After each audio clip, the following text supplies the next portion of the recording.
This is an Etha Echoes Tales production, bringing stories to life one chapter at a time. Sit back, relax, and enjoy the story. If you're enjoying the content, don't forget to like, subscribe, and drop a comment below. Now let's get into it. The Bloodline System. Chapter 301, 5-Year Quests. 5-Year Quest has been issued. This was the first time Gustav was being woken up by a quest, so he knew it had to be serious.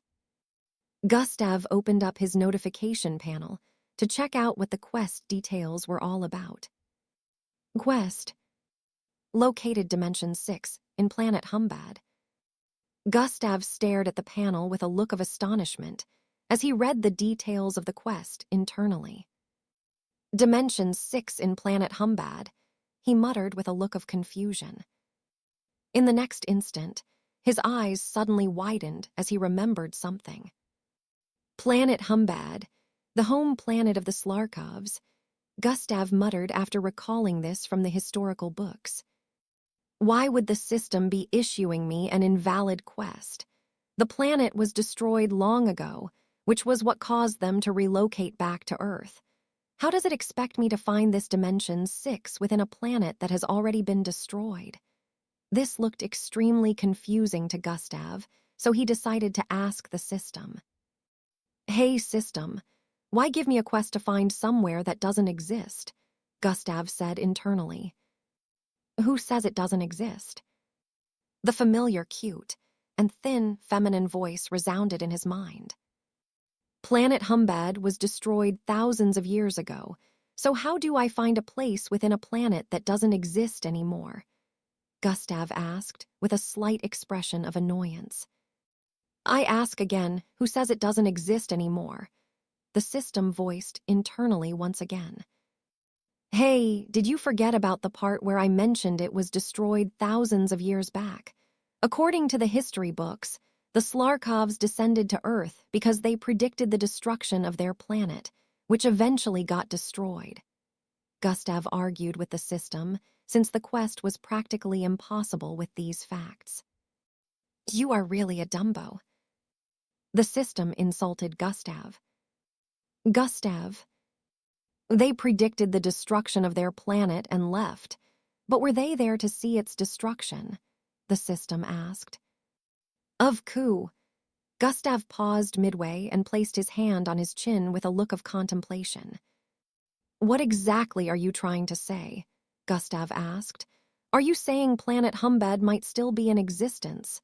He added with a look of disbelief. Who knows? Just make sure the quest is completed.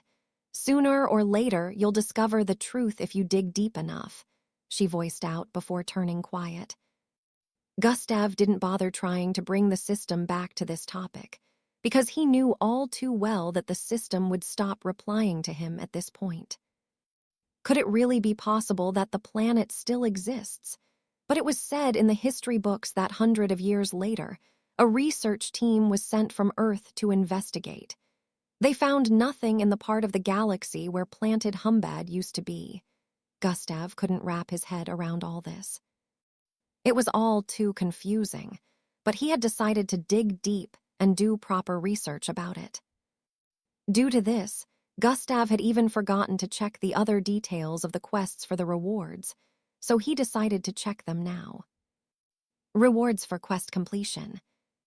+5, a grade Bloodlines unlocks. Class level up. +100, 000, 000 EXP. +3 unique skills unlock. All abilities, evolutional upgrade. Original Bloodline level up, S grade. Gustav's eyes widened slightly as he saw them. These are too good to be true. He was pleasantly surprised by the bountiful rewards. Class level up. I can't even use the power of my current class. Gustav smiled wryly as he stared at this. Hey system, one more question. Any idea on how to use this power called YARKI? Gustav asked internally. Figure it out yourself or there's no point, the system responded. Thanks for nothing. Gustav said internally with a look of repression. Gustav went back to checking the rewards and nodding with a look of delight after reading each one of them. S grade. Does such a bloodline actually exist? Gustav wondered as he stared at the last reward. Have you checked out the punishment? The system suddenly asked while Gustav was contemplating. Oh yeah, you and punishments. It's probably gonna be hidden like the others, right? Gustav said internally with a scoff while looking further downwards. Punishment for failure. Death. Duration. 5 years. Host will meet his end if the quest is not completed within the time frame required. Gustav's eyes widened as he noticed the punishment. What is with you and death? You try to kill me on our first encounter, and from what I remember, you once gave me a quest with punishment as death. Should I remind you that you also wouldn't survive without me? Gustav said with a tone of annoyance. I'd prefer to meet my end than to remain within a useless host, the system replied with an uncaring tone. Gustav. Besides, if you cannot complete these quests, you have no hope of taking on what is to come, which will eventually lead to death. So failure leads to death either way. The system foreshadowed again. Gustav S. had a look of contemplation as he heard that. It was obvious that the system had a lot of things it was keeping from him, which caused him to worry. He didn't want to end up failing due to lack of information, but he understood that the system had built-in protocols that prevented it from sharing everything. He just hoped that just as it had put this quest out, the process of completion would cause things to be revealed to him slowly. Wait, you said quests. Gustav's mind went back to a few moments ago, where the system used plural form instead of singular. Yes, did you assume there was only one quest?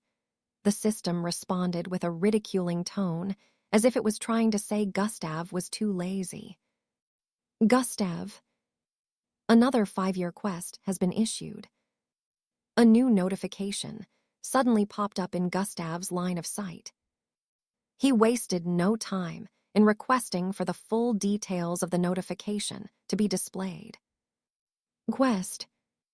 Become the most powerful mixed blood on Earth. Chapter 302. Completing daily tasks.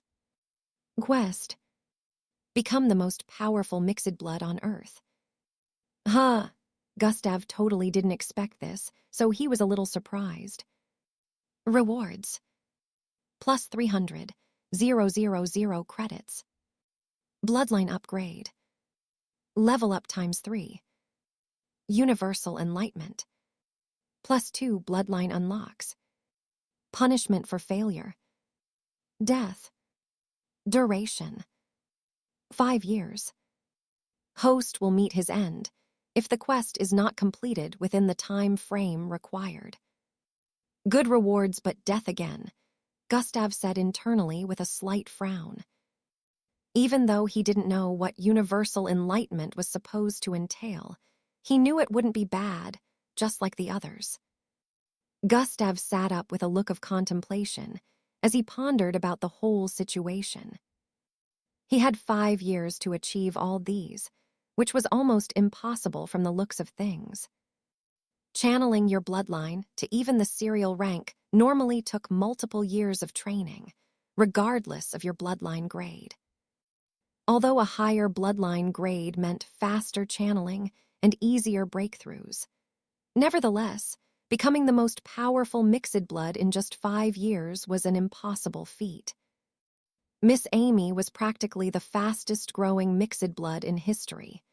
However, she had started training from a young age, unlike Gustav, who only started less than a year ago. At Gustav's current age, Miss Amy was already going on missions and was already close to the serial rank.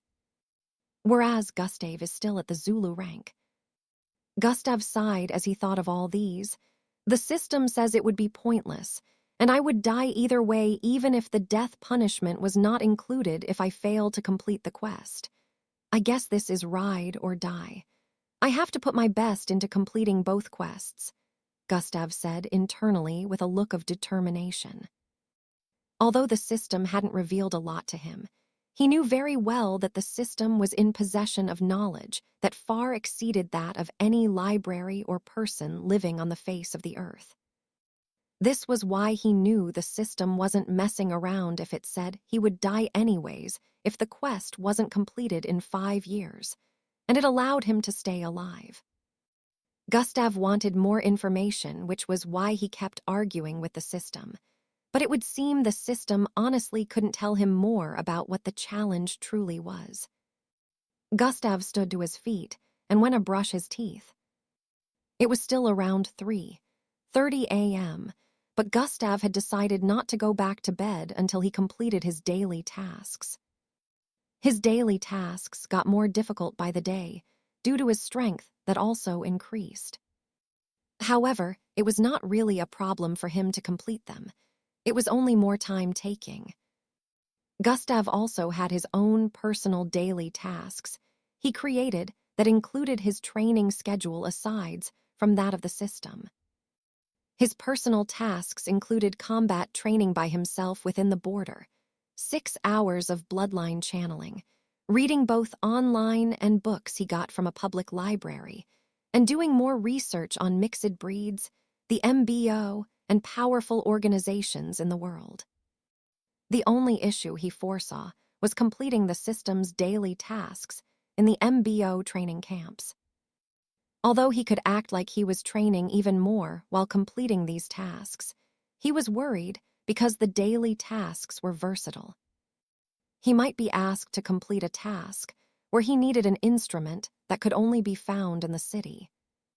He could only hope that things wouldn't be that way. Gustav wore a black hoodie when out of his apartment. The instant he arrived outside, he dashed in the direction of the heart of the city. Zwoosh.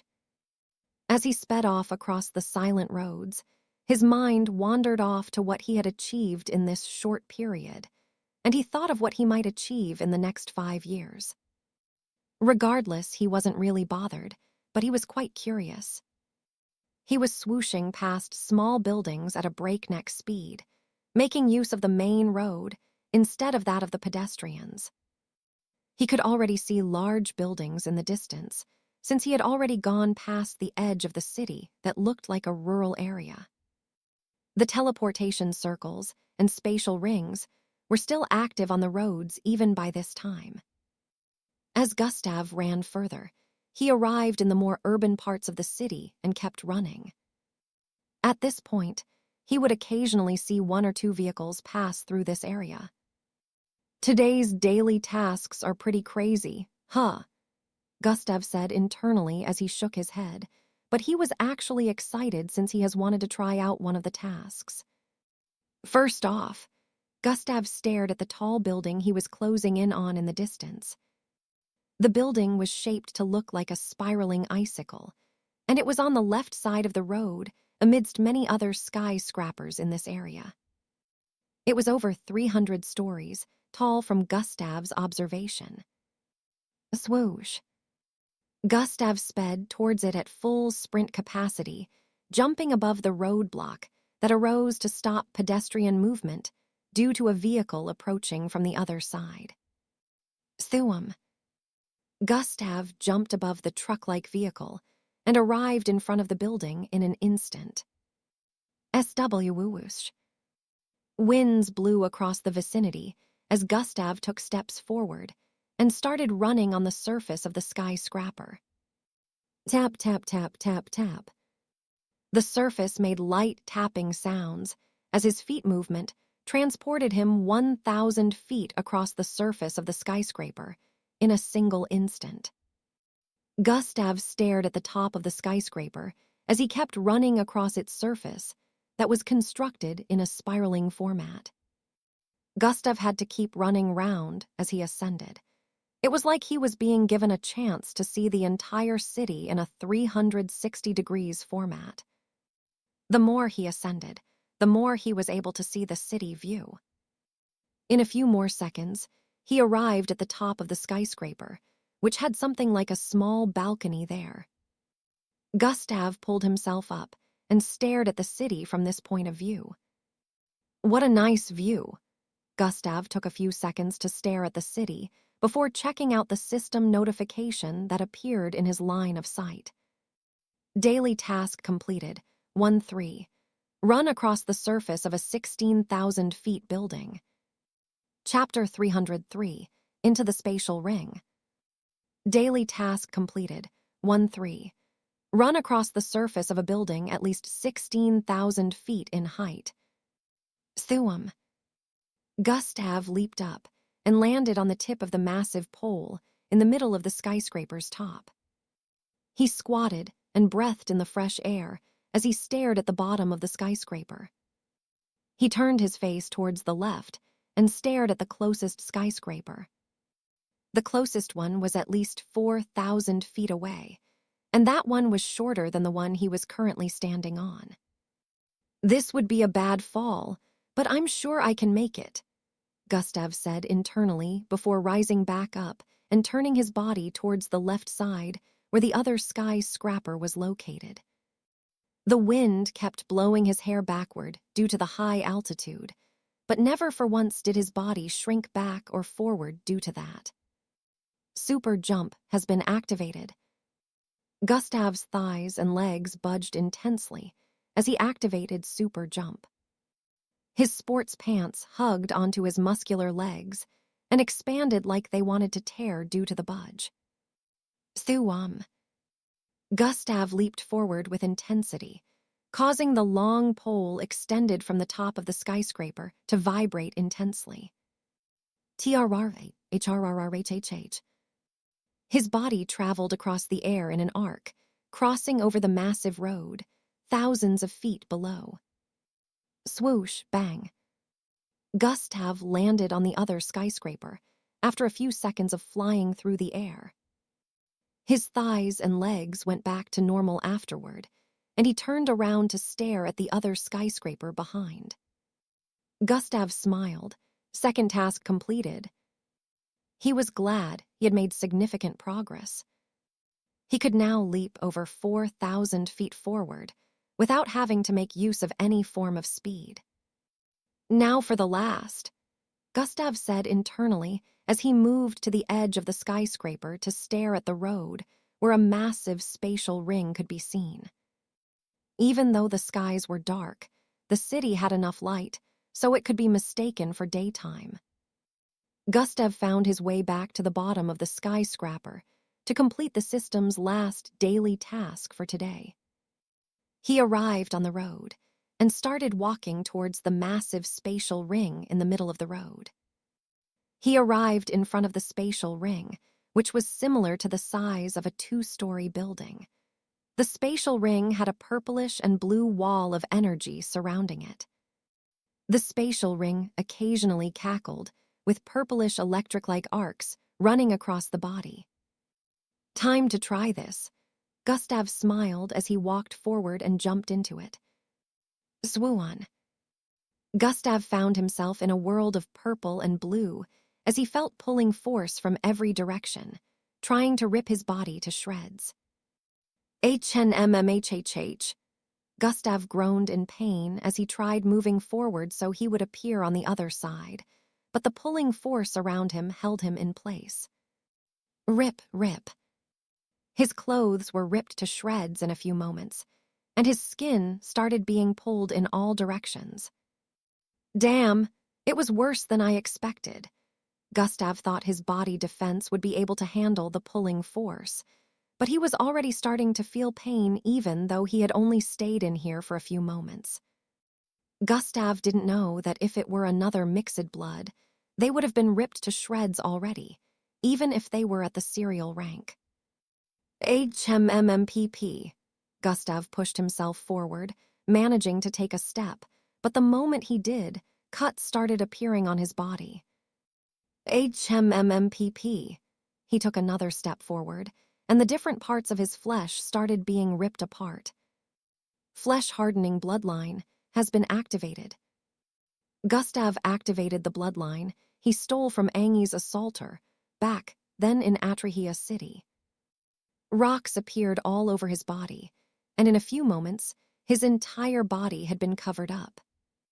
He took another step forward, but this time he felt less pain even though the rocks on his body were cracking and being ripped from his body at a fast speed.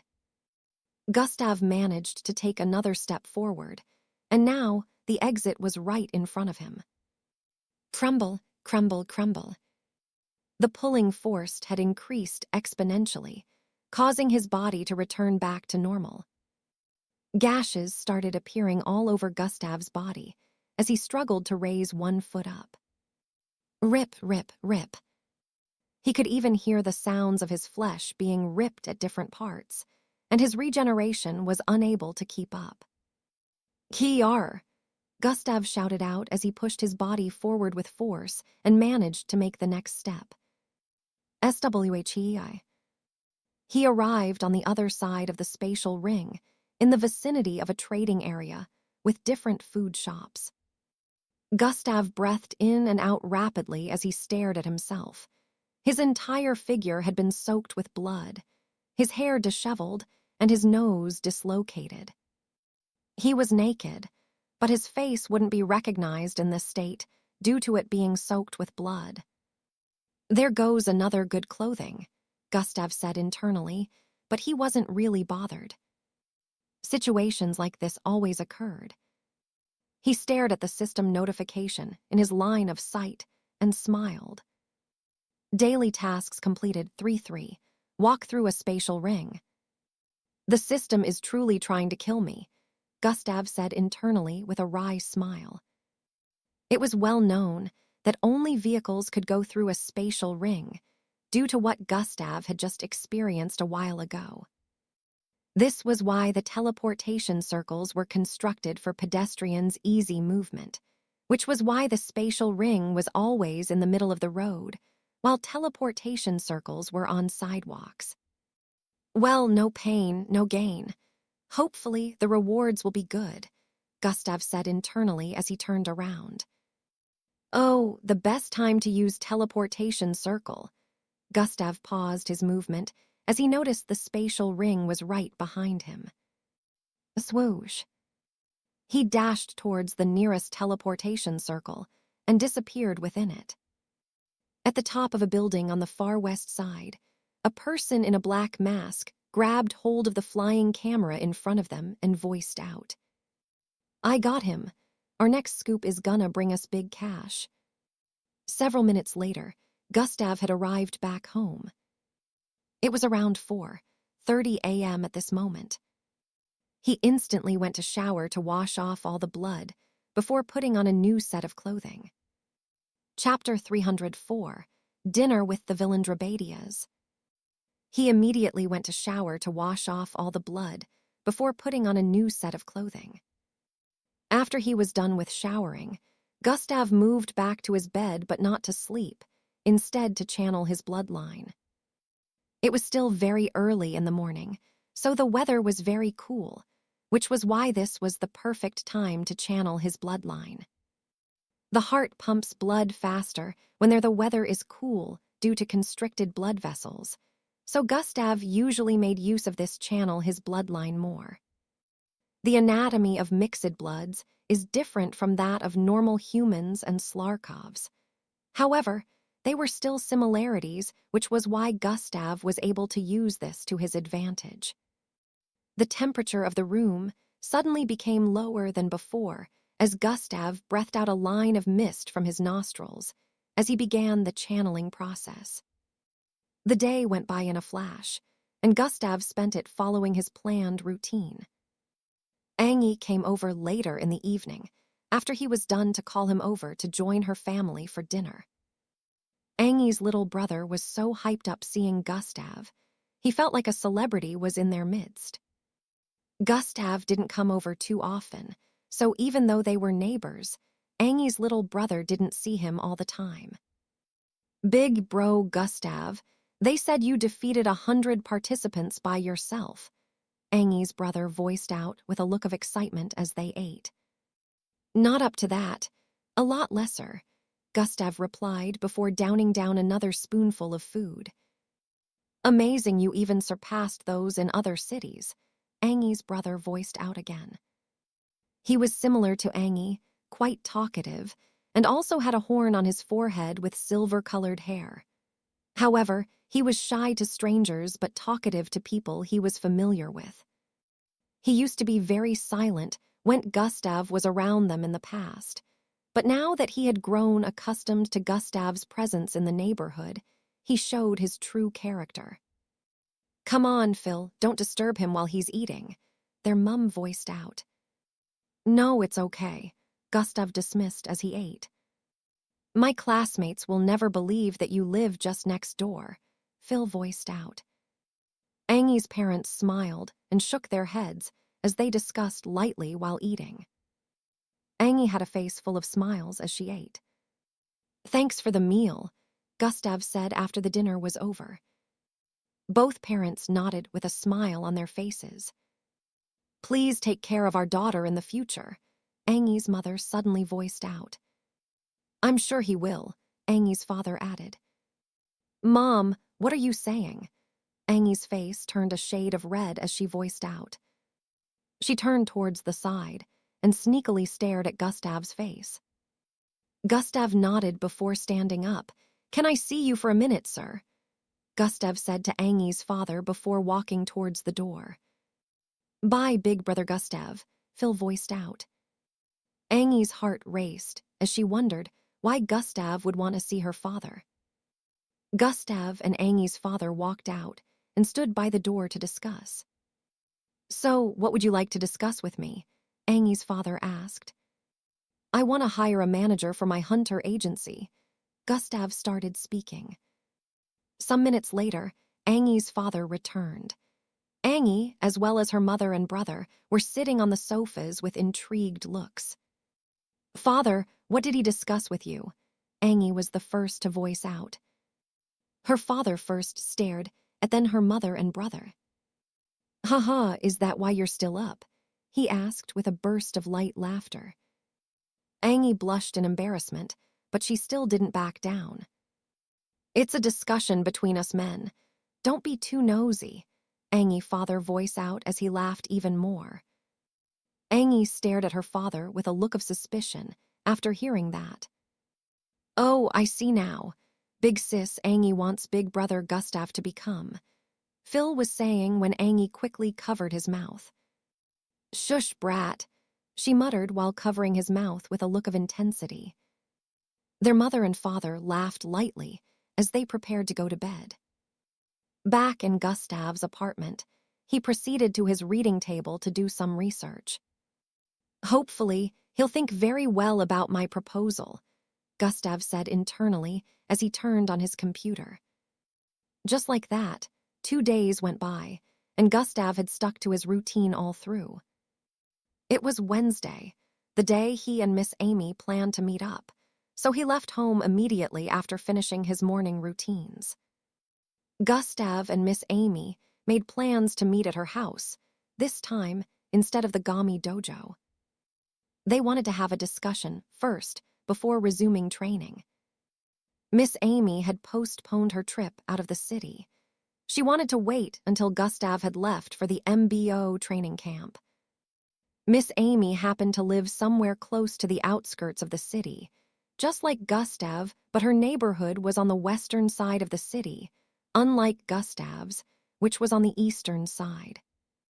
She stayed in a bungalow apartment. It was nothing fancy as one would have imagined. It was just a simple house, and she stayed alone within. Gustav was a little surprised because he had not expected someone like Miss Amy, who had a princess-like status, to live in such a place. However, when Miss Amy mentioned that her mother was given this kind of treatment in their household, Gustav understood. Miss Amy's family happened to be a very large one that owned practically a quarter of the city, so their place of dwelling was like a mini-city. According to her, every branch of the family had a building of its own, but her mother was cast out of theirs by her father and relatives. So she lived in one of the small quarters for guards and maids. Miss Amy always visited her mother, so she was used to this kind of simple living.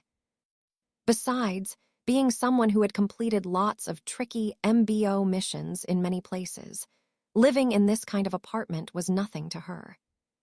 "So, are you going to tell me what your real power is now?" Miss Amy asked as Gustav sat from across her in the living room. Chapter 305, Visitation of the Shameless Parents. "So, are you going to tell me what your real power is now?" Miss Amy asked as Gustav sat from across her in the living room. Gustav leaned back on the chair with a contemplative look. "Well, I guess it's only fair I do since you already revealed a lot to me," Gustav responded. "Well, then go on with it.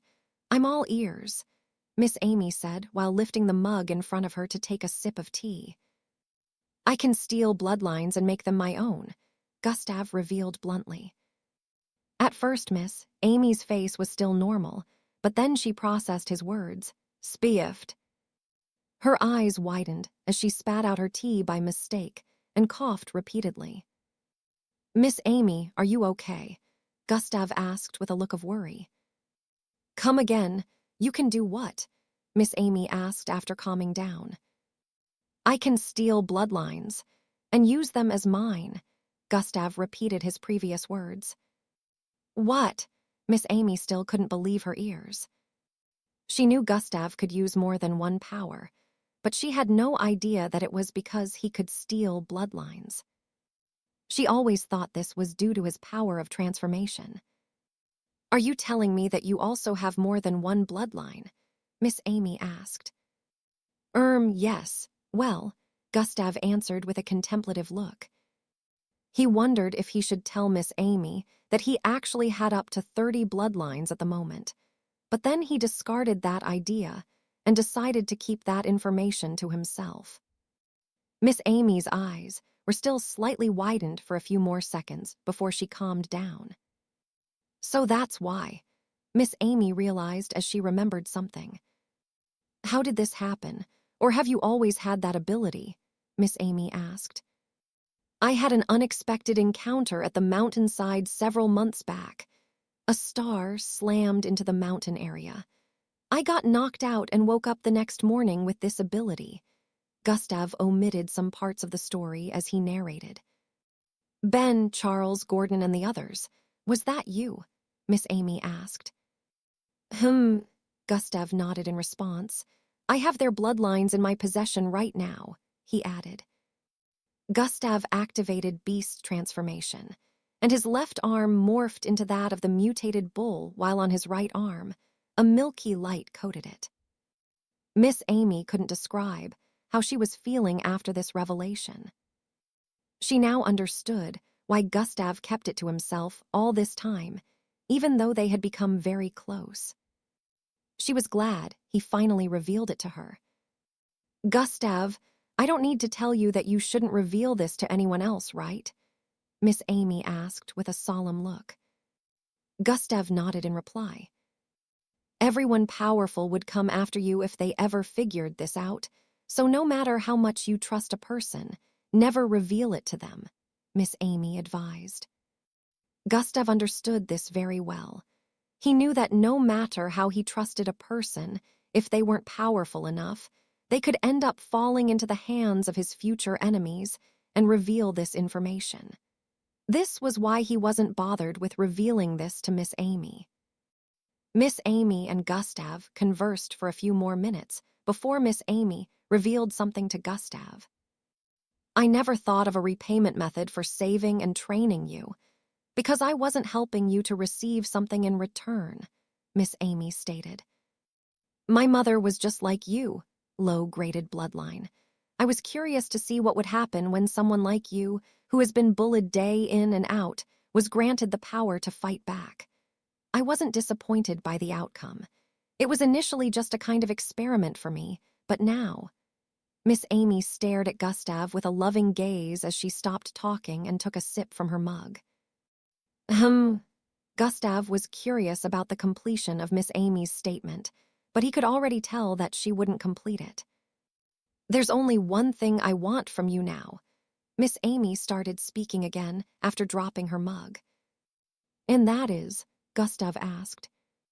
"Don't become like those rotten and corrupt bastards.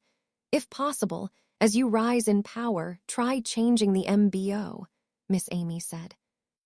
"Oh," Gustav placed his hand on his chin as he muttered. Miss Amy and Gustav later headed to the Gami dojo to train for a few hours before Gustav headed back home. At the dojo, reporters had gathered there when they caught wind that he was there. However, when he was leaving, he transformed into someone else, so no one was able to recognize him. It was around 4 p.m. in the evening when he got home. The instant Gustav arrived in front of his apartment building, he met Angie standing in front with a bunch of people. "Gustav," she called out his name as she approached him. "Ahem," Gustav exclaimed with a look of suspicion, because he could tell that something was amiss. "What is it?" Gustav asked Angie. "Your parents are here to see you," she voiced out. "What, parents?" Gustav voiced out with a confounded look. "Yes, now I see where you got your blonde hair from." Angie smiled in delight as she voiced out while pointing at Gustav's parents up ahead that was being interviewed by some reporters. Gustav didn't notice them at first because of the reporters surrounding them, but now he was able to see them clearly. His mother was smiling and answering the questions of these reporters while his father stood by her side. They mentioned how they trained Gustav to become the person he was today. The frown on Gustav's face deepened as he turned to the side and walked towards his apartment. Angie was surprised by his sudden action and moved to stop him. "Are you not going to meet them?" Angie asked. "I don't have parents," Gustav said as he continued walking forward. Angie was utterly confused at this point and stood still staring at his back for a few moments. The reporters had noticed Gustav at this point, as well as Gustav's parents. They all moved towards him happily. "Hey, son," his mother and father voiced out as they arrived in front of him with smiles on their faces. Chapter 306, Giving the Shameless People a Proper Humiliation. "Hey, son," his mother and father voiced out as they arrived in front of him with smiles on their faces. The reporters brought their mics to Gustav's face as bright flashes of fluorescent light flickered repeatedly. "Gustav, tell us about your journey with your parents. How did they train you to become the best?" The reporters voiced one after the other as they crowded Gustav's path. Angie was behind, observing the look on Gustav's face. She could already tell that something wasn't right from the way he responded earlier, and she was more sure of that now. Gustav stared at everyone around him with a cold look. His expression turned even colder when he saw the way his father and mother were smiling at the cameras and touching him in an intimate way. The reporters kept throwing questions at Gustav, and since he didn't reply, his parents kept voicing out lies while putting, "Right, son," behind their every answer. Gustav suddenly raised both of his arms and grabbed his father's and mother's hands that were currently on his left and right shoulder. "I do not like making contact with filth. Too bad I'll have to get rid of these clothes since both of your poisonous hands have turned it rotten," Gustav voiced out with a cool tone as he pushed his way forward. The entire place suddenly turned silent upon hearing that. The faces of the reporters as well as Gustav's parents turned weird. They had a look of, "Did I hear that properly? You had better turn off those cameras and delete the recordings. You just interviewed the biggest clowns in history," Gustav voiced out as he pushed forward, amidst the many reporters to create a path for himself. "But son," his father was about to say when Gustav interrupted. "I don't have parents." Gustav turned his face around to give both of them a chilling gaze. "Stop masquerading about as parents of a kid you never raised," Gustav voiced out with a dark look. The reporters could feel their bodies grow cold due to the intensity. It felt like Gustav would even kill them if they continued bothering him. Gustav turned around and kept walking forward. "Losers!" he muttered underneath his breath, but those words did not escape the ears of reporters as well as Gustav's birth parents. His father turned speechless as a wave of embarrassment washed over him. "You ungrateful wench, is this how you repay your mother?" Gustav's mother voiced out as Gustav kept walking forward. He had gotten out of the encirclement of reporters, however he still heard her statement, but he didn't bother replying.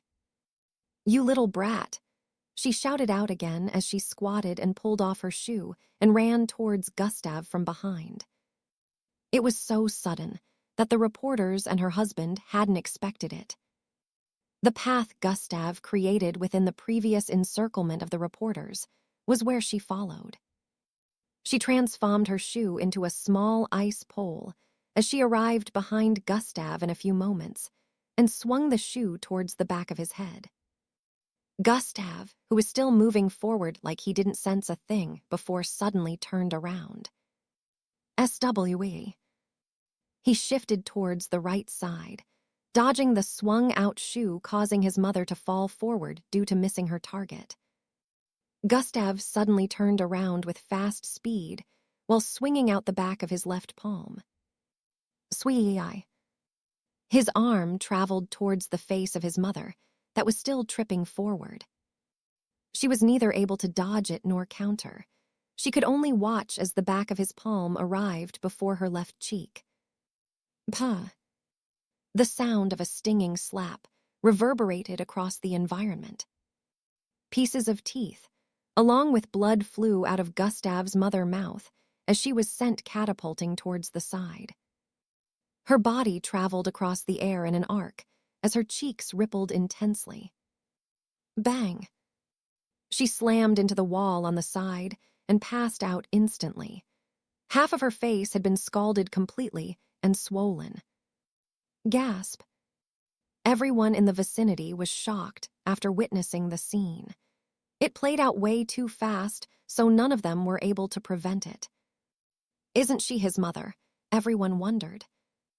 This wasn't something anyone would expect a son to do to his mother. The resemblance was there, so they had no doubt that they were truly related. Gustav, who was the culprit, turned around to start walking towards the stairs again. He strolled casually like he did nothing at all. "Take your sorry excuse of a wife and get out of here. I don't want you to cross path with you both ever again, or the implications will be severe," Gustav voiced out from up ahead as he climbed the stairs. The faces of everyone was full of awe, as some of them went to render assistance to Gustav's mother, along with his father. Angie just stood in place behind them with a confused look. She was feeling conflicted, not knowing whether to help Gustav's mother or follow Gustav up the stairs. After a few more seconds of contemplation, she decided to go upstairs and get answers from Gustav about the whole situation. At the moment where the reporters were making their reports and giving a breakdown of the situation to their news agency, Gustav was already in his apartment preparing tea for himself. He pulled off his jacket and sat on the chair with an unbothered look. He turned on his holographic TV, and just as he expected, different kinds of news were already flying around about what went down a few moments ago. A footage of him slapping his mother hard was currently being displayed. Gustav brought his mug to his mouth and was about to take a sip when he heard a knock on the door. His hand movement paused, and he slowly brought the mug back down. Without even seeing the face of the person, he already knew who it was. Two narrations in one day, I guess. Gustav sighed internally as he made a hand gesture, and the door slid open. SHHHSSHH. Angie walked in just as he had expected. "Gustav, what was that? Why did you? Okay, I understand why you did that, but what's going on?" Angie voiced out with a conflicted look. Chapter 307, The Invitation Cube. She had always wanted to ask Gustav about his parents. Still, anytime anything regarding his relatives was mentioned, his reaction made her suspicious. She always felt something was amiss, but she didn't want him to feel like she was too nosy, so she refrained from asking. "Sit down," Gustav proposed while pointing at the sofa opposite him. Angie did, as she was told, and sat while staring at Gustav. "Tea?" Gustav asked as he stood to his feet. "You know USH." Angie was speaking when Gustav interrupted. "Tea it is," Gustav said and went to prepare tea for her too. How can he remain so unbothered even after what just happened? Angie wondered with a look of contemplation. She already knew that this would be a hot topic around the city since Gustav has become quite popular now.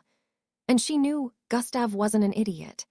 He definitely knew that things like this could cause a stain on his reputation, which would make people speak bad about him wherever he went. This was why she wondered why he was so unbothered. She had no idea that Gustav had already gone through such, which was why he wasn't even bothered by these kinds of things anymore. Gustav brought back the tea and gave it to Angie before sitting down. "Now, are you going to tell me what's happening?" Angie asked with a look of curiosity. "Take a sip first," Gustav said as he also raised his mug to his lips. Angie rolled her eyes and also took a sip. Afterward, she stared at Gustav, and Gustav stared back at her. "So, what did you want to know?" Gustav asked. "You said you don't have parents, so who are those people out there?" Angie asked with a confused look. "Not my parents," Gustav responded before taking another sip of tea. "So, who are they?" Angie asked again. "The people who biologically brought me into existence. But we share no familial ties, so they are not my parents," Gustav replied. Angie's face squeezed up a bit as she heard Gustav's words. "I know he is always harsh, but he sounds extremely harsh right now. There must be a good reason for this," Angie thought before decided to ask Gustav again. "Do you mind elaborating? Why do you not see them as your parents? Did something happen in the past?" Angie asked as her voice turned softer with each question. "Angie, what is your definition of a parent?" Gustav asked. The question took Angie by surprise, so she thought for a few seconds before responding. "Well, my definition of a parent, the most supportive people in your life. They struggle to make your dreams come true. Your happiness is their responsibility. They never give up on you no matter the situation." Angie kept mentioning a few more things to Gustav's hearing. After she was done, Gustav stared at her for a few seconds before replying. "Now think of everything you mentioned in reverse." Angie was first confused by his line of thought until he finished his statement. "Those people you met outside did the opposite to me," Gustav stated. Angie's eyes widened as she came to a realization. She started to recall how Gustav mentioned he was known as trash to a lot of people and started making some connections. "Listen up." Gustav started narrating how he grew up and a lot of things that centered around his life. The bullying and his uncaring parents were only concerned with creating a kid with a good bloodline grade. The neglection in all aspects which wasn't expected of parents. By the time he was done with the narration, droplets of tears were already falling from Angie's eyes. No matter how many times she used her sleeves to rub her eyes, the tears kept falling. She stared at Gustav with reddened eyes as she imagined all he had to go through. She knew bullying was a thing, and it was even worse for mixed bloods with low bloodline grades. However, she had never heard of parents abandoning their own child because of low bloodline grades.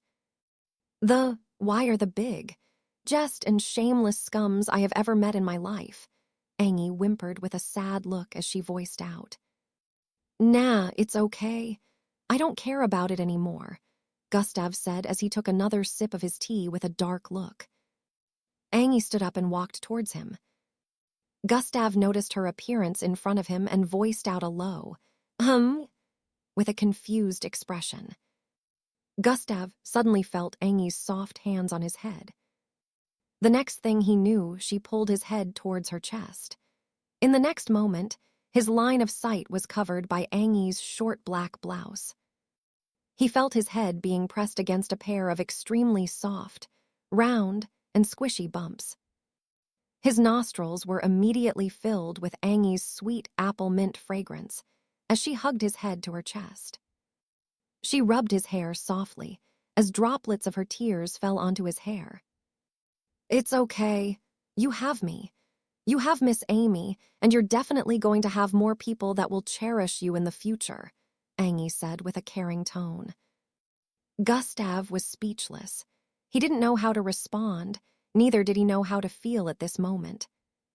But one thing he knew was, he was feeling very comfortable in her embrace. Gustav's subconsciously raised his arms and hugged them around Angie's waist, returning her tight embrace. Tha and Ku. Later by night, news had circulated about how Gustav treated his parents all across the city and even outside. Different theories began to spread, mostly bad, and some of them even labeled him as an ungrateful child who disrespected older people. Gustav, who happened to be the topic of discussion, was in his apartment about to eat dinner that he cooked himself. His dining area was filled with all sorts of assorted foods. Just when he was about to sit, he heard a knock on the door. Gustav already sensed the approach of someone earlier, but he thought the person would head to Angie's apartment. To his displeasure, the person was actually here for him. Gustav walked towards the door before making a gesture for it to open up. SSHHSSHHH. The door slid open, and what appeared in Gustav's line of sight was an almost 8-foot-tall giant in a business suit. Gustav raised his head, so he would be able to take a glance at the face of the man. "Sir Gustav, I have been tasked with the assignment of giving you this invitation cube," the man voiced out in a surprisingly light tone as he stretched out his hand towards Gustav. Within his hand was a baby palm-sized black cube. Chapter 308, Checking Mails. "Sir Gustav, I have been tasked with the assignment of giving you this invitation cube," the man voiced out in a surprisingly light tone as he stretched out his hand towards Gustav. Within his hand was a baby palm-sized black cube. "Sir Gustav, sounds like a butler from a big family. I wonder what they want with me," Gustav wondered as he stretched out his hand to collect the cube. After receiving it, the huge man bowed and turned around to leave. That was when Gustav noticed there was one more person. A small lady in a black business suit was right behind him, and they turned around to leave together. Gustav squinted his eyes with a look of suspicion, because he was unable to sense any presence besides that of the huge man. Both of their auras mixed together as they moved like they were one, which was why Gustav was only able to sense one presence instead of two. Gustav closed his door and turned around to head back to his dining area. F-whoop. Gustav threw the cube towards his reading table on the other end before heading to the dining. Now, where was I? Gustav stared at the exotic dishes with a smile as he sat down to have a feast. Outside the building, the large man and small lady were having a conversation. "Do you think he will attend?" the lady asked with a surprisingly deep voice. "Of course he will. No one will be able to resist such intriguing offer by the one and only master gone," the giant man said with a tone of confidence. "In fact, I'm sure he's checking it out now and shivering in excitement." The giant man laughed lightly as he added, I feel like that kid isn't as simple as you think," the lady muttered. "No matter how complex he is, he won't be able to refuse," the giant man responded. The night went by in a flash, and Gustav woke up by his usual time. He felt especially energized after making himself a nice feast the night before. He didn't cook so much like that for himself every time because cooking dinner like that also took time to complete, since it was a combination of several exotic dishes. Gustav walked towards his reading table. He wanted to check on the new applications that had been submitted recently for those who had thoughts of joining his agency. Oh, I forgot about this. Gustav stared at the black cube beside his computer on the reading table. Gustav reached out for it and picked it up. Now, let's see what this whole invitation shenanigan is all about, Gustav muttered and tapped onto the cube. TRO then. A bright flash of light enveloped the reading table area, and in the next moment, a holographic projection of a man was displayed. Hello, young Gustav. I am Mr. Gone, the man in the projection voiced out. He had triangular-shaped blue-colored hair with a long goatee. He looked like a 30-year-old man with a lot of swag due to the big black fashion glasses on his face. I'm sure you must be wondering why this was sent to you, so I'll go straight to the point, Mr. Gone said. Gustav did not bother replying to him, since he knew this was a pre-recorded projection. This is a personal invitation to my manor for my upcoming 70th birthday, Mr. Gone stated. Oh, he's gonna be 70 years soon. Gustav was not surprised by this information, even though the man looked to be around 30 years of age. I will like for you to be in attendance. If you show up on that day, I will owe you a favor, and you can ask for whatever you wish from me, Mr. Gone said with a smile. Seems like a bait, Gustav said internally after hearing that. Believe me, you can ask anything of me so long as I witness your attendance, Mr. Gone added. The date and venue of the celebration will be revealed at the end of the footage, Mr. Gone voiced out before the projection disappeared. Just as his projection disappeared, it was replaced with several glowing characters that revealed the date as well as the venue of Mr. Gone's birthday. After a few seconds, the cube dissolved into ash. Who is this, Mr. Gone? Gustav wondered out loud after memorizing the venue and date. He had never heard of him, but Gustav could guess he was a pretty influential person and must be from one of the mighty households in the city. He wasn't too prominent in social issues and gatherings, since he preferred spending his time doing research on the internet, which was why he didn't know who this Mr. Gone was. Gustav decided to make his findings before he would think of whether he would attend or not. The mistake the butlers made was, they had expected Gustav to know about Mr. Gone since he was almost influential in the city. They had no idea that Gustav had never been to any social gathering or even had access to TV and the internet before he started living alone. Gustav proceeded to check on his mails, first to see the applicants for open positions in his agency. There were hundreds of mixed bloods who were interested in joining the Crimson hunting agency. However, Gustav was quite picky, so he went through their portfolios one after the other, and even after 30 minutes had passed, he still wasn't interested in anyone. He had picked a person he saw as suitable for the position of secretary and another 2 persons as delivery agents, but asides from that, he wanted some more people on the field. He hadn't seen anyone that suited his tastes yet. I guess I'll just do for these 3 first. Gustav picked 3 that happened to be the most outstanding among the ones he has checked out. 3 holographic projections of 3 people appeared in front of Gustav. It was 2 women and a man. Gustav observed their portfolios and their abilities written within for the umpteenth time. 6 interviews today, then, Gustav muttered before sending a venue and time to the 6 he picked. Chapter 309, 3 Visitors. Now, let's find out who this Mr. Gone is, Gustav said, after closing his mail window and entering an internet site. Several hours later, Gustav was done with his usual morning routine, and it was around 10 a.m. Today was Thursday, so he wasn't meeting Miss Amy. However, he still had plans of training by himself. Gustav decided to visit the storage facility he rented some time ago to check on the place first. It wasn't too far from the edge of the city, so it only took Gustav a few minutes to get there. He used his leg as a means of transportation this time. Gustav arrived at the massive bungalow-like building and went in.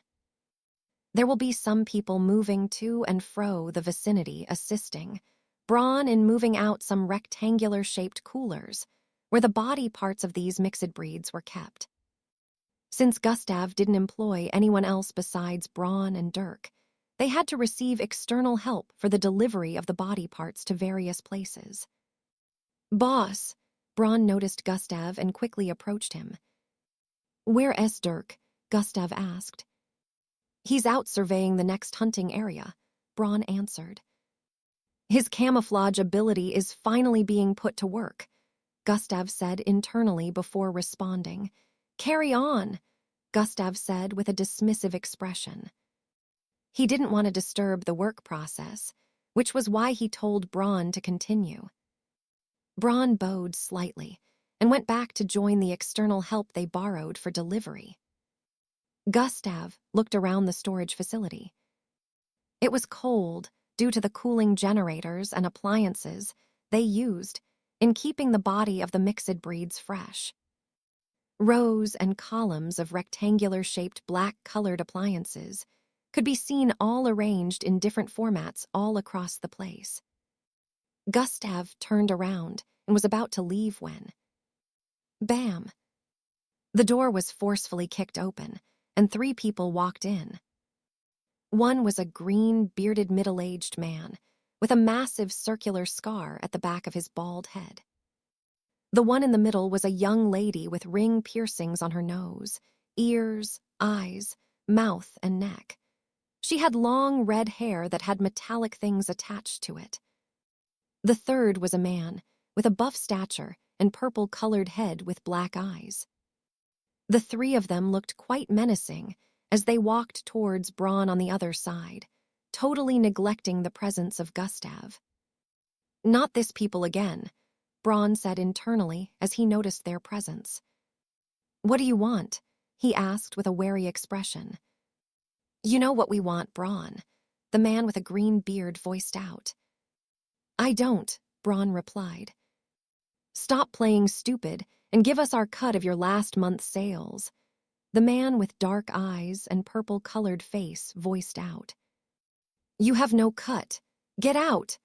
Braun shouted as he turned around, but then the lady in the middle stretched out her hand and grabbed him by the collar.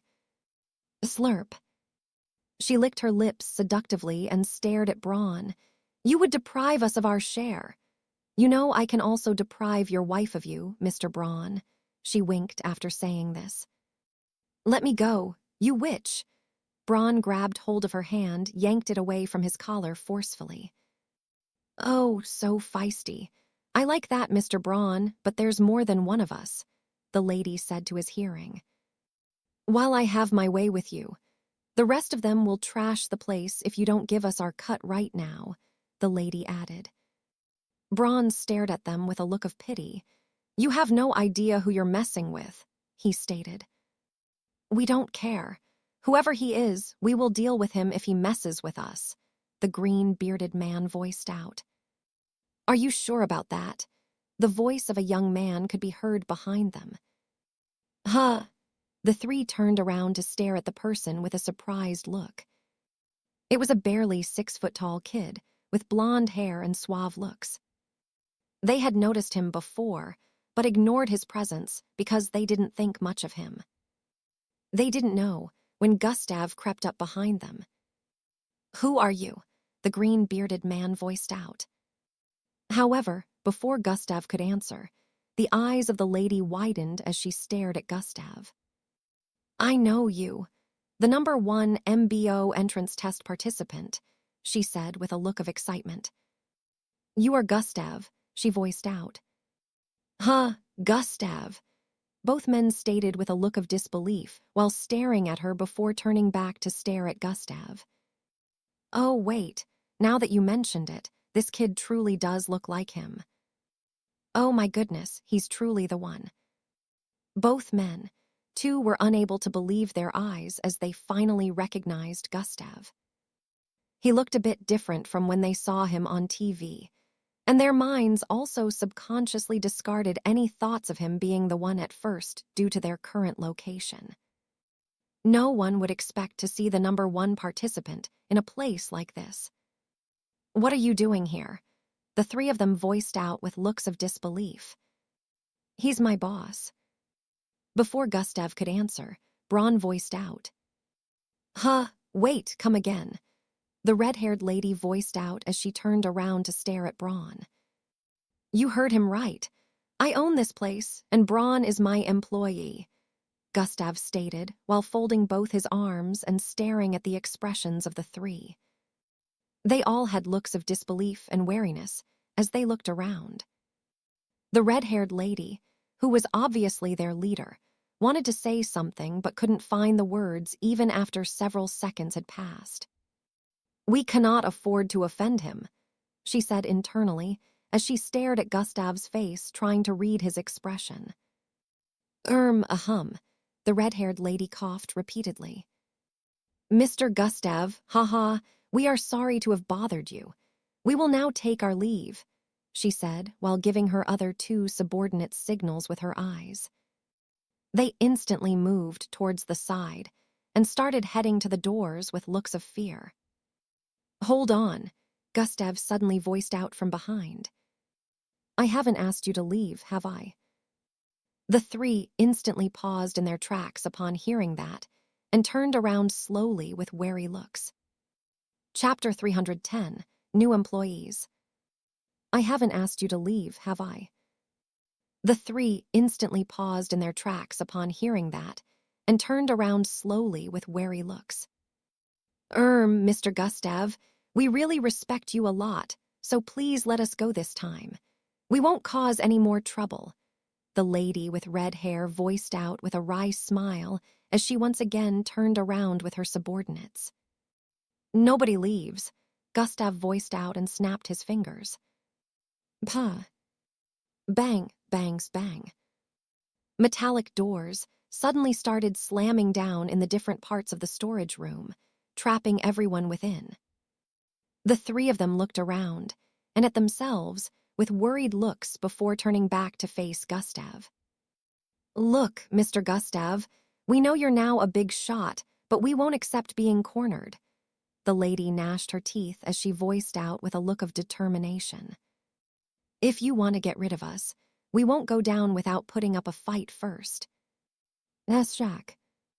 Her hair turned into stabbing blades as they floated above her head. The man with green beard started transforming, and in a few seconds, he had a lizard-like appearance with moderate-sized bat wings. As for the man with a purple-colored head, black fire sprouted out of his head and started floating above it while his fists were also coated in these black flames. Braun also prepared himself for a fight and was about to step forward when Gustav raised his hand to give him a signal to stay back. Gustav walked at a leisurely pace towards the three, who were slowly moving backwards. We're all serial ranked. You are way in over your head, kid, the purple-head man with black flames floating above him voiced out. Gustav arrived in front of them. However, instead of a battle stance, he spoke. Can we have a business talk over there? Gustav gestured at the office area towards the eastern area. This was one of the small rooms he prepared as an office for himself, since he was the one managing the agency right now. Huh, the three of them voiced out with a surprised look. They felt their ears were playing tricks on them, since Gustav's action gave them the intention that he harbored nefarious thoughts against them. Gustav didn't repeat himself.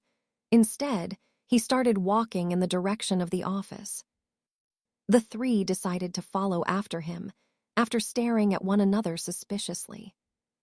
They arrived in the small office, and Gustav sat down in his office seat while gesturing for only the red-haired lady to sit. The other two had to stand beside her. "First of all, I would like to know who you work for," Gustav said while staring at the lady. She stared back at him for a few seconds before she mentioned their hunting team, Eagle Wings, which happened to be one of the few in the city. She went on to explain that, unlike other cities, there was no main hunters organization that controlled other hunters organizations within the city. This was due to the fact that hunters couldn't hunt down mixed breeds within the city. A lot of other cities had main hunter organizations that protected the rights of the hunters and collected their share of every agency's generated monthly or weekly income. According to her, this wasn't created in Plankton City because they didn't hunt inside, and those that hunted on the outskirts of the city hardly managed to acquire lots of mixed breeds unless they went farther into the unexplored territories, which were quite dangerous. However, they had gotten word that Crimson Hunting Agency had been selling parts of mixed breeds easily and had them in abundance. They did their research and noticed that this was truly the case, seeing the way deliveries were being made all across different parts of the city. Since their team wasn't getting as much or making as much money, their leader gave them the task of disguising themselves as this main hunters organization that protected the rights of hunters, so they would be able to extort them. Apparently, they had come here several times, but Braun wasn't buying into their bullshit and always told them off. However, he didn't inform Gustav of this because he didn't want Gustav to think he wasn't capable enough. The two at the side heard the narration of their female leader, who happened to be the vice captain of their hunting team, and were shocked that she revealed everything to Gustav. They had been trying to signal her to not reveal everything, but she totally ignored their signs. "Oh, I see." Gustav nodded with a look of understanding after she was done. "You seem like a sharp one, so I'll just get to the point," Gustav said, before leaning back against his chair with a poker expression plastered on his face. "I want to hire all three of you," Gustav stated. "What?" the two besides the lady voiced out with a look of disbelief. However, the red-haired lady wasn't so surprised. She knew Gustav wouldn't just call them over to his office for no good reason. "It is exactly as you have heard. I want you three to be a part of the Crimson Hunters Agency." The two men still had looks of surprise on their faces as they heard that and were unable to give a response for a few moments. "Join my hunting agency to receive better benefits than you used to in this what was it called again? The name of your team?" Gustav asked. "Eagle Win." Before the purple-headed man could complete his statement, Gustav cut in. "Nobody cares," he voiced out. "The purple-headed man." "The green-bearded man." "Join me," Gustav added as he joined his palms together on the table and leaned his jaw on his raised fists. They stared at each other repeatedly, while the red-haired lady smiled and stared back at Gustav. "What proposal did you have in mind?" she asked with a seductive smirk. Gustav returned the smirk before replying, "What is your current income?" Chapter 311, Matilda's Invitation. Sometime later in the afternoon, Gustav was headed for Gami Dojo by himself. He happened to meet some people waiting for him by the entrance. Just like the ones who visited him the previous night, these ones also handed him invitation cubes. Gustav was quite surprised when he received invitation cubes from the entourage of 6 different family heads. "Well, I kinda saw this coming," Gustav said internally as he stored them in his storage cube before heading up. "Even Matilda's family is among. I wonder why they didn't visit my house like the other one," Gustav said internally as he arrived up. He went on ahead with his personal training. Before heading back home to his appointment with those 6 new mixed bloods he was planning to employ. Even though he had managed to win over the 3 that came to cause trouble in the storage room today, he still wanted more staff. He had decided he would let any new recruit be trained by the current staff in his absence. The 3 from Eagle Wings were already experienced, so having won them over, Gustav was feeling elated. The 6 he interviewed later were so shocked upon finding out that the agency owner was the #1 participant of the MBO. All in all, everything went well, and Gustav returned back home in the evening after he was done. He was planning a joint raid with Braun and Dirk next week before he left for the MBO camp, since he was looking forward to breaking through to the serial rank before leaving for the MBO camp. Gustav happened to meet Angie in front of his apartment door as he arrived home. He was a bit taken aback since she hadn't done this in a long time, so he felt it must be something important. "Angie, is there a problem?" Gustav asked. Angie seemed to be fidgeting as she twirled her hair with a shy look. "No, there's no problem at all," Angie replied with a wry smile. "Oh, then what is it?" Gustav asked. "I wanted to remind you of something." She smiled and avoided eye contact with Gustav as she turned her face to the other side. "I'm all ears," Gustav responded. Our date is still holding next week Thursday, right?" she asked. Gustav laughed lightly as he heard that. "Of course, I didn't forget," Gustav replied. "Oh, all right, I just wanted to remind you. I'll be going now." Angie's neck was already reddened at this point as she waved Gustav goodbye and went back to her apartment. Gustav shook his head with a light smile on his face as he headed in. He sat on his sofa as he began to bring out the cubes in his storage device. These weren't just invitation cubes from big families alone, but also from some organizations. Gustav had been approached repeatedly to become the endorser for products of different companies, but he had ignored all of them so far. He understood that he didn't like being in the limelight since it was making living uncomfortable for him. The recent event with his parents further boosted his popularity, and people discussed him everywhere he went now.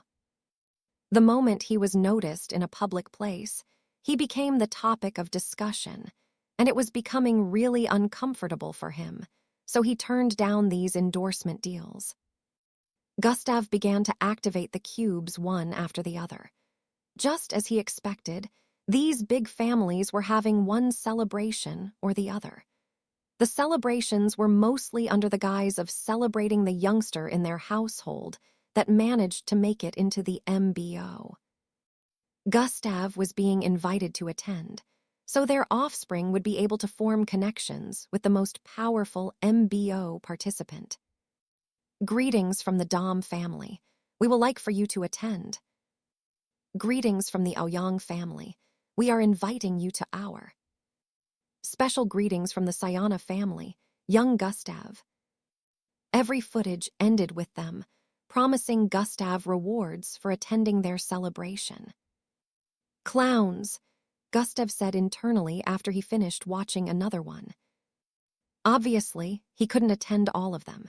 He would have to choose some over others since he still had important things to do than spending all his time showing up at parties.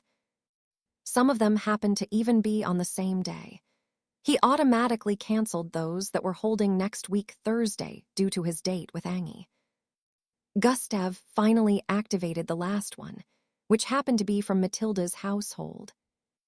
"The Koyun family is inviting you for my celebration, Gustav. Please make sure you show up." Instead of influential family members like the rest, Matilda was the one in this footage. It was as if the family knew that seeing Matilda in the footage, as the one doing the invitation, would actually affect Gustav's decision to attend. Fortunately, it happened to be holding the day before his date with Angie, so he had no problem with attending. The day came to an end, and Gustav arrived back in his home by midnight since he went out to hunt some mixed breeds and farm EXP. Gustav arrived in his room and once again pulled off his tattered clothes that got incinerated by the mixed breeds he battled today. You sure love to destroy clothes, don't you? He suddenly heard the voice of the system in his head. Well, it's not like there's anything I can do about the entire vicinity turning into a domain of magma. There's no way any cloth would be able to survive that, Gustav responded while walking towards the shower after pulling everything off. Why don't you try creating clothes that are immune to temperature change and wouldn't easily get destroyed in battles? The system proposed. I already thought of that, but I won't begin the process till after next week, Gustav responded. Oh, you did. Looks like you're a little less dumb than I thought, the system replied. Gustav ignored the system and kept showering, but then he thought of something. Hey, don't tell me you can't see my... Gustav covered his privates as he thought of this. He subconsciously wanted to hide his P***ness, since the system sounded and looked like a girl. Idiot, I live inside you, so of course, I've seen everything. Not like there's much to see anyways. The girlish voice of the system laughed lightly as it voiced out. Gustav felt like cursing the system again at the moment, as he showered in silence. Hey, have you figured out how to use your YARKI? The system asked. No, I haven't. Been trying, but I can seem to figure it out, Gustav replied. How about I give you a clue? Chapter 312, Finding Yarki. No, I haven't. Been trying, but I can't seem to figure it out, Gustav replied. How about I give you a clue? The system proposed. Gustav was surprised at the system's sudden proposal to render assistance. Why are you nice all of a sudden? Is there a catch? Gustav questioned with a tone of suspicion. He didn't think the system would just assist him, because he had been hard working in trying to figure out how to use Yarki. Why should there be a catch? Idiot, the stronger you are, the better it is for the both of us. Why would I want your growth to be restricted when it is also to my own benefit? The system chided. Oh, fair enough then, but instead of giving me a clue, why not just tell me the entire process? Gustav asked shamelessly with a smile. Stupid, did you forget about the time I mentioned that you have to figure it out yourself? If I tell you the entire process, you'll remain a subparallel being forever. You won't be able to go beyond that class, the system voiced out. Gustav had a look of understanding after hearing that. All right then, he muttered. Cosmic superiority is a universal power bestowed upon the privileged. As you know, there are other beings in the universe that have achieved it. I've seen that you've been trying to channel the power of Yarki differently because of this. It's a universal level of power that doesn't only center around mixed bloods. This means other beings without bloodlines can use this power. So, the system voiced out lengthily and suddenly stopped. Gustav exclaimed with a look of confusion. That's it. Figure out the rest yourself, the system stated and kept quiet afterward. Gustav's forehead creased up as he stared at nothing while standing underneath the shower.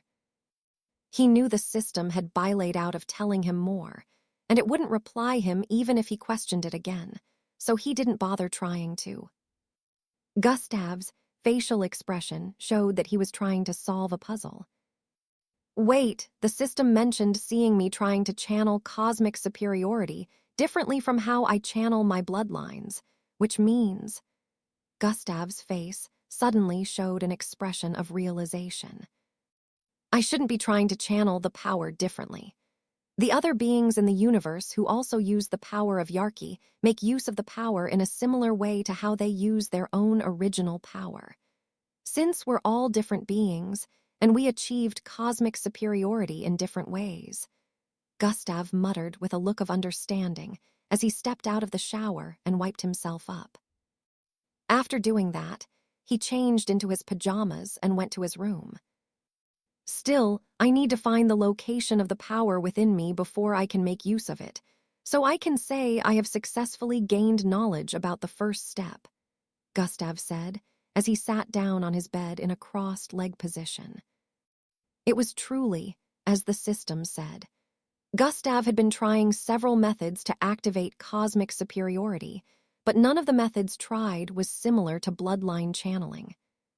So, this time, Gustav had decided to try and look for the power within him by channeling all bloodlines at the same time. Gustav had never tried this because so many things could go wrong with trying to channel several bloodlines at the same time. He might end up exploding into a bloody mess or lose control and turn into a mixed breed that would have the combination of all his abilities. Even if he successfully managed to channel every bloodline at the same time, the speed of channeling would be extremely slow. However, Gustav had no choice but to try it this time since it was necessary. Gustav slowly concentrated his senses inwards and began to spread them around the parts where his bloodlines were located. One after the other, he connected to each and every one of them. However, unlike before, where he would have firm control of them, which would enable him to channel that particular bloodline properly, this time, it felt like he only had a very vague hold over them. Gustav raised his concentration to the peak as he began to channel every one of his 30-plus bloodlines at the same time. Every single bloodline stored within Gustav began to tremble and bubble slowly as Gustav channeled them. Gustav smiled as he successfully managed to begin channeling the bloodlines together. However, it seemed to be mentally and physically tasking for him. I need to use their energy to find out where the power is hidden, Gustav said internally as his skin started changing color due to the multiple channeling. Shharuyamum. In just a few seconds, Gustav's skin had transformed from warm cream color to red. Beads of sweat began to roll down his face as he closed his eyes.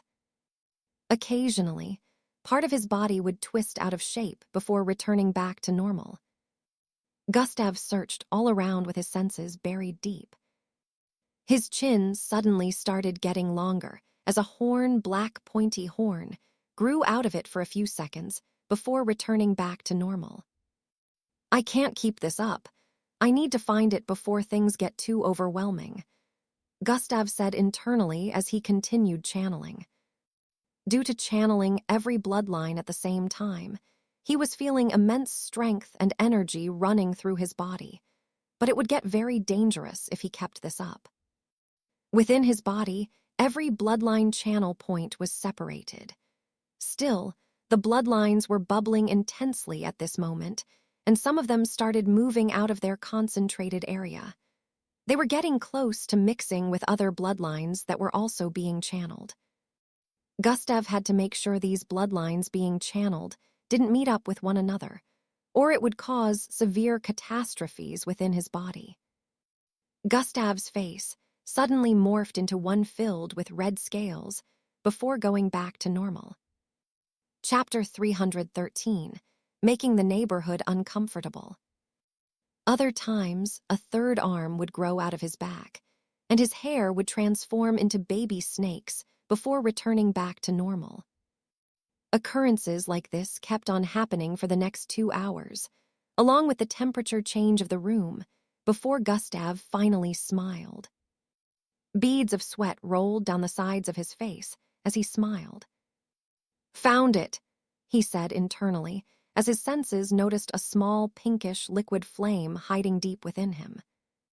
Beads of sweat rolled down the sides of his face as the smile appeared. The moment Gustav noticed this small liquid pinkish flame, he could already sense that this was the Yarki within him. He didn't need to be informed. He already sensed the connection to it, which grew even stronger after his senses noticed it. The pinkish flame instantly increased in size and became twice its initial size. At this moment, Gustav stopped channeling the bloodlines and instead tried channeling the pinkish flame within him. Shhen. A pink-like aura suddenly illuminated the entire room from his being. Sshchacharokyumum. The aura that extended from his body didn't stop after filing up the entire apartment. Instead, it kept spreading outwards. Sshchachacharorawim. It spread outside of the building, then to the houses in the vicinity and the entire neighborhood area that covered over 30 miles. It took Gustav by surprise because at this moment, he was like a living light bulb. The entire neighborhood was suddenly thrown into disarray by this unknown power, even though it was late in the night. Some of them woke up, but couldn't understand where the source of light was coming from. Angie, who was sleeping at the moment in her parents' apartment, could not help but shiver subconsciously as she felt the strange power in the air. There were not a lot of mixed breeds in this neighborhood, but at the moment, the few of them felt chills within them even in their sleep. Gustav, who was the source of this disturbance, had no idea about the influence he was causing by unleashing this power. He even wondered if he was using it the right way. "So this is Yarki. I don't feel any different, though," Gustav said as he stood to his feet. "There must be other ways it can be applied." Gustav muttered with a look of contemplation as he raised his hand. "The Guara mentioned that I could use it to make species in a particular range of power submit to me," Gustav recalled. "I will need to try this out later," Gustav said as he slowly deactivated Yarki. For some reason, he didn't get any system notification about it, so he guessed cosmic superiority wasn't controlled by the system, which made him wonder how the system was able to make him achieve it in the first place. "I'll advise you to only use that in life-threatening situations," the system suddenly spoke. "Won't you congratulate me first?" Gustav asked while raising one eyebrow. "You're the first subparallel being in the universe to gain the power of Yarki without being able to activate it. Do you still think you deserve congratulations?" the system asked with a childing tone. "Gustav, what was I expecting?" "Why do you say I should only use it in life-threatening situations, though?" Gustav asked. "Although it doesn't run on energy from you or me, it can still run out of power if you overuse it. Your Yarki is still in its baby phase, so I can tell it doesn't have a lot of power. If you use it too much, you will run out of energy and have to wait for it to recharge for an entire day or more, so mind how you make use of it," the system explained. Gustav nodded in understanding as he heard this. He was glad Yarki didn't use his energy, but now he had to be careful not to use it up entirely, which meant that even when training, he had to train moderately. At this time, it was already past 3 in the morning, which meant Gustav would not be able to go to sleep since he had to do his daily routine. Gustav went back into the shower to take his bath and change his cloth before heading out once again. Just like that, another 2 days went by in a flash, and it was the weekend. Gustav had finalized the employment of the 3 who came looking for trouble the other day. The green-bearded man was known as Heiki, the purple-headed man was known as Vibrant, and the red-haired lady was known as Fialorna. Gustav explained to them how he wanted their operations to be carried out with brawn and Dirk. The 3 newbies he employed were to be trained by these 5 since their job was to hunt, while the other 3 he employed were to handle the delivery process of mixed breeds corpses. One was the new secretary, who would be stationed in the storage room at all times. Only a manager was missing now, and Gustav already had someone in mind for that. Gustav had already decided that he would be testing out the power of Yarki today within the border. He finished training with Miss Amy in the afternoon and immediately headed for the border. Gustav didn't need to stress like before to open a side of the border. His ability had been applied to a rectangular-shaped technological device that instantly opened a hole within the border for easy access. Braun and Dirk were the only ones Gustav entrusted with this device, since people were not permitted entry into the border except him. Gustav arrived inside in a few seconds and was already journeying through the forest of trees. He was headed back towards the area where he found that massive serpentine mixed breed that nearly consumed him if not for the red shadow. Or should I just try it out with the weaker ones first? Gustav immediately discarded that thought. I need to know where the limits lie first, Gustav said internally as he leaped upwards and landed on the last tree situated in front of the plain area without any vegetation. Chapter 314. Getting the attention of the massive serpentine mixed breed.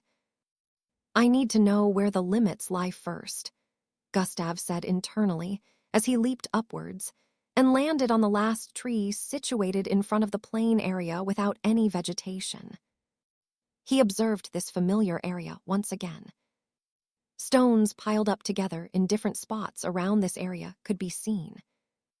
I'm way faster than I was a month ago, so I should barely be able to escape it if this doesn't work, Gustav thought as he squatted on a tree branch that was as thick as an arm. He raised his hand and grabbed a branch above before using it to swing himself upwards. SW-woon. Gustav spun in midair repeatedly as his body ascended to a branch close to the top of the same tree. He repeated the same action again and found himself at the top of the tree, where he could see the outline of the environment in front from a height of 120 meters. Gustav was thinking about the best possible way to draw the attention of the serpentine mixed breed without having to walk on top of its body. Gustav had learned his lesson the last time. Seeing as the piled-up stones were still in many different spots around there, he knew the serpentine mixed breed was very much alive underneath the ground. After all, the red shadow didn't fight the creature. He only saved Gustav from it. You do know that there's a high possibility that this won't work, especially when the difference in strength is too significant. The system warned Gustav before he ventured into the domain of danger. Gustav paused his thoughts and decided to ask something. What level is that serpentine mixed breed? Level 36, the system answered bluntly. Gustav's eyes widened slightly as he heard that. 36, he muttered with a disbelieving expression.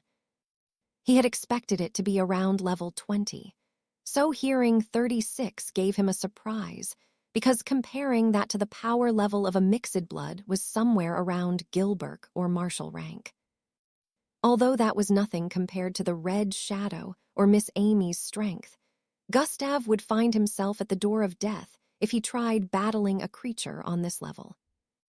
He knew all these since he had experienced it firsthand.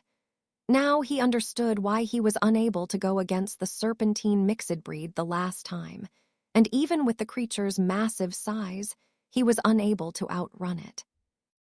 Gustav was starting to doubt he could outrun it now, because he felt the creature might not have displayed its full speed. He decided to revise his plan and make a new one just in case things went south when he uses Yarki against the creature. The creature practically lives underground, so the hole won't work. Cognitive concealment could work, but then I need to get out of its range of detection the moment things go south, Gustav said internally as he prepared to distance himself immediately. He triggered the appearance of the creature. Gustav's head transformed into that of the Savrinia serpent mixed breed, turning black with scales all over and black long ram horns along with purplish eyes. Gustav opened his mouth as a purplish beam started gathering in front of his wide-open mouth. The beam was aimed towards one of the piled-up stones hundreds of feet towards the northeast. At the same time, Gustav also activated gravitational energy container, and some of those orbs filled with energy floated around him. They were about 60 in number, and they crowded a radius of 100 feet around Gustav, who was standing at the top of one of the tallest trees in the area. It was like glowing light bulbs. Red and blue were floating around him.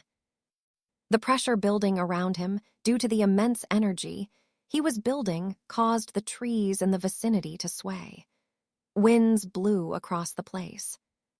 The orbs surrounding Gustav suddenly disappeared as he shot out the purplish beam that had finished building up. Trrrrchum, bang. It slammed into the pile of stones it was aimed at. However, only a little bit of it was blasted apart. The pile of stones that were about 3 feet tall was now about 2 feet due to the blast. Gustav's attack carried a lot of power, but this was the only effect it could cause. However, cracks could be seen around the pile of stones, along with a small crater due to the attack. Gustav had already turned around and leaped forward the moment the attack connected. Gustav landed on another tree hundreds of feet behind, but he still kept leaping with incredible speed. Krrri.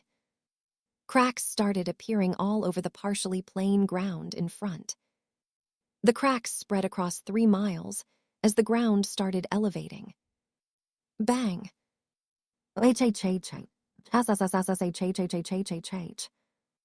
A loud hissing sound, similar to an engine's, reverberated across the place as a massive creature shot out of the ground.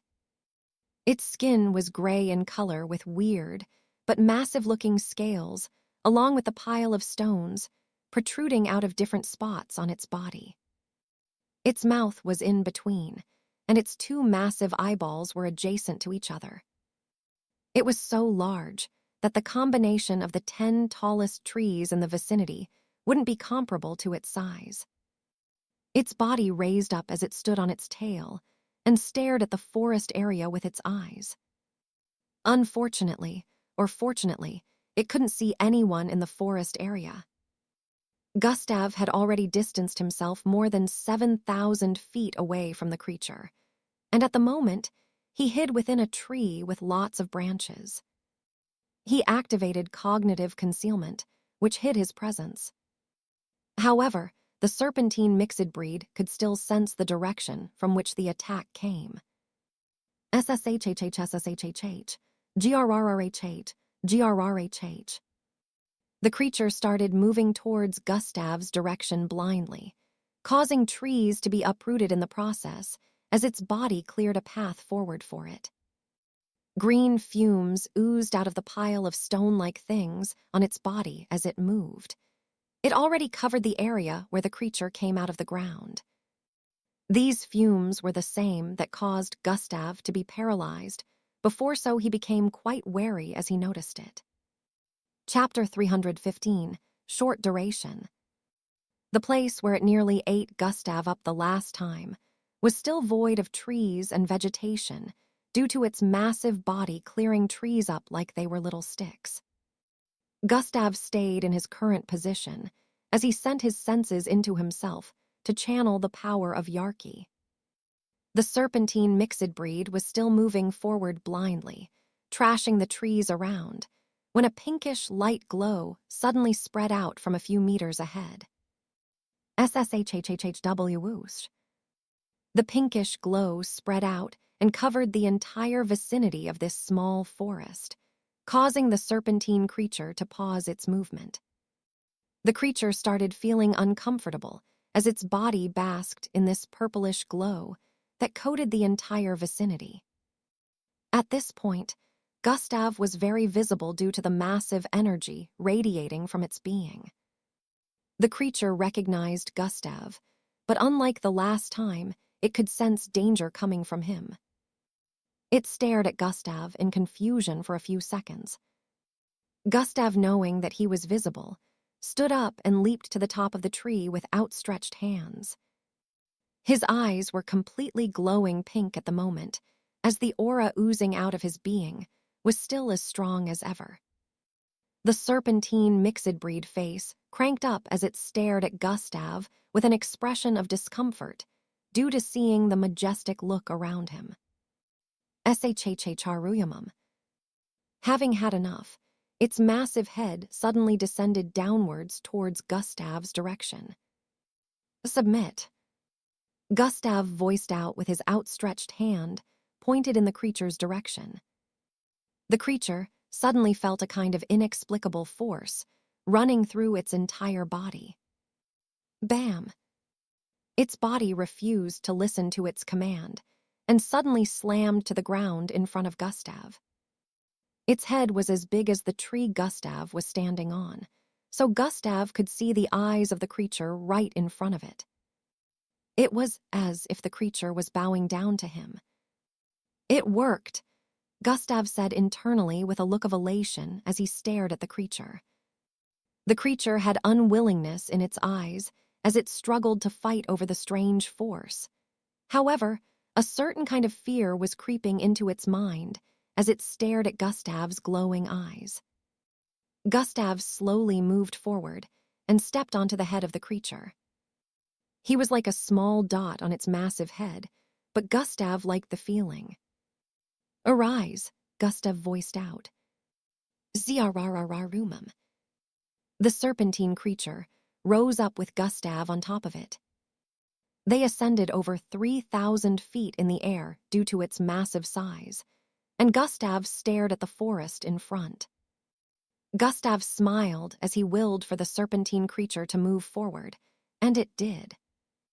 So, this is what getting others to submit to your will feels like, Gustav muttered, as the creature moved forward with speed, causing winds to blow his hair backward. Hey, idiot, aren't you noticing something? The system suddenly voiced out, bringing Gustav out of his merry thoughts. What is it? Gustav asked. Look around you, she voiced out. Huh, Gustav did as he was told and looked around. At first, he didn't notice anything, but in the next second, his eyes widened. The range his Yarki covered was shrinking rapidly. It covered the entire forest area around them before, but now it was only covering about 1/3 of the forest area and still shrinking. What's happening? Gustav was confused as he quickly jumped off the body of the snake and landed on a tree in front. He quickly commanded the creature to distance himself from him, willing it to move in the opposite direction. Gustav started running at the fast speed he could move at as the Yarki shrank rapidly. Sshhhcharuamum. In a few seconds that it retracted back into him, the vicinity returned back to normal. He had distanced himself quite a bit from the serpentine creature when it regained control of its body due to the retracted Yarki. The creature who recalled its action a few moments ago was suddenly filled with repression and anguish, which could be seen on its face. It was about to turn around to deal with the lowly creature that caused it to perform such degrading acts when a massive explosion suddenly rocked its tail region. Boomum. The explosion was loud and powerful, covering a huge part of its tail and even causing 3 trees in the vicinity to be blasted apart. However, only a small injury could be seen on its tail. Regardless, this still managed to delay the creature's pursuit. It made some hissing sounds that proved it was angered as its eyes squirmed while it stared at its tail. Thinking someone else attacked it, it turned around to check that direction for the assaulter, but it couldn't find anyone there. After a few more seconds of surveying the area, it turned back around to check for Gustav. However, Gustav was long gone by that time. He had used that time to escape from the small forest area and was currently leaping over a small stream that was on the path to leaving the border. About 5 minutes later, Gustav had already arrived outside the border. Phew! He breathed out in relief as he moved towards the nearest tree and stood under its shade. That was close, Gustav muttered as he sat before the trunk of the tree and leaned his back against it. He had made use of the 60 orbs of energy he conjured before and hid them with gravitational energy. He made them explode at the tail of the creature so it would think it was being attacked from behind. Gustav sourced for the Yarky within him and found out that it was out of energy. It depleted way too fast, Gustav said internally with a look of disappointment. Hey, system, you didn't tell me it would only last for 52 seconds. Gustav had calculated the amount of time he spent using Yarky. No, it wasn't supposed to deplete this fast, the system said with a tone of surprise also. Even though your Yarki is still in its baby phase and weak, it wouldn't have worked against the creature at all. It was able to subdue the creature completely until it ran out of energy, the system added. As Gustav heard that, his expression turned into a contemplative one. Maybe, Gustav's face lit up with a look of realization. I have 2 theories. Chapter 316, Waiting for Recharge. Maybe, Gustav's face lit up with a look of realization. I have 2 theories. The system waited for Gustav to speak.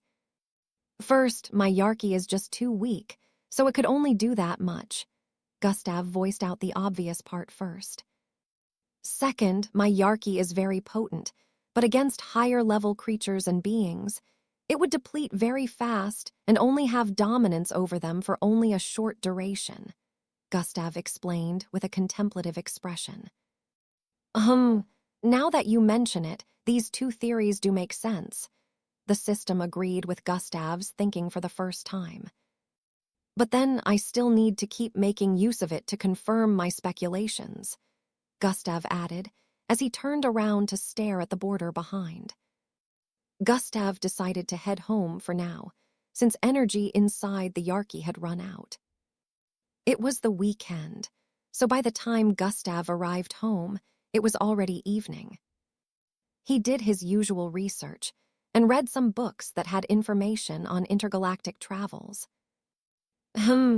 Truly a lot of things are hidden from the general public.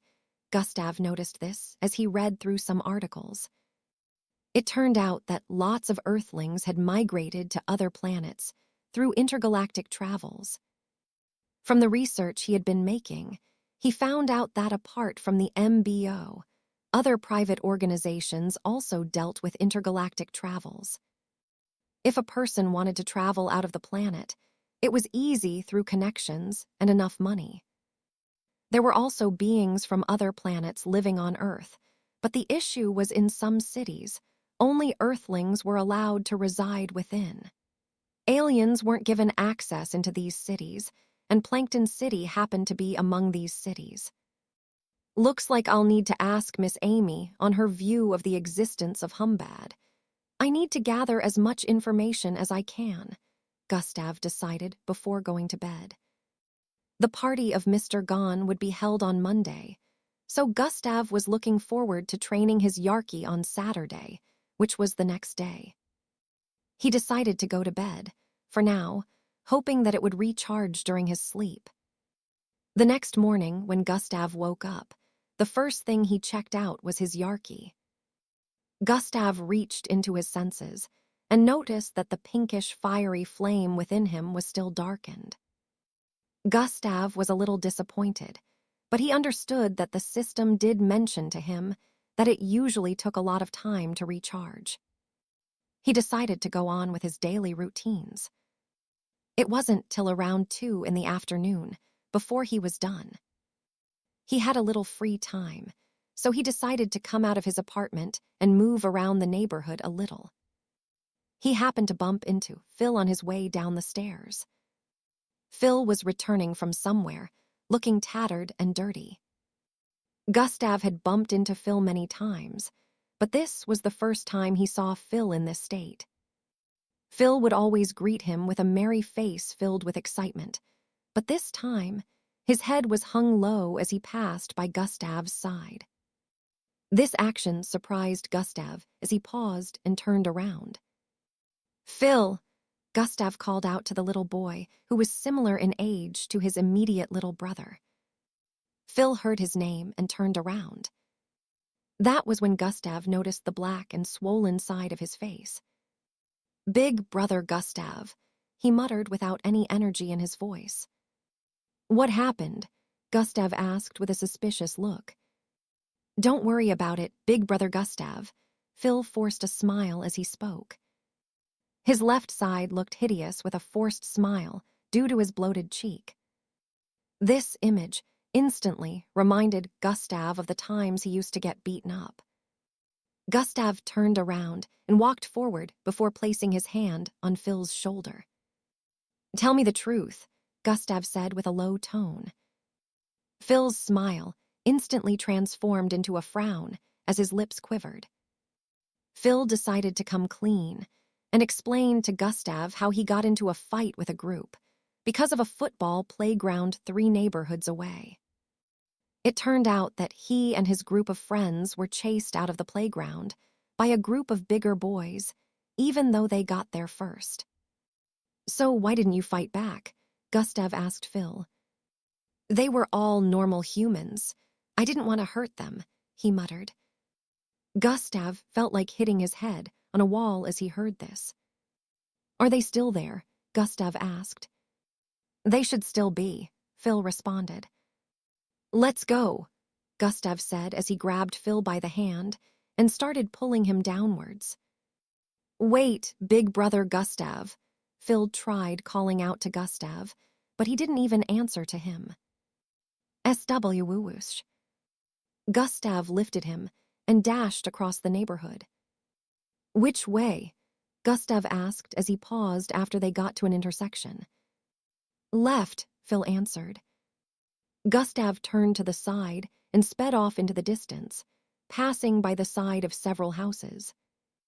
After turning left and right once more, they arrived in a part of the edge of the city where a plain field could be seen in the midst of an area filled with grasses.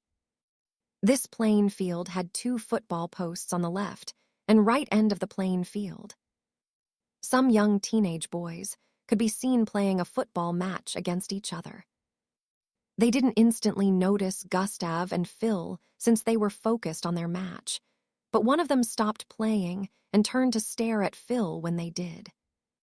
"Yo, this kid came back for more," he voiced out as he started moving forward. The others behind laughed as they heard that and stood to watch the show that was about to unfold. "Is that the one who beat you up?" Gustav asked as he stared at the yellow-skinned boy approaching. "Yes, big brother Gustav," Phil answered as he stared at the boy with a look of anguish. The boy looked to be around 14 years of age, while Phil was only around 12 years of age. Chapter 317, Lecture on Brutality. "Good now." Before Gustav could finish his statement, the boy in front interrupted. "What is this? You brought your uncle to come fight for you?" he asked with a taunting look as he reached into the back of his pants and brought out a pocket knife. "I'll rough him up too," he voiced out with a smile as he walked closer. "This kid has guts, taking a pocket knife wherever he goes," Gustav said internally.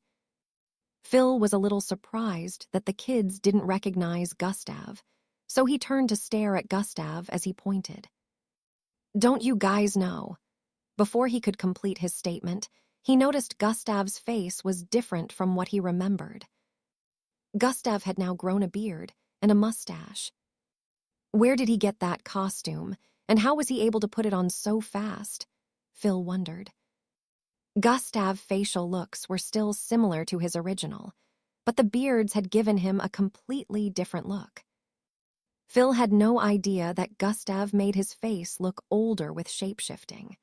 He thought it was a costume to hide his original looks, and he totally understood that Gustav would want to hide his looks due to his recent popularity. "That knife looks cute and all, but you better put that away before you hurt yourself," Gustav stated while rolling his eyes. "Shut up, Grandpa. Don't pretend like you're not scared," the boy voiced out as he moved closer. Gustav chuckled as he heard that, but he wasn't bothered since this was just a kid speaking. Even if he was to get stabbed with a laser pocket knife, it wouldn't penetrate his body, not to talk of an ordinary pocket knife. Phil, you go out there and return the beating he gave you, Gustav said to Phil. No, I can't. My mom and sister said never to touch humans because they're fragile or hurt anyone for that matter. Phil rejected the proposal. Sigh, what are they teaching this kid? Gustav shook his head as he thought. Did they also mention that you should become a punching bag and receive the beatings of anyone who feels like laying their hand on you? Gustav asked with a look of disappointment. No, but... Before Phil could finish his statement, Gustav interrupted. There are no buts. In this situation, it's beat or be beaten. Do you want to always be on the receiving end? Gustav asked. Do you enjoy being inflicted with pain? Do you hate yourself so much as to tolerate someone inferior laying their hands on you when you can fight back? Mind you, never show sympathy to those who wish to harm you except you're a masochist. So, tell me, Phil, are you a masochist? Gustav asked in quick succession. At this point, Phil was speechless as he heard Gustav's questions. Are you lovebirds done jabbering and yammering? My ears are bleeding, the kid in front voiced out as he ran forward with the pocket knife. Phil, Gustav voiced out as he walked forward to meet with the kid in front. The kid's pocket knife was still pointed forward, but the kid seemed to have no intention of actually stabbing someone, so he was shocked when Gustav suddenly dashed forward to meet him. Pace. Due to the fast speed, the knife stabbed forward uncontrollably towards Gustav's gut. Arg! Gustav moaned in pain as he stood in front of Phil. Phil's eyes widened as he screamed out, Big Brother Gustav. His eyes turned silver as white furs grew out of his limbs, and he transformed into a beastly-looking creature with massive paws and feet. Phil dashed forward and leapt upwards with his legs outstretched. Bam! His leg slammed into the face of the kid, sending the boy flying several feet backwards. Phil looked triggered as he dashed forward again, after the kid slammed into the ground in front, and started raining kicks and punches on his face. In a matter of seconds, the kid's face was already swollen and full of bruises. Just as Phil was about to stomp on the kid's face again, Gustav dashed forward and grabbed hold of him. That's enough. Gustav held him up, easily preventing him from continuing the beating. The kids behind had wide-opened mouths after witnessing the scene before them. They never knew Phil was a mixed blood. They thought he was just a normal Slarkov since he had horns and never actually fought anyone or reveal his abilities. Now that they had witnessed this, they swore in their hearts never to mess with him again. Big Brother Gustav, you are okay, Phil voiced out. H&M, I am fine. Gustav nodded as he dropped Phil and showed him the pocket knife that was initially in the hand of the kid. The blade of the pocket knife had twisted towards its handle. I was not affected, Gustav added, but someone else would be if they were in my shoes, and you could prevent that if you had dealt with him when he messed with you. Phil had a contemplative look on his face as he heard that. Don't wait to act when you come in contact with people like this. Always put them in their place, Gustav said as he started walking forward. Phil stared at the boy, who was lying by the side with a swollen face just like his. After a few seconds of staring, he ran forward to meet up with Gustav. Always control yourself, though, and don't overdo it. Unless the offense deserves a punishment like that, Gustav said with a lecturing tone as they walked away, leaving the kids behind with awe-stricken looks. Hours later, Gustav went back home after hunting some mixed breeds and farming EXP. I am only a few more XPs away from reaching the next level. I wonder if there will be any different when I achieve level 20, Gustav said internally as he went to shower. After showering, he approached his bed to sleep. Tomorrow is the birthday party of Mr. Gon. Let's see what he has to offer, Gustav thought before going to bed. The next morning, he awoke once again and checked on his Yarki. Why is it still lacking energy? Gustav voiced out with a look of dissatisfaction as he noticed his Yarki was still dark and void of energy. Hey, system, how long till it recharges? Gustav decided to ask the system since he couldn't understand why it had not even received an ounce of energy, even after 2 days. Beings in the universe who have achieved cosmic superiority don't ever let their Yarki completely run out of energy, because it's always hard to get it charged again, the system stated. So, what do I do? Gustav asked. Chapter 318, How to Recharge Yarki. Beings in the universe who have achieved cosmic superiority don't ever let their Yarki completely run out of energy, because it's always hard to get it charged again, the system stated. So, what do I do? Gustav asked. The thing is, your Yarki isn't trying to recharge. It has a kind of consciousness that you have to connect to and make your intentions known to it, the system explained. Oh, so it has to be like the first time I connected to it. Gustav held his chin as he muttered. Although I have to warn you to be prepared. If your Yarki is truly like you speculated, prepare to be drained of energy. Since you made it run out of energy completely, it will need a buttload of energy from your immune system to jumpstart itself, the system added. Gustav's eyes squinted as he heard that. I need to attend this Mr. Gon's party today. Or should I cancel? Gustav questioned. That's up to you, the system stated and kept quiet afterwards. Gustav sat on his bed with a look of contemplation. He had done research on Mr. Gon and found out that he was the current CEO of a clothing brand. Gustav already thought of how he would make use of this man, but without going to his party, that would be impossible. Looks like I'll just have to connect to the Yarki later. I don't want to risk losing all my energy and becoming unable to defend myself just in case something happens, Gustav decided as he stood up to go do his daily routine. Within a luxurious-looking living room that was similar to a large hall, a man sat in the dining area with exotic foods of different kinds on the massive dining table. 2 ladies in maid outfits stood by his side, while another one was pouring wine into his glass cup as he ate.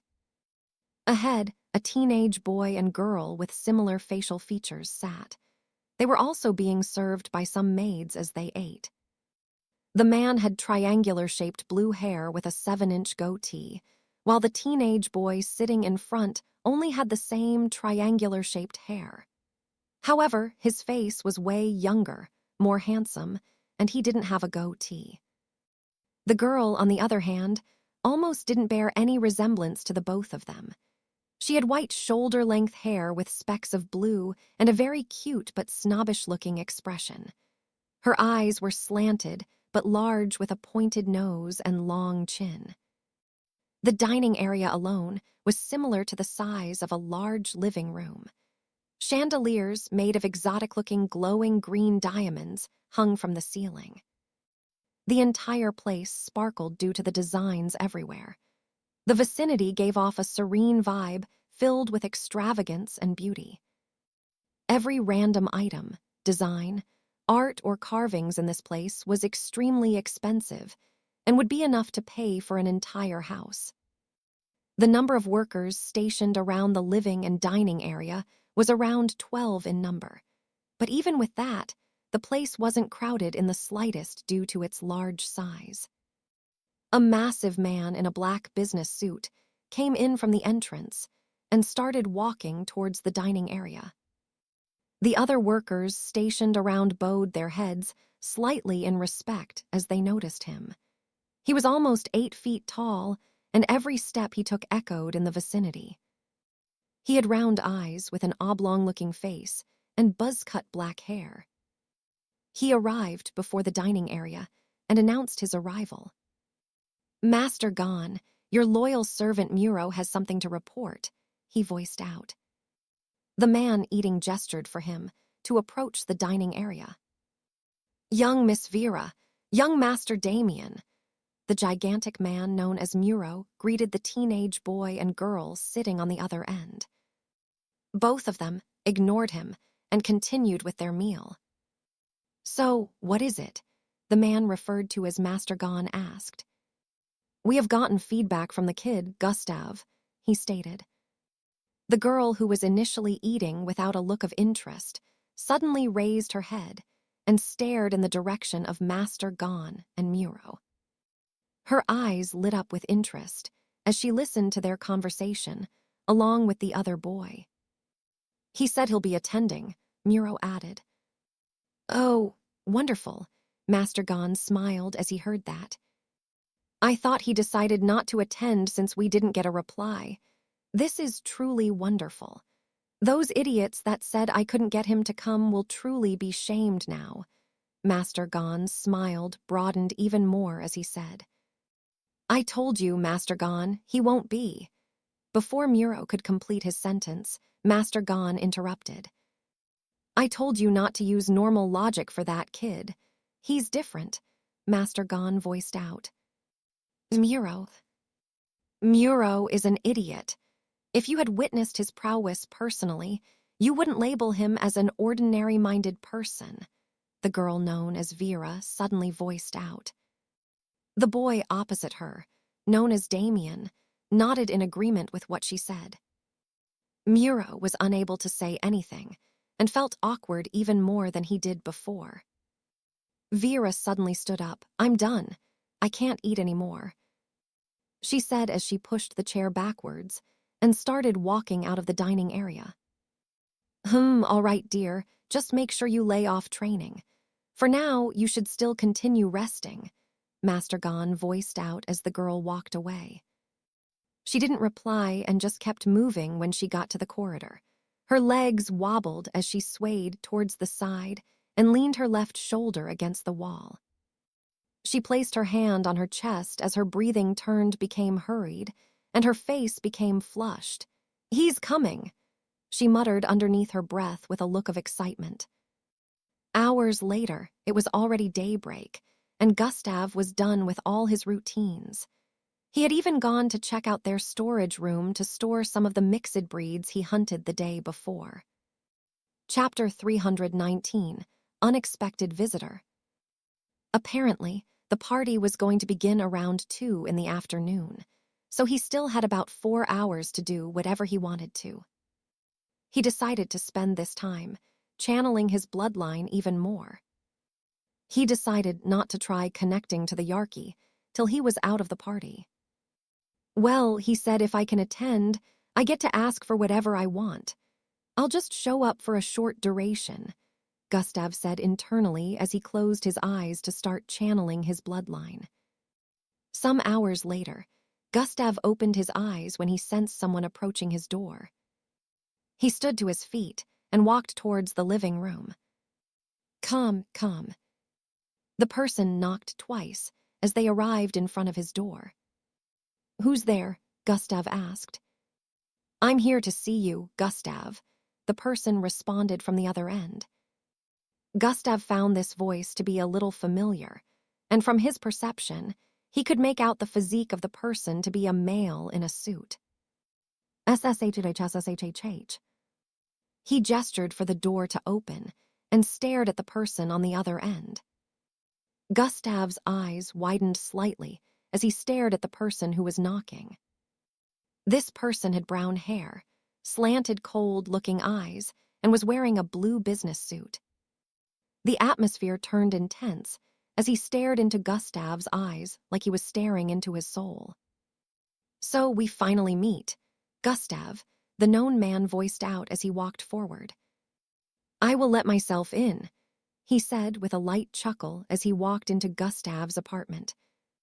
Hung Joe's elder brother, young Joe. Gustav turned around as he stared at the back of the man who had just walked into his apartment. "What is he doing here?" Gustav wondered. Young Joe sat on the sofa in front, crossed his leg with gracefulness, and stared at Gustav, who was still standing at the door with a dumbfounded expression. "What do you want?" Gustav asked while squinting his eyes with a look of suspicion. "No need to be alarmed. I only came here to talk. Be a good host and get me a cup of tea," young Joe stated. Gustav took 2 steps forward and stared at young Joe with a wary look, trying to read him. "Is there a need for you to be alarmed? Or maybe you have something to hide from the brother of your former classmate?" Young Joe voiced out playfully when he noticed Gustav was still standing there.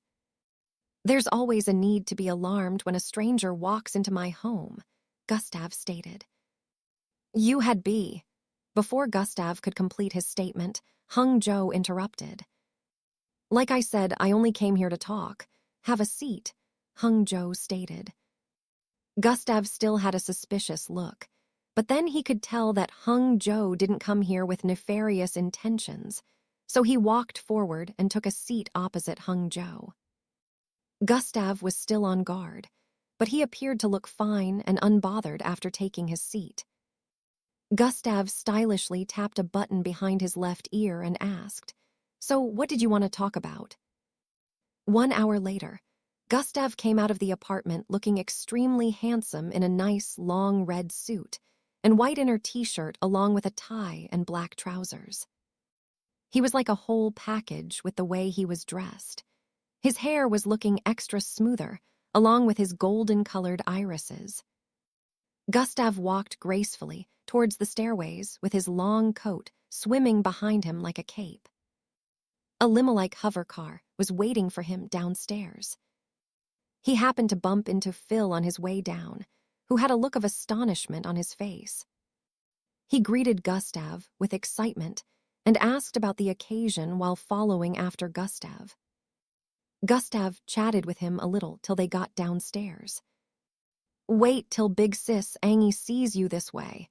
I wonder what her reaction would be," Phil shouted out as he started running back up the stairs. Gustav wanted to tell him not to bother because he was already late and wouldn't be able to wait, but the boy had already sped off. The 2 men in a suit standing in front of the vehicle bowed slightly as they greeted Gustav. The door of the vehicle opened up in front of Gustav, and he moved in. SWGI. In a few seconds, they sped off into the distance. And moments later, they left Angie, and Phil arrived downstairs. "Didn't you say he was here?" Angie said as she pulled Phil by the ear. "Stop trying to prank Big Sister," Angie said as she turned around with a disappointed look. "No, I swear he was here," Phil said as he looked around, wanting to call anyone in the vicinity to bear him witness. However, those who were gathered here when they saw the luxurious-looking vehicle had gone back to minding their businesses after Gustav left. "I have been giving him space since we got back, so I won't disturb his training. Maybe I should just listen to Glade's advice and become more assertive," Angie thought as she climbed the steps with a slightly frustrated expression on her face. Several minutes later, Gustav arrived at a part of the city that was kind of isolated. It was built to look like a mini estate, with several houses that were well secured with lots of security operatives stationed at the entry points. Other luxurious vehicles were also moving into the entry point. They were scanned by blue light before they were given access. In no time, the vehicle Gustav was being transported and was also given access. This place was large enough to have roads like outside that led to different places. Lots of well-trimmed, beautiful flowers could be seen around. However, among all the buildings, a large castle-like building stood out in the midst. This was where everyone was heading to. Luxurious hover cars parked by in rows and columns ahead could be seen. There were more than 100 of them, which proved just how many guests would be attending the event. Gustav came out of his vehicle the moment it parked and started moving towards the entry point of the large house. Chapter 320, being the center of attention. Gustav came out of his vehicle the moment it parked and started moving towards the entry point of the large house. Other people were also seen in the vicinity, with luxurious-looking outfits, moving into the castle-like green and gold-colored building. Large, muscular-looking men in tight combat bodysuits could be seen standing at the entrance, confirming the invitation of every guest before giving them access. Gustav was being followed on both sides by the men who had brought him here. When they arrived at the entrance, they were immediately given access the moment the guards noticed these men. Chatter, chatter, chatter. Sounds of conversations could be heard all around the place as the guests who were familiar with themselves greeted one another. Gustav wasn't surprised by the turnout of rich people to the party, because Mr. Gone happened to be among the top 5 richest men in the city. He, of course, headed a big family known as the Aaron family, which was also one of the top families in the city. Among them all, he was the youngest head of a family in the city. However, today was his 70th birthday. Some of the guests recognized Gustav as he walked in, but some did not, because not only did he look different in person due to the stressful test, he also was looked extremely sophisticated. Gustav arrived at the main living room, which was like a large hall. He could see people numbering in the hundreds gathered in the well-designed and beautiful seating area. Even though the number of people here today was over 100, the main living didn't look crowded at all due to the size. Even after observing the faces of many of the guests, Gustav couldn't find a single one of them dressed brashly. His get-up today wasn't his doing. Mr. Gone had arranged his clothing. If it wasn't due to that, he would have dressed in a casual outfit. Gustav could see the high table, which was opposite the sitting area. Everyone in the normal sitting area was facing the people sitting in the high table area. At the moment, they were watching a group of young maidens in purple and pink outfits perform a musical choreography. They danced gracefully, moving like swans and attracting the attention of the guests. Light music-filled and melodies filled the room, adding even more beauty to these ladies' moves. Gustav moved towards the eastern side and sat somewhere in the middle that wasn't preoccupied.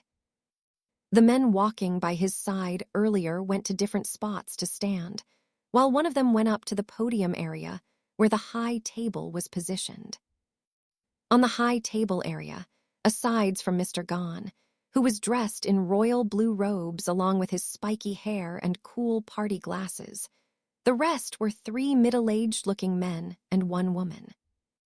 These 4 looked extremely haughty with fierce eyes.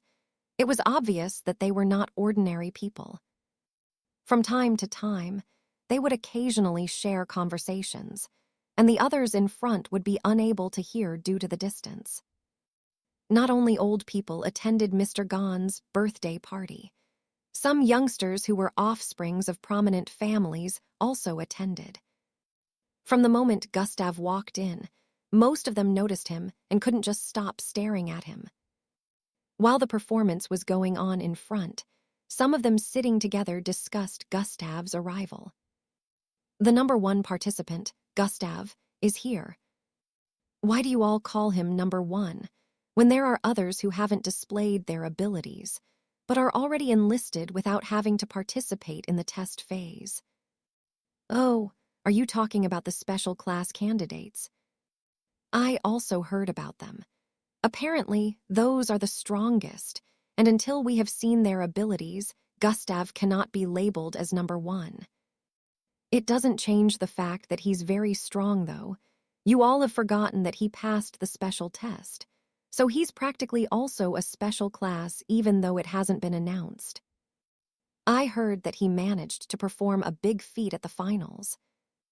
Gustav's perception was able to cover the entire hall, so he could hear the words of these youngsters as they discussed with each other, but he wasn't bothered. One of the men who escorted Gustav to this place had already informed Mr. Gone of Gustav's arrival. "Oh, isn't that the young lad who earned himself the title of #1? The young lad known as Gustav. Looks like he was invited too. I must make my children share a conversation with him today. That kid has a bright future." Some of the influential parents who arrived with their children saw this as an opportunity to make connections with him.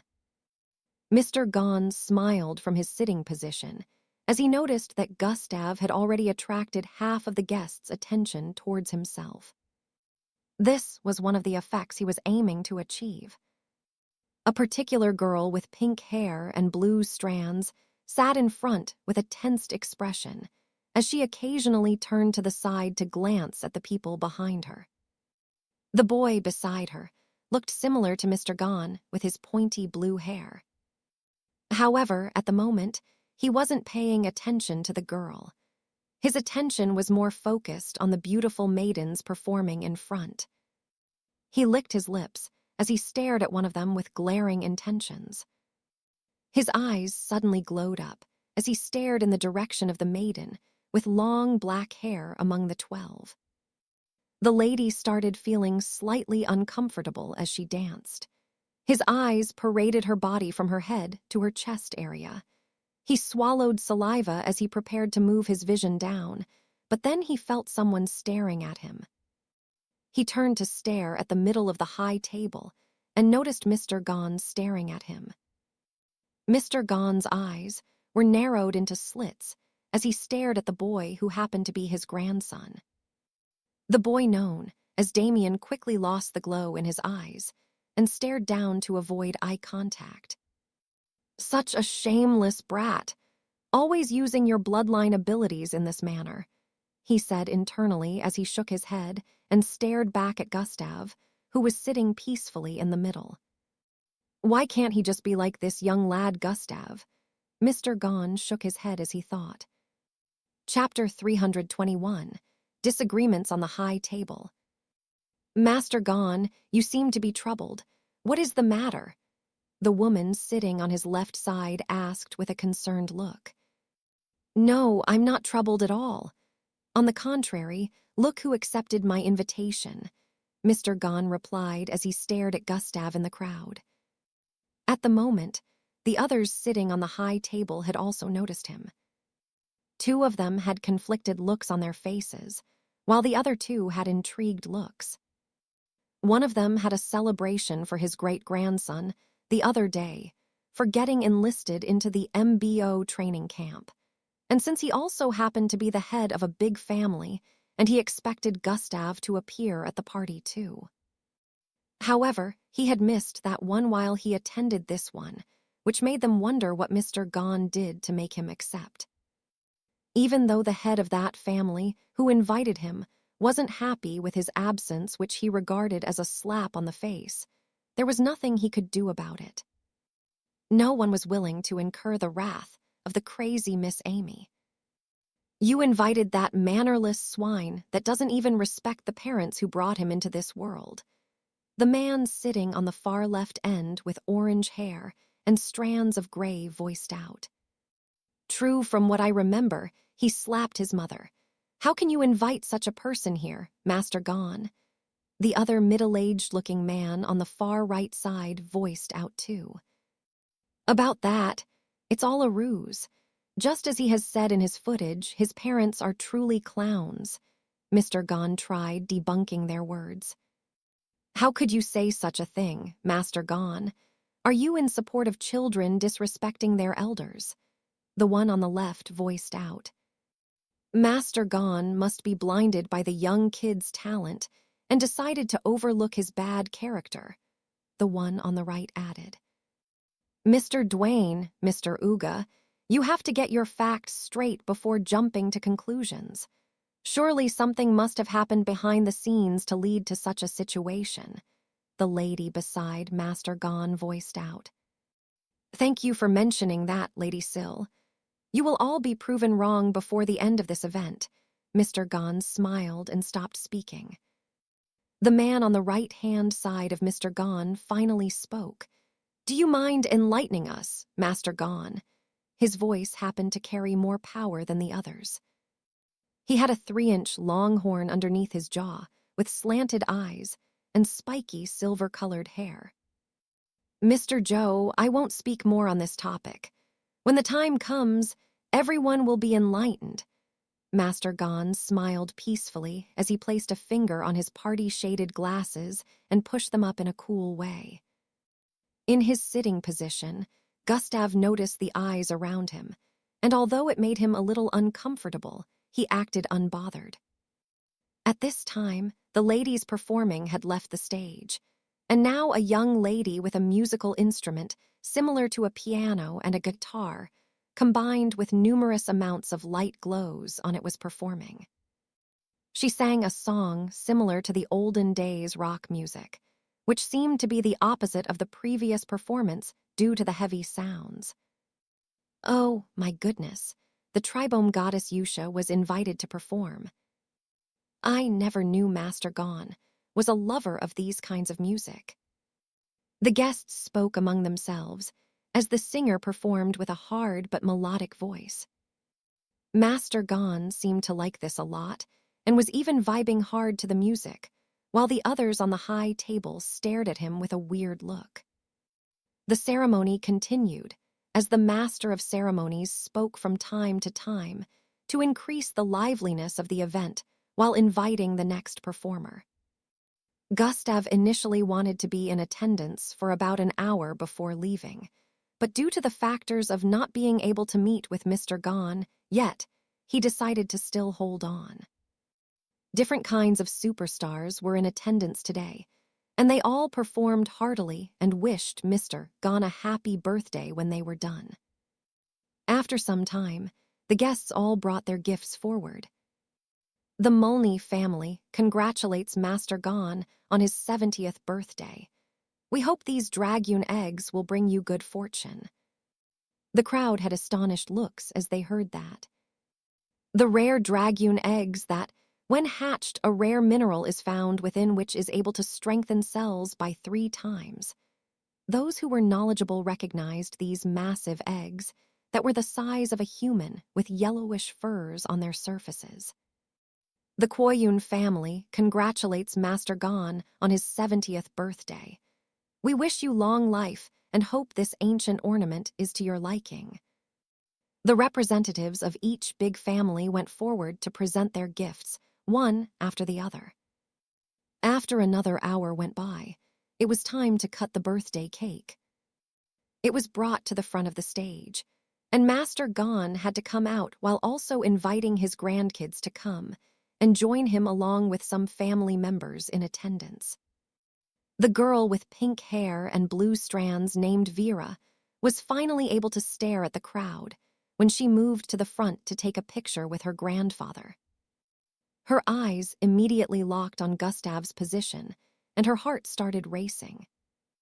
Gustav noticed someone glaring at him intensely and decided to look up to stare at the person. Although he knew people had been taking glances at him occasionally, this particular glare was just too intense for him to overlook. Who is she? Gustav wondered as he locked eyes on the girl standing on the left side of Master Gon on the stage. Oh my goodness, he just stared here. Vera felt her heart skip a beat as she quickly turned her eyes away and pretended not to stare. Her face returned back to its initial aloofness and haughtiness as she took several pictures with Master Gon. Gustav shook his head and decided to overlook this as the party continued. After cutting the cake, the guests were invited to the dance floor to pick partners to dance with. Gustav sat on his chair unbothered as he waited for the celebration to come to an end. While sitting and waiting, he suddenly heard someone call out to him from behind. Hello, handsome. Wanna dance? It was a sweet and melodic voice. Gustav was drawn by the sound of the voice, so he immediately turned around to stare at who had just spoken. You. Chapter 322, Dancing with a Superstar. Gustav was drawn by the sound of the voice, so he immediately turned around to stare at who had just spoken. You. Gustav was taken aback to see a beautiful young petite lady with purple-colored hair packed in a bang. This was the same lady who sang a song similar to Rock the other time. She was the superstar known as Goddess Yusha. Do dance with me, Gustav, or am I not worthy enough to get a dance from you? She asked. Gustav stared at her outstretched hand and then her beautiful face before looking at the dance floor, where people could be seen swaying from place to place with their partners. He turned back to stare at her before responding, I don't know how to dance. Yusha's eyes brightened as she heard that. I figured. Wouldn't it be too much for you to be talented in combat and also be a good dancer? She chuckled. So, why is your hand still outstretched? Gustav noticed this and asked. Grant me the privilege of teaching you, she voiced out. Most of the girls in the vicinity cursed in their minds as they noticed the exchange between both of them. They wished they had worked up the guts to ask first. However, it would seem they were too slow in making up their minds, and now Goddess Yusha had beaten them to it. They silently prayed for Gustav to turn her down. Gustav had a slightly contemplative look on his face as he thought, well, what could go wrong? I still haven't completed the goal of learning a dance move, so I might as well just use this. Gustav stretched out his right hand and placed it on hers. All right. Her smile broadened as Gustav stood to his feet, and they walked towards the dance floor amidst the stares and glares of many guests. The both of them faced each other as they got to a part of the dance floor, and Yusha stretched out her palms as slow music played in the background. She told Gustav to place his palm on hers and follow her movement as they started dancing to the tune. Even with the envious gaze of some girls around them, Gustav focused on the dance lesson. This was the first time he was attending any social event. He never even knew how such things were held, which was why he didn't know how to dance. He nearly stepped on her several times as she instructed him, but due to his sharp reflexes, he was able to quickly move his foot away. Now you're getting it. You're quite the fast learner, she said as their movement became more fluid than before, garnering astonished stares from those who had their eyes on them the entire time. Gustav's left hand was gripping her thin waist, causing her body to be hugged to his as they moved. Gustav was quite triggered at first as he held the soft body of a woman again, but he slowly got used to it as they danced, telling himself this was a normal thing. Goal completed. Learn a dance move. Gustav smiled as he noticed the notification. He set it aside and decided to check the rewards later. So, out of everyone you could dance with, why me? Gustav asked as he stared into her eyes. Hello, have you met you? You're Gustav, the #1 participant in the just concluded MBO entrance test. Who wouldn't want you to dance with them at this party? She muttered while looking back into his eyes as they moved from place to place.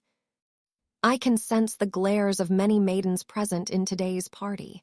If looks could burn, I would have been barbecued. Believe me, every girl present here wants a slice of you, she added brazenly. Gustav laughed lightly as he heard that. You don't seem to me like you're one of those girls who would care about such things. Even if a person was famous, you're also quite famous yourself, so it's truly surprising that you'd be interested in dancing with me. Gustav paused his statement at that point. Well, that's because I like you, she voiced out. Gustav was surprised at her open revelation. I watched your performance in the test, and it made me research about you. I know your story, and it inspired me to write a new song that I will be releasing in a few days. She smiled while narrating. Gustav didn't even know how to respond to her, as he kept staring while they danced. However, before the atmosphere could turn awkward, she spoke. I am not asking you to date me. Dancing with you is already enough. You are an awesome person, handsome, strong, charismatic, and frankly, many girls' dream guy, so I just want to say you should just keep doing you," she muttered with a smile as their bodies separated from each other. This was the first time someone was praising him this way and came at him without hidden intention. She practically tabled everything out for Gustav, and he liked that she was straightforward. They stared at each other for a while before two massive men approached them from behind. "Young Miss Yusha, it's time," one of them voiced out. "Oh, all right, 1 second," she said to them before turning back to stare at Gustav. "Now exchange contact with me. As of today, we are friends, and you can attend all of my concerts for free," she said cheekily to Gustav. Some minutes later, Gustav went back to his seat, checking the device in his hand as he stared at the number Yusha gave him. She had left the event to attend another one that she was invited to perform. She seemed like a really fun person. "I'd like to meet her again in the future," Gustav said internally as he drank from the cup on the table in front of him. A few girls had approached him during the time he took his seat to ask for a dance, but Gustav turned them down. Chapter 323, Spar with the Eldest Grandson. He wasn't really interested in too much socializing since he saw it as being too stressful. If any of these girls had piqued his curiosity, he would have agreed, but he didn't seem to be interested in any one of them even though they were all rich kids. The music was cut in a few more minutes as Mr. Gon moved towards the middle of the stage to give appreciation to the guests for showing up today. He spoke for about a minute, mentioning all the big families and the leaders of big families sitting in the high table area. "Lastly, we have a special guest in our midst today. You all know him as the #1 participant, Gustav. I'm glad he honored my invitation and attended this old man's party," Mr. Gon voiced out as he stared at Gustav from his seating position. Chatter, chatter, chatter. Everyone's attention was drawn towards Gustav. "If you don't mind, my eldest grandson would like to have a bout with you," Mr. Gon proposed. "I'm sure everyone would be interested in seeing the prowess of the #1 participant in person," Mr. Gon added. "Oh, a bout with Mr. Gon's eldest grandson. This will be interesting. He is serial ranked, though. I remember Gustav to be Zulu ranked." The guests discussed amongst themselves as they waited for Gustav's answer. Gustav stared at Mr. Gon for a bit before answering. "Fine by me." "Grim, come out," Mr. Gon called out. In a few seconds, a young man who looked no older than 18 walked out from the passageway on the east side. He also had blue hair. However, there were specks of pink in different parts. He was quite huge, but he had a calm face. Gustav also walked forward, approaching the stage area. "My eldest grandson Grim is already a serial rank, but you still bested him in the entrance test. Since both of you never met up during the test, he wanted a personal bout with you," Mr. Gon explained. "They say you have the strength of a serial ranked even though you're only Zulu rank. I would very much like to test out this theory. Nevertheless, if you feel that you can't face a serial rank, you can back out now," Grim voiced out as he placed his fist and palm together in a respectful martial arts style. "I have no issues. It's fine with me," Gustav said with a dismissive expression. "All right then, let this be the final presentation to entertain my guests." "Thank you, Gustav," Mr. Gon said before moving out of the stage area, leaving them both there. "No problem. I'm just going to collect more compensation from you after this," Gustav said internally as he turned to face Grim. ZW Woon. The stage area suddenly started levitating as an energy field barricaded the four corners of the stage. This was to prevent attacks from hitting the guests. After this was done, everyone focused on the exalted stage to watch the bout between these two. "Ready when you are," Gustav said without assuming a battle stance. Aren't you looking down on me too much? You don't seem bothered, neither are you on guard, Grim said as he stretched out his palm and lowered his body slightly with a smile. He assumed a nice-looking battle pose, while Gustav continued staring at him unbothered. I'm not looking down on you, but this will be over soon. Gustav activated God eyes as he stared at Grim's body. HMPH, that proves that you're truly looking down on me. Wait till I wipe that unbothered look off your face, he voiced out as black blades started protruding out of his body in different parts. His fist, palms, arms, neck, chest, and some other parts of his body all had blades phasing out of them. Swoosh. He dashed towards Gustav with speed while slashing out. Zizziaching. A half-moon-shaped energy shot out of the blade in his fist towards Gustav as he arrived in front of him. Dash has been activated. Swoosh. Gustav swerved towards the left, cleanly dodging the attack, but Grim wasn't done yet.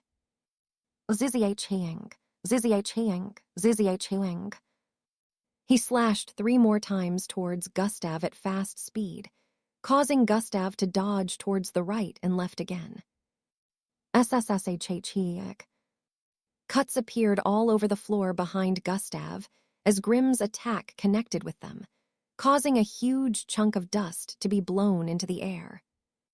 Just when Gustav finished dodging those attacks, a flying kick was already headed towards his face and was only a few centimeters away.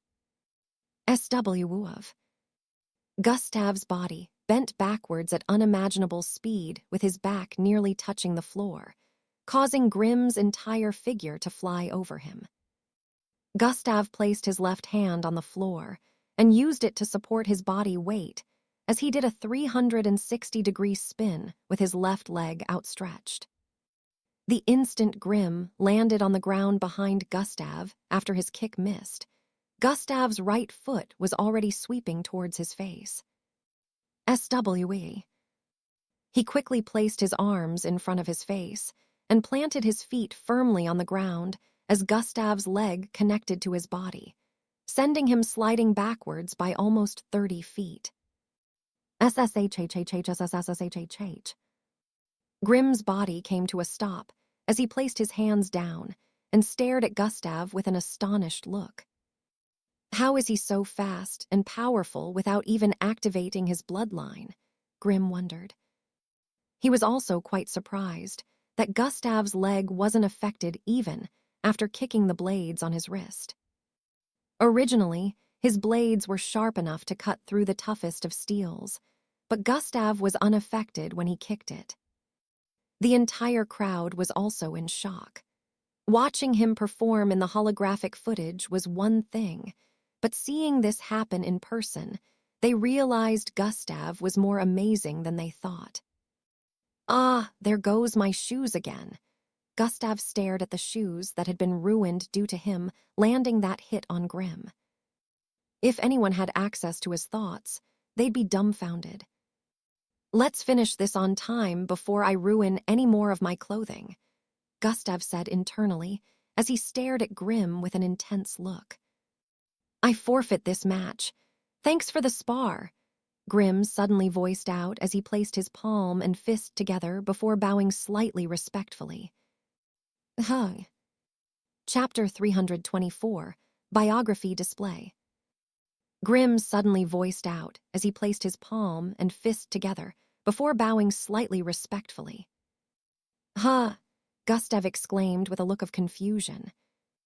Grim quit the spar before they went too far. He had already felt Gustav's strike without him channeling his bloodline, which made him wonder just how powerful Gustav would become the moment he activated his bloodline. Either way, he could tell that he wouldn't be able to defeat Gustav. On the contrary, he didn't want to embarrass himself in front of his grandfather's guests, so he decided to end the spar before Gustav turned him into a laughing stock. What? Why did he forfeit just like that? Sigh, just when things were starting to get interesting. Is he so spineless that he couldn't even see the spar to the end? The guests had different opinions upon witnessing Grimm forfeit the match. Grimm paid no heed to their complaints, even though his grandfather mostly agreed to this so that he could entertain his guests. Grimm would rather end the fight before being beaten up instead of being turned into a punching bag just for entertainment. As you all have seen, the future is very bright since we have such youngsters getting enlisted into the MBO camp. Mr. Gon voiced out as the stage descended, and the barriers surrounding them disappeared. He gestured for his other two eldest grandchildren to approach the stage, which they did. Damien and Vera walked up to the stage, where Gustav was standing in between Grimm and Mr. Gon. Mr. Gon asked for a photographer to take their picture together. Vera had a slightly nervous look as she stood beside her cousin Grimm, who was between her and Gustav. She wanted to speak, but couldn't find the words, and her cousin in between them was like a barrier. He might be strong, but he's just an ungrateful brat who doesn't even respect his parents. I don't think forming a bond with someone as ungrateful as this brat is worth it. Two guests voiced out from the seating position in front. Chatter, chatter, chatter. The place became a little noisy as everyone recalled the incident where Gustav disrespected his parents on camera and even went ahead to slap his mother. True. No matter how powerful one is, without morals, they're truly nothing. It would be best if my kids don't form bonds with such an uncultured child, so they don't get influenced by his lack of mannerisms. Some of the guests spoke amidst themselves. Gustav totally ignored their not-so-low voices and took pictures with Mr. Gon and his eldest grandkids. After he was done taking pictures with them, he was about to go back to his seating position when Mr. Gon spoke. Ah, yes, we need to tune into my new media station, since it will be launching by 5 p.m., Mr. Gon voiced out to everyone's hearing. This was when everyone recalled Mr. Gon created a new media station and was launching it today, the day of his birthday celebration. A special footage will be displayed to mark its opening, and I will like for everyone here to watch, Mr. Gon requested. The guests had intrigued looks on their faces as they heard that. They wondered what this special footage would entail. They could tell it would be interesting for Mr. Gon to open his media station using that. Mr. Gon, the eldest grandkids, and Gustav returned to their seating positions. It's is only a few seconds to 5 p.m., so my media station will be broadcasted now, Mr. Gon said after returning to his seat. Truzen. Holographic projections started appearing all across the place, one after the other. Even though there were less than 200 guests present, the holographic projection was about 20, so everyone had a clear view regardless of their seating position. The first thing displayed on these projections were different feeds from all over the world compiled into one.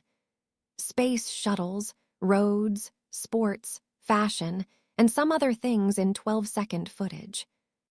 Welcome to the newly launched GTV. A beautiful lady could be seen in a glaring yellow gown as she spoke from within a studio room. From over here, we wish Master Gon a happy 70th birthday, she added with a smile. For our first broadcast, we would like to display footage regarding the revelation of an important person. Please stay tuned, she stated as the screens turned whitish. SSHHHSSHHH, Blinn. Characters appeared on the screens in the next second. Biography of Gustav Crimson. The guests' faces were laced with surprise as they saw the title. Even Gustav himself was confused and wondered what Mr. Gon was up to. In the next second, the footage displayed was one that left shock on the faces of everyone.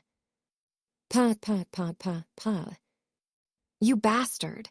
How did I bear a child as useless as yourself? A man with dirty blonde hair and a middle-aged look was seen whipping a young boy with a belt in the middle of a playground within a neighborhood. The boy's clothes were soaked with bloodstains from the excessive whipping, but the man kept whipping him.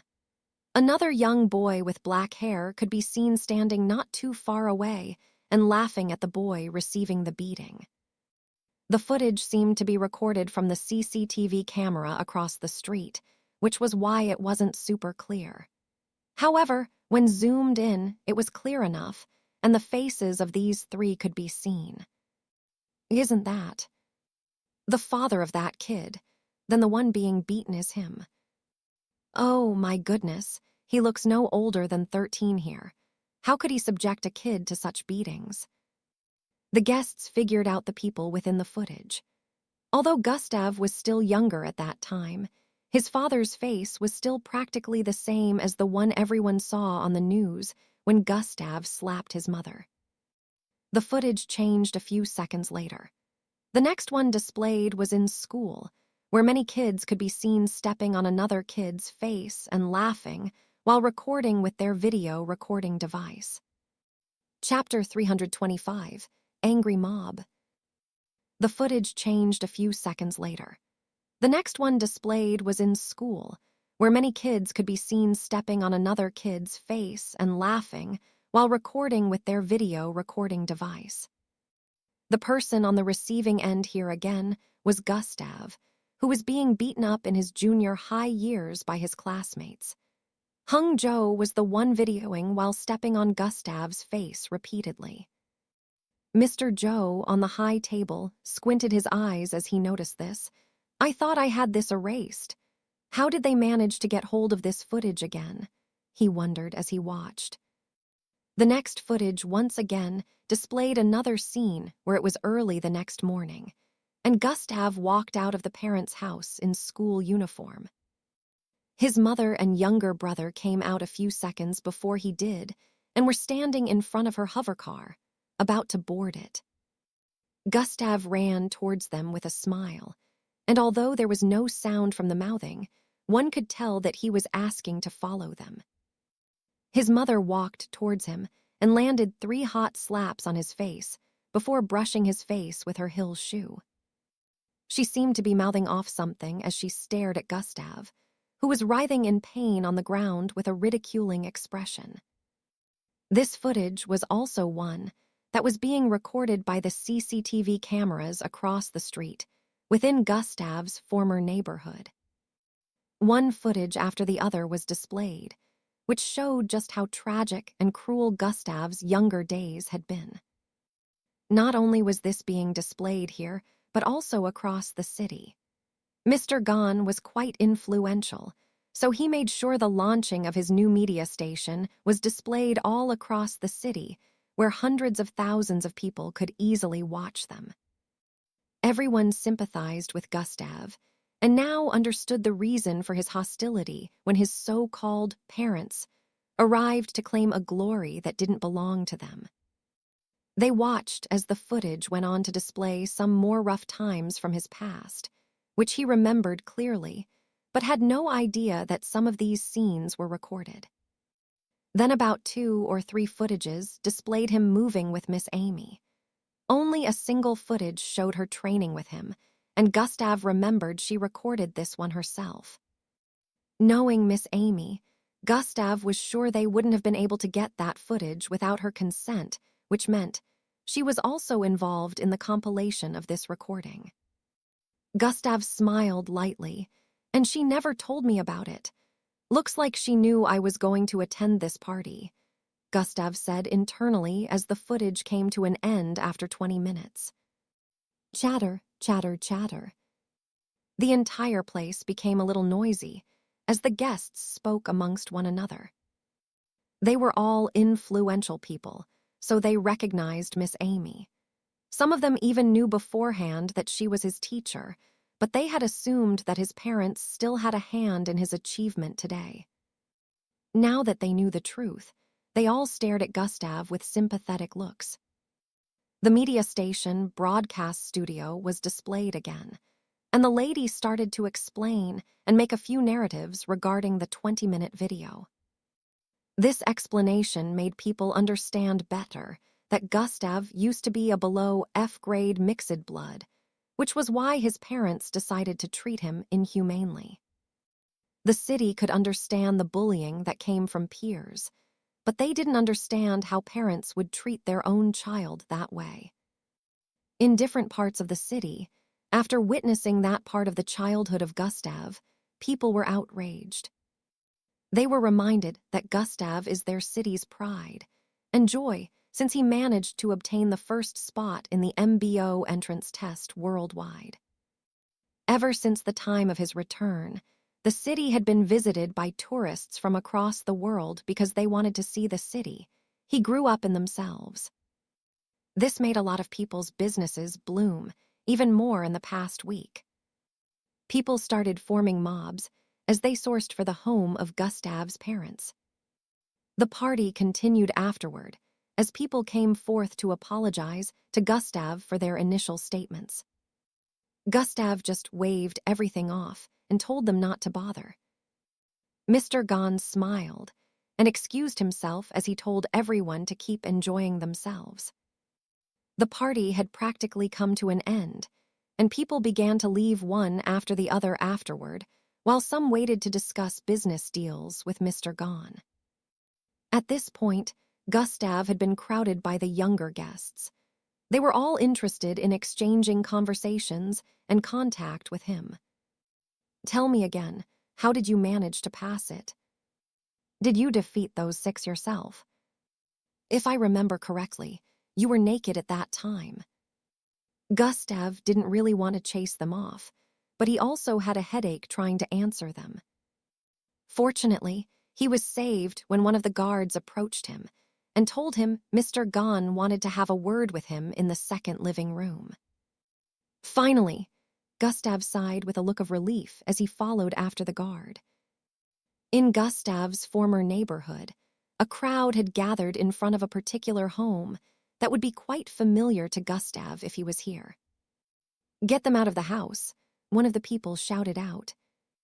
Everyone had looks of anguish, and lots of people could be seen holding sticks and poles as weapons, while some people could be seen banging on the door of an apartment. Within the apartment, a man and a woman clung to each other with looks of fear. Bang, bang, bangs, bang. The sounds of the door being banged hard echoed within the living room. "Call the cops, call the MBO, call Mr. Denny's, tell them we need help," the woman voiced out with fear. "I've done that. No one's responding to any of my calls," the man also voiced out with a shaky tone. These two were none other than Gustav's birth parents, who were hiding in their apartment after a crowd of angry mob suddenly found their way into their neighborhood looking for them. They knew this was all due to the footage that was shown a while ago. Bang, bang, bangs, bang. The banging on their front door got louder as time passed. "What do we do? They're about to break through," the wife asked with a horrified look. Chapter 326, 20 minutes delay. Bang, bang, bangs, bang. The banging on their front door got louder as time passed. "What do we do? They're about to break through," the wife asked with a horrified look. The husband's voice cracked as he replied, "Let's barricade it with our heavy house appliances and furniture," he suggested. The both of them quickly got to work and pushed their sofas, table, beds, and other heavy furniture towards the door to barricade it.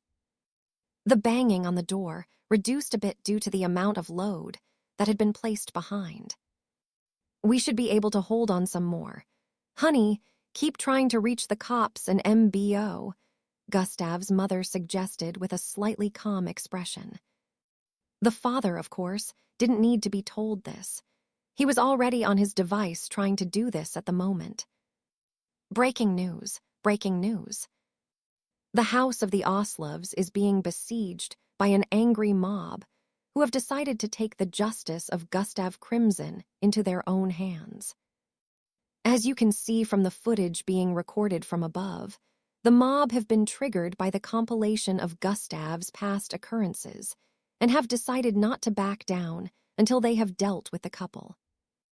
They are currently trying to break into the homes of these two showcased on the screen, and for some unknown reason, the law enforcement authorities have not shown to the scene. Different news and media outlets were displaying the same news at the moment. They were recording the apartment of Gustav's parents from above, and it could be seen that the crowd was increasing by the minute. Currently, more than 1,000 people had arrived on the scene, and most of them had weapons and sticks raised up as they shouted, "Justice for Crimson! Justice for Crimson!" In the police branch closest to Gustav's former neighborhood, the cops there watched the footage of the house being surrounded. Grin, grin, grin. The communication system used in the office rang out severally, announcing the calls and where they were coming from. The one that displayed Gustav's parents' house was left unanswered. "Captain Joe, aren't we supposed to act now?" one of the men asked. "No, an order has been sent from the higher-ups not to interfere until after 20 minutes has gone by." The captain, who was also standing in the corner watching, voiced out. The cops in the station had looks of astonishment and confusion on their faces as they heard that. "It's been only 10 minutes, so we can only sit here and wait," Captain Joe added. In one of the MBO command centers within the tower, positioned in the heart of the city, a similar situation to what was happening in the police station was also playing out here.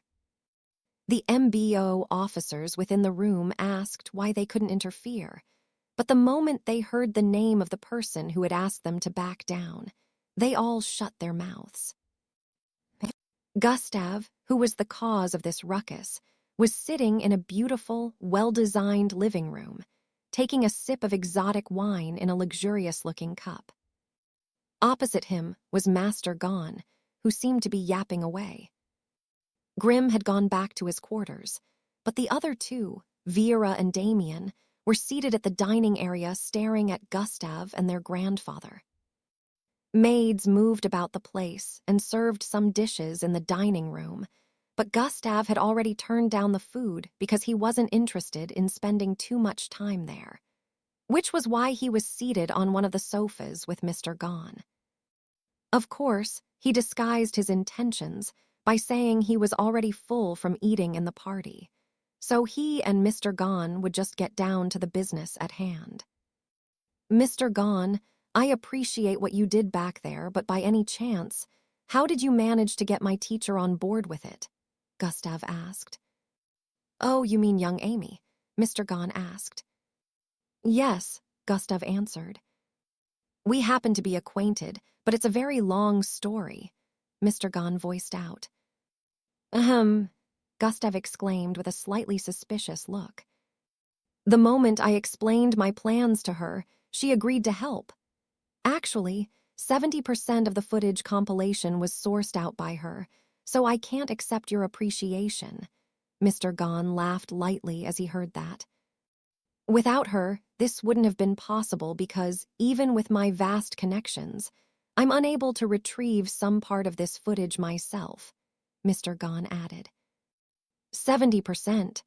Gustav's eyes widened slightly as he heard that. He knew it wouldn't be so easy to retrieve such footage that had been practically lost in time or deliberately erased. However, didn't expect that even someone as influential as Mr. Gon would have such difficulty and only manage to retrieve 30%. "I must thank Miss Amy properly when I see her," Gustav said internally. Although he wasn't all too bothered with what the city initially made him out to be when he slapped his mother in front of the reporters. However, he was still grateful because he understood doing this wouldn't have been an easy task. Mr. Gon gestured for one of the guards to approach them. The guard was holding onto a square-shaped white box, which Mr. Gon passed onto Gustav. "What is this?" Gustav asked as he collected it from the guard.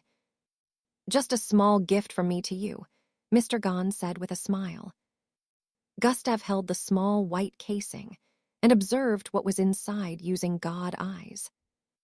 Ahem, he noticed it was a small chip. Play the footage stored within when you get to your home, Mr. Gon voiced out. I managed to acquire that from a group of sneaky reporters, so be careful not to get caught next time, Mr. Gon added.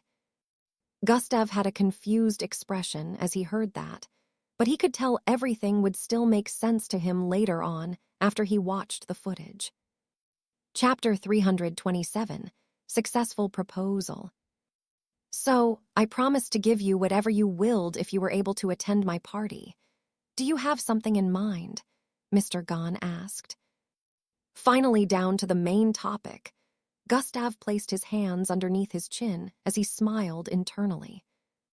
Yes, I do have something in mind, Gustav stated and paused his speech for a few seconds before continuing. I want to own a share of G Clothing Industries, Gustav stated. Silence Tilda. The entire place descended into silence for a few seconds as the grandkids in the dining area stared at Gustav with a weird look. Before Mr. Gon could reply, Damien spoke. Aren't you being too brazen to ask for such? My grandfather can't possibly do that just because you attended his party. I know you're not humble, but at least try to be a little humble sometimes. Do you know how many people would give up parts of their bodies just to share a conversation with my grandfather? You were given the... Before Damien could continue to toot away, he was interrupted by Mr. Gon. Shut up, boy. Do not speak to my guest that way, Mr. Gon stated with an authoritative look. Damien instantly shut his mouth upon seeing his grandfather's gaze. Gustav asked, based on my declaration, he has done nothing wrong. Now apologize, Mr. Gon added. Damien stood up with a frown and bowed slightly. I apologize for my misconduct, he said. Gustav nodded slightly before speaking. Of course, I said this with a few considerations in mind and also a business plan. The grandkids' faces lit up with a look of interest upon hearing that. Do you mind asking the kids to leave us for a few minutes? This is gonna be a business discussion between adults, Gustav proposed with a smile towards Mr. Gon. Both of them heard from the dining area, and their faces showed dissatisfaction. There's no way Grandpa would listen to him, Damien said internally. You heard him. The both of you excuse us for a bit, Mr. Gon said to the both of them. Damien's eyes widened slightly in disappointment as he heard that, but he dared not disobey his grandfather. Vera didn't have a look of opposition as she stood to her feet and moved towards the passage area. A few minutes later, Mr. Gon had a look of understanding on his face. So, you want there to be a department of fitted armored clothes with an elastic feature that don't easily get ripped even after doused in fire, he voiced out. Basically, but of course, there will be other designs. I know you've always been wanting to go into armor designs, but because of Mr. Joe, you have been holding back. I have many ideas that will be different from the types Joe Industries create, so I will deliver the body parts of mixed breeds that are needed to craft such wares. Conversely, you guys, job will be to process the creation, Gustav explained. I have done my research, so I know just how rare the mixed breeds parts needed are, but I can easily get access to them. Mr. Gon had a look of contemplation on his face for a few seconds before replying. This is a really nice proposal, Mr. Gon said. Also, I have something that is among the rarest materials in the world. If you have this, you can create top-notch armor, Gustav said as he tapped onto his storage device. Zing, Kaararai. Fragments of green rocks appeared all over the place.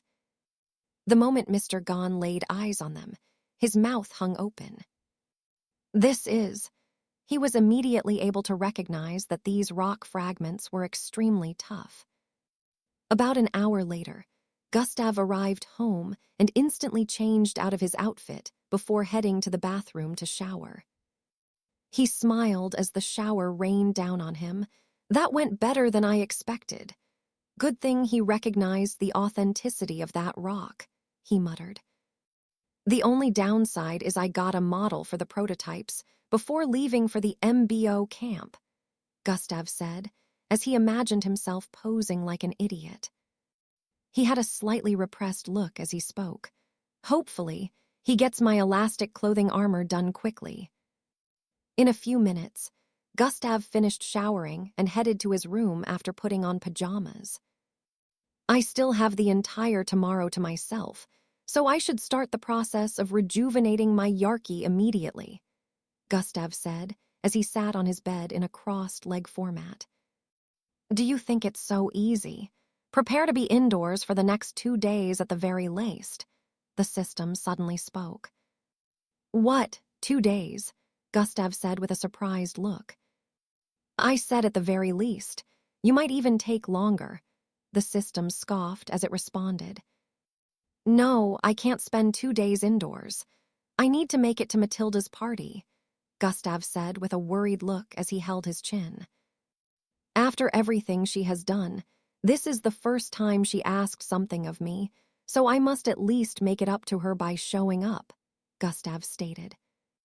It's impossible to stop the process once you've started unless you plan to start it all over again after making progress, so cutting it short to attend the party is out of it.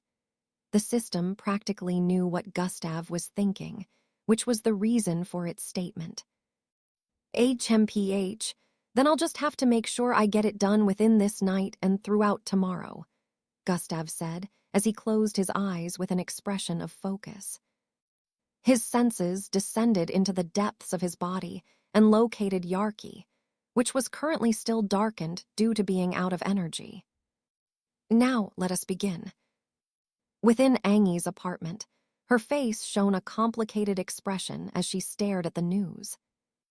Highlights from Master Gon's birthday party shows that young Gustav, the number MBO participant, was in attendance. On the projection, it could be seen that Gustav was dancing with a purple-haired beauty. Their bodies were glued to each other as they swayed beautifully from place to place like trees being blown by the wind. Ha, big sis, didn't I tell you? See big bro Gustav, Phil voiced out from the side. Chapter 328, Miss Amy's Decision. Ha, big sis, didn't I tell you? See big bro Gustav, Phil voiced out from the side while pointing at the television projection. HMPH, Angie pouted as she exclaimed and stood to her feet. Where are you going, sis? Phil asked as he saw Angie walking away. I'm going to bed, Angie answered with a slightly annoyed look as she went in. Oof, I think big sis got mad, Phil muttered. It's her fault for not making her intentions known to him, Angie's mother voiced out from the side as she changed the media station. She exclaimed after noticing the news that was being displayed on the next station. As you can see, this was the state both couples were put in before the arrival of the cops. The reporter who was being displayed voiced out as the other half of the screen displayed 2 people who had been beaten black-blue. Phil, go to your room. Their mother felt the footage was too disturbing to watch for a little kid, so she sent him in. Phil had no choice but to obey and went in. On the other half of the screen, a couple that was nearly beaten to death was displayed. Their clothes had been torn apart, and bloodstains could be seen all over their body. These 2 happened to be Gustav's parents, who were assaulted by the angry mob after their house was broken into. Fortunately for them, the 20 minutes time frame given to the cops was up before the mob could send them to hell. They were saved by the cops and taken to a public hospital. According to the reports, they both survived, but are currently being charged with several offenses, child molestation included. Serves them right, Angie's mother said with a look of disgust. They brought that upon themselves, Angie's father, who was just coming from the passageway, voiced out. They are lucky the cops managed to arrive on time, he said as he sat on the sofa beside his wife. On the screen, the hospital ward was displayed, where both of them could be seen being handcuffed with some red glowing bangle-like cuffs while on the hospital bed.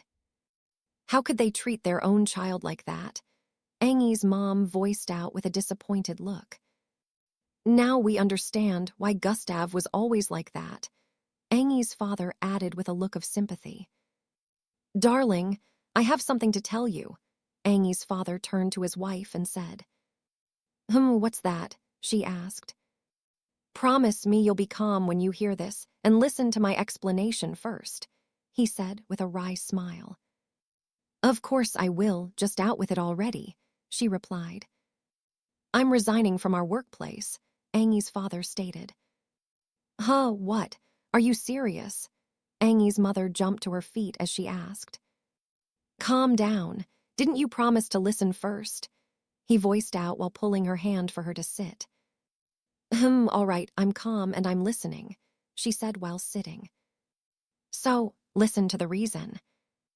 A few minutes later, Angi's mother had a look of understanding on her face.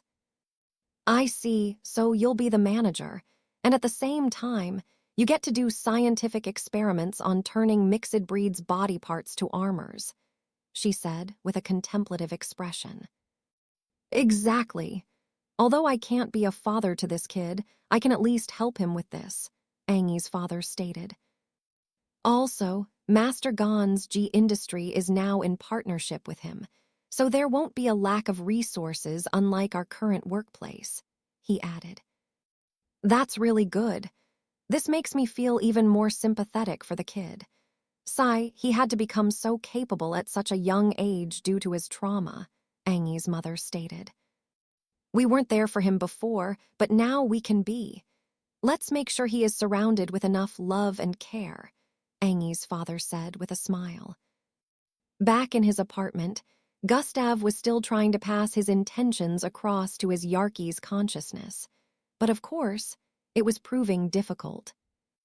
He knew this was still going to take some time to achieve, so he kept probing and probing. The whole night was spent doing this. The next morning was when Gustav recalled that he still had to perform the system's daily tasks. The long night probing had yielded some rewards, and Gustav was starting to receive some signals from his Yarkie, even though they were barely significant. If he stopped now, all that effort would be wasted, and he'd have to start again. I'll push your daily task for today back by 1 day, which means by tomorrow you'll be performing 2 daily tasks, one for today and the other for tomorrow. Gustav suddenly heard the voice of the system in his head. Thanks, Gustav said internally. You still have to perform them, though, and double penalty if you're unable to successfully complete either one of tasks. Gustav, I take back my appreciation. Within Miss Amy's apartment, she walked across her sitting room with a slightly disturbed expression on her face while answering a call. Are you saying it has been buried underneath the ground for over 200 years? Yes, from our research, this is so. How did the investigation on the other borders go? No luck. We haven't found any clue. So we can only make use of the lead in our hands. Are you going to make use of the red shadow? It seems I have no choice. We have to find the developer first. From there, I will know how to proceed. The T-67 device is still in your possession. Did you think I would leave it in the hands of you losers?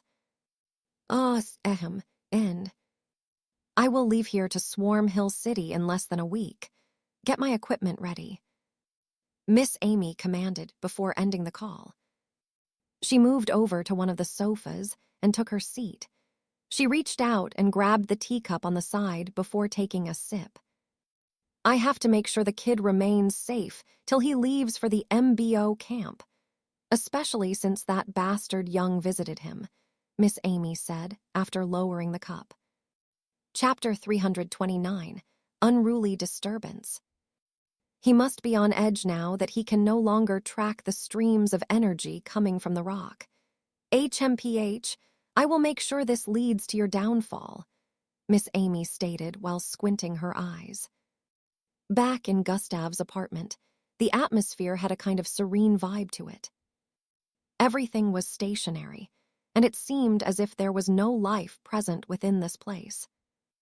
Gustav, who was in a cross-legged position on his bed, was like a statue as he closed his eyes. Even the sound of breathing couldn't be heard coming from him. He tuned his concentration to its very peak as he focused on his Yarky. He was starting to get more signals from his Yarky as time passed. The Yarky was like a dead black flame earlier when it ran out of energy, but as Gustav started forwarding his intentions to it would at times vibrate, while sometimes there would be a small glow on a part of it before it died out again. Occurrences like this kept happening for the next 7 hours. Within a hospital ward, 2 people could be seen in patients' outfits with their beds placed side by side. These 2 happened to be a man and a woman, handcuffed and isolated from the rest of the patients within the hospital. 2 police officers stood in different positions within the ward. A boy with curly black hair was by the side of this couple, speaking with a furious tone. He was dressed in a pure white uniform with a red blood-shaped logo on his right breast pocket area. "This is all his fault, that bastard trash," he shouted out. "Sir, please, there are other patients in this place. Keep your voice down," one of the nurses at the door cautioned. "Shut up, you wench," the boy voiced out and stared at her. "Puamem." A strange force knocked her backwards, causing her to fall and slide across the hospital floors. The police officers quickly drew their weapons and pointed them at him. He gazed at them with murderous intentions, however, before he could perform any actions. "Indrik, stop it," the man on the bed towards the left voiced out. "We don't want you compromising your enlistment into the MBO camp. Behave yourself," he added. The blue glow in his eyes slowly dimmed as he stared back at his parents. "Mum, Dad, I'll handle this," he said as he started walking towards the door. "Indrik, don't do anything stupid. Your brother is now a sensational big shot you cannot." Before his father could complete his sentence, Indrik interrupted. "Don't make me laugh. He's not a sensational anything. He's just a fake special class who hasn't even received any training. I'm better than him," Indrik voiced out before walking out. "Son, you..." Indrik's father stopped his speech as he noticed Indrik was already gone. "Yes, get revenge for me, my boy." Indrik's mother laughed like a depraved lunatic after seeing the rage in Indrik's eyes before he left. "What are you saying, woman? We are the cause of our own problems," Indrik's father said with a look of annoyance. "Toy, the reason for our problem is the first child I mothered. Let my second child handle it, ha ha ha," Indrik's mother voiced out. "You're sick in the head, woman. Sick. How have you not seen the errors of your ways?" "Ha ha ha, my only error was that child."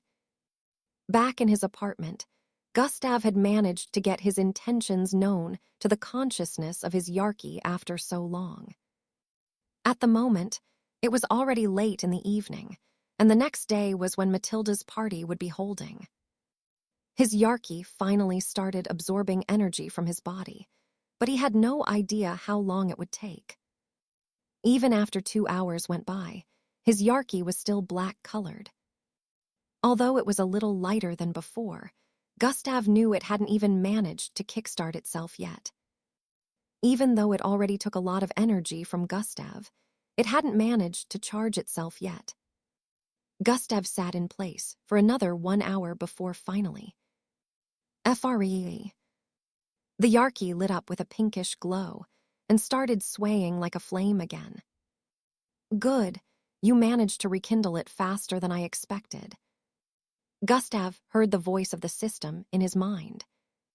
"HMPH, How could you doubt my talents?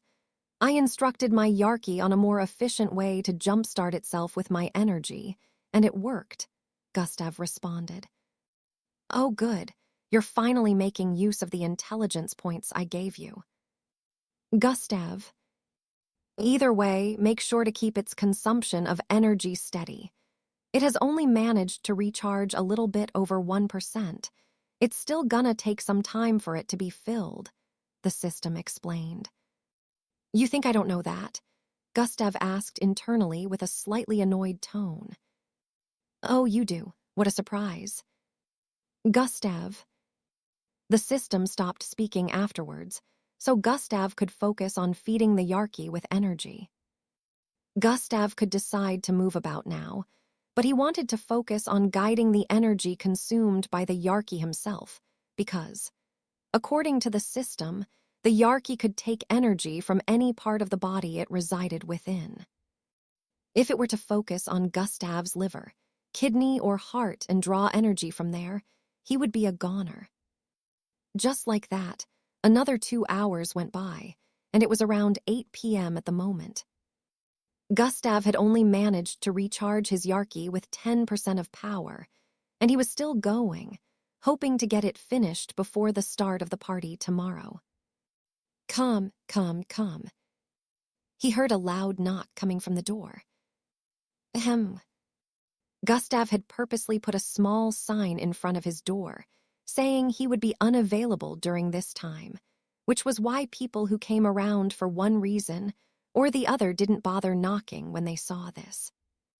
However, whoever this person was, they didn't pay heed to the sign. Come. The knocking sounds became more aggressive in the next round.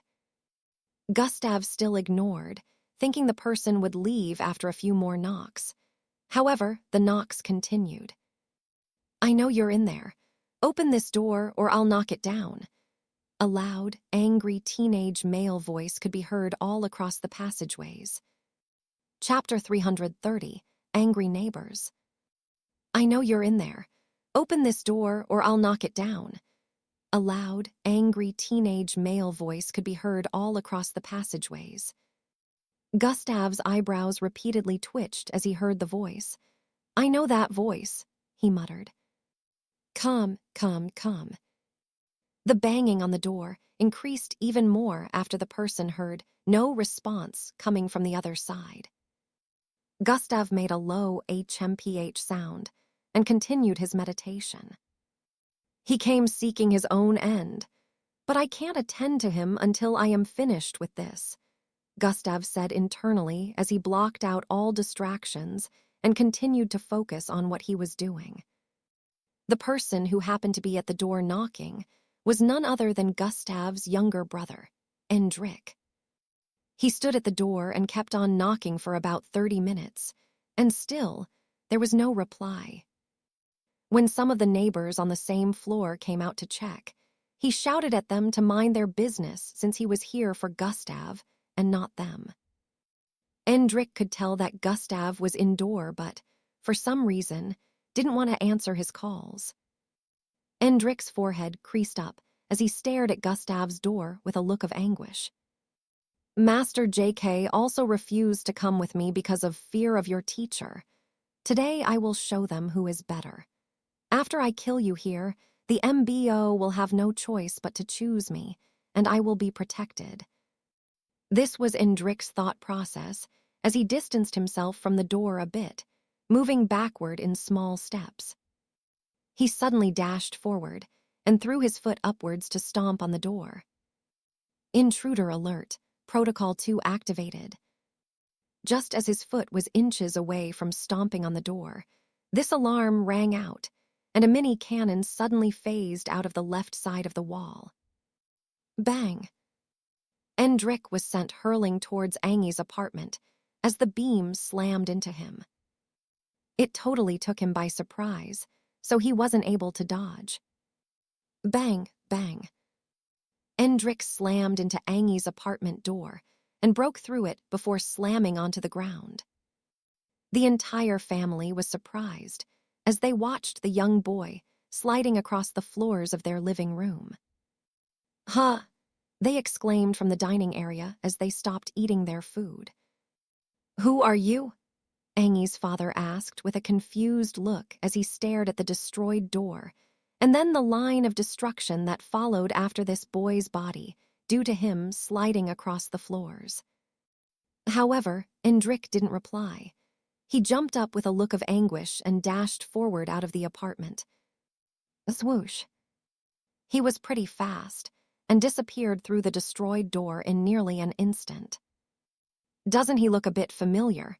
Phil said with a look of contemplation. Angie stood up from the dining area and moved to the middle of the living room that was currently in shambles. 2 of their sofas had been broken apart due to this. "I think the banging sound we've been hearing was coming from." Before Angie could complete her sentence, they heard the sounds of shooting. Tugen, Tugen, Tugen. Angie quickly rushed out of the apartment as her brother followed behind her, along with their father and mother. They arrived at the passageway where Indrik could be seen tackling a cannon that was protruding from the left side of Gustav's door. What's going on? They all had the same thing on their minds. Indrik dashed towards the side, dodging one more shot, and reached out his hand. F-Wuamum. The cannon suddenly stopped moving as an invisible force was blocked its muzzle and held it in place. "Hiya!" Indrik screamed out as he pulled his arms backward with force. SHSSHHHRKKKK. The cannon was ripped right out of the wall, along with several wires sticking out behind it. Bam, bam, bam. Several parts of the wall collapsed due to this, causing a loud noise to ring out as more people came out of their apartments to check what was going on. A smirk appeared on Indrik's face as he walked forward and repeatedly stomped on the cannon before kicking it away. Good thing my reaction speed was fast enough for me to input a small telekinetic barrier before me, which reduced the impact of its shot. Indrik felt he could have been really injured by now. Bloodstains could be seen on his left shoulder area, but it was obvious that this was only a flesh wound.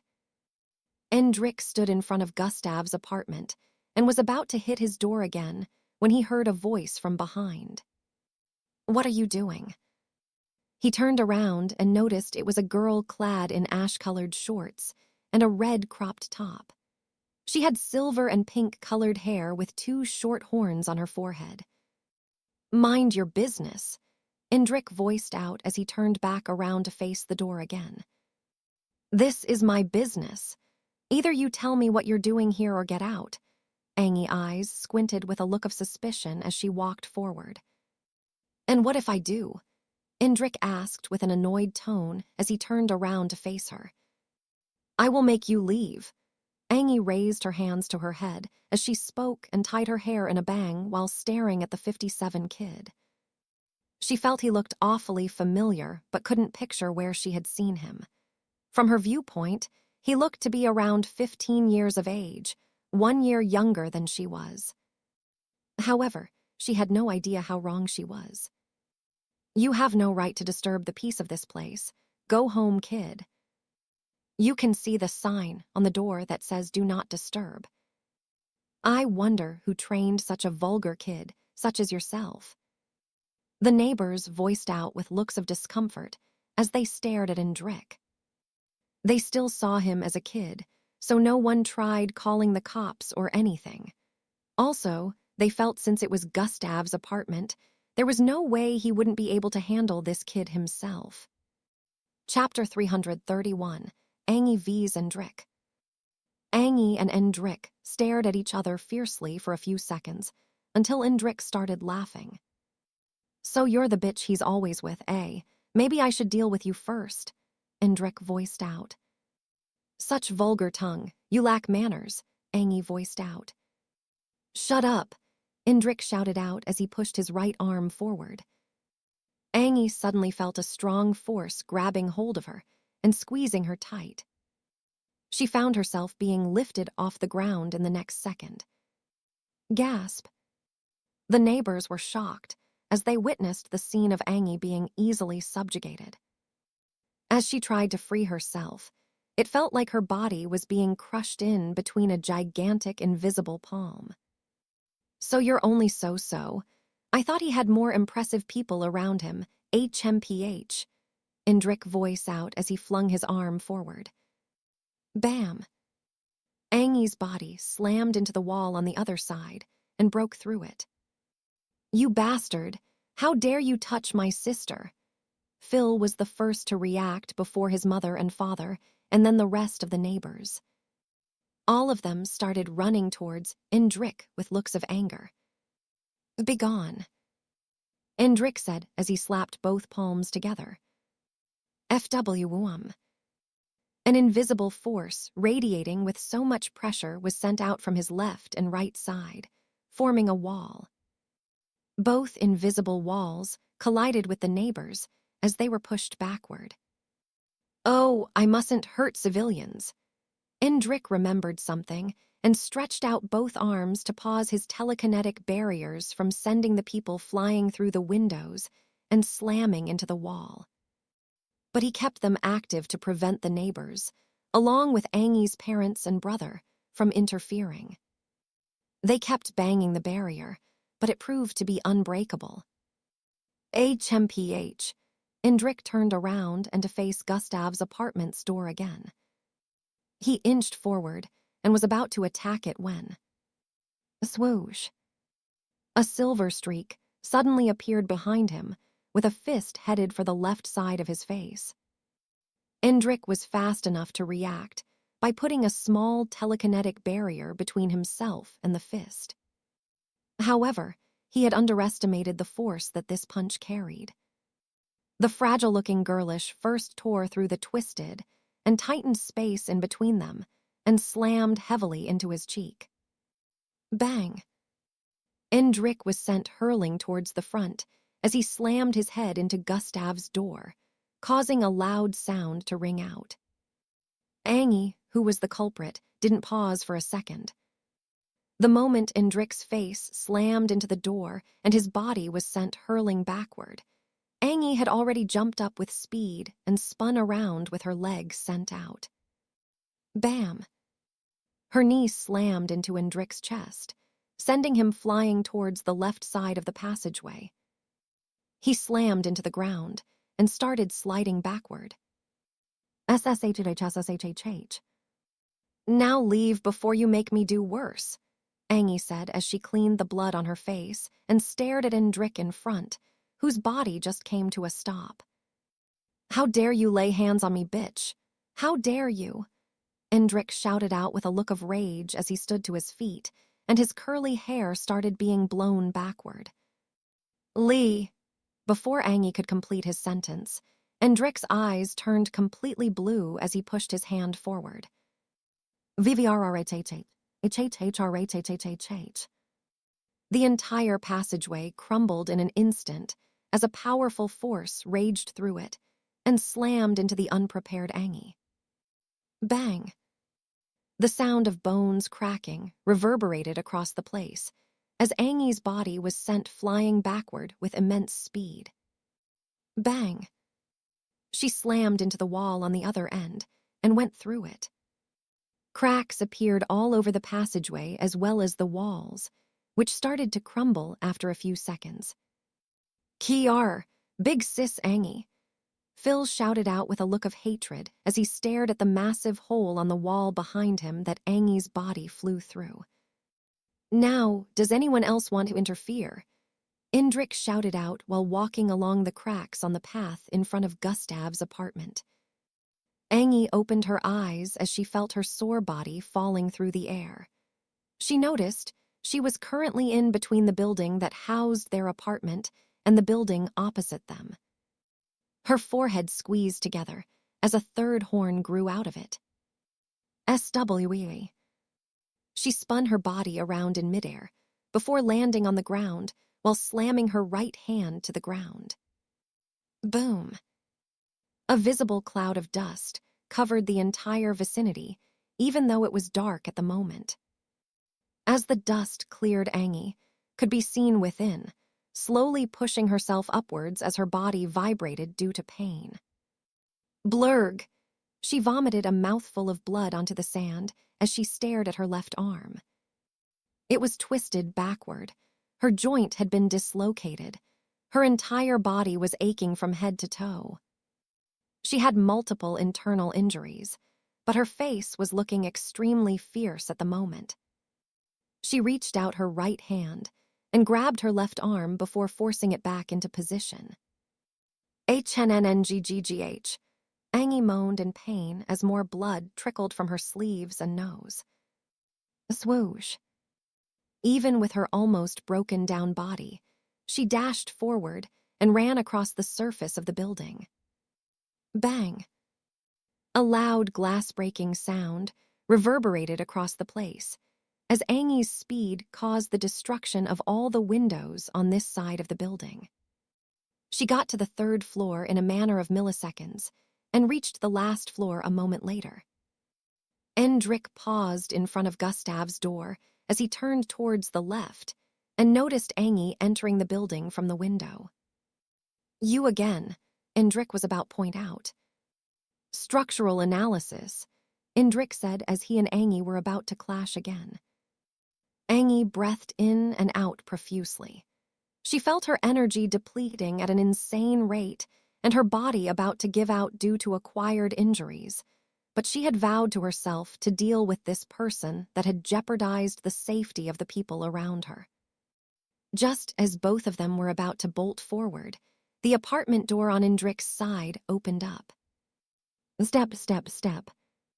For some reason, everywhere turned silent as the sounds of these footsteps echoed across the passageway. Who is causing so much ruckus at this hour? A familiar voice wafted into everyone's ears as they turned to stare at the person who had just walked out of the apartment. Gustav. Everyone voiced out as they stared at the almost 6-foot-tall kid with dirty blonde hair. Gustav stood in front of Endrick and stared into his eyes from above before looking at the surroundings that were currently in shambles. He saw the cracks everywhere and turned to stare at the neighbors who had looks of panic earlier, but were now looking a bit relieved after seeing Gustav. Finally, he turned to stare at Angie by the side, who was looking all bloody and battered, before turning back to stare at Endrick. I hope you came here prepared to die. Chapter 332. The fight begins. Finally, he turned to stare at Angie by the side, who was looking all bloody and battered, before turning back to stare at Endrick. I hope you came here prepared to die. Gustav's voice suddenly turned cold as he spoke. The neighbors in the vicinity felt the chill in the atmosphere as Gustav moved 2 steps forward. How dare you lay hands on my parents? Today will be your end, Endrick voiced out as he reached out for Gustav. I will not be sending you to join your so-called parents in the hospital. Instead, I'll be sending you to a place they haven't visited yet. Gustav's eyes glowed crimson as he also reached out his hand. The afterlife. As Gustav voiced out, his palm collided with that of Endrick's, causing both of them to be sent flying backwards as they separated from each other. Basing, krri, crumble, crumble. Shockwaves spread from the point of impact, causing more intense cracks to appear all over the place. A small hole appeared on the side of the passageway as that part of the building caved in, causing wall fragments to fall into the apartment below. At the moment, the neighborhood within the building had heard the noise and were all coming out of their apartments with looks of panic. This time, I'm ready for you. Once I end you, there'll be no more issues, Endrick voiced out from the other end of the passageway. Gustav was also on the other end, picking himself up after his body collided with the wall, causing a caved-in lines to appear on the side of the wall. Gustav looked around him and could see the neighbors panicking due to the appearance of the last floor that looked like it would crumble any time soon. I can't use too much power here, Gustav said to himself as he stared at Endrick, whose eyes were glowing a sinister blue color. "Gusta!" Angie was about to call out to Gustav when he suddenly dashed forward. "SW wound." A trail of dust was left in his wake as he pushed his fist forward upon arriving in front of Endrik. Endrik seemed to have predicted this and made use of the same move he used against Angie, sending ripples of telekinesis forward, which turned the entire environment into shambles, causing destruction. However, to his surprise, Gustav's fist enlarged, becoming so massive it covered the entire passageway. Size manipulation has been activated. His entire fist blocked Endrik's telekinetic waves and managed to push them back due to the force of Gustav's speed. Before Endrik could react, a massive fist similar to the size of a truck slammed into him. Bam! The entire wall behind was blasted to smithereens, as Endrik was sent flying out of the building, along with crumbling parts of the wall. The 7th floor vibrated intensely, like it was going to collapse due to the massive punch. -300 EP. Gustav's fist slowly reduced back in size, till it went down to its normal size.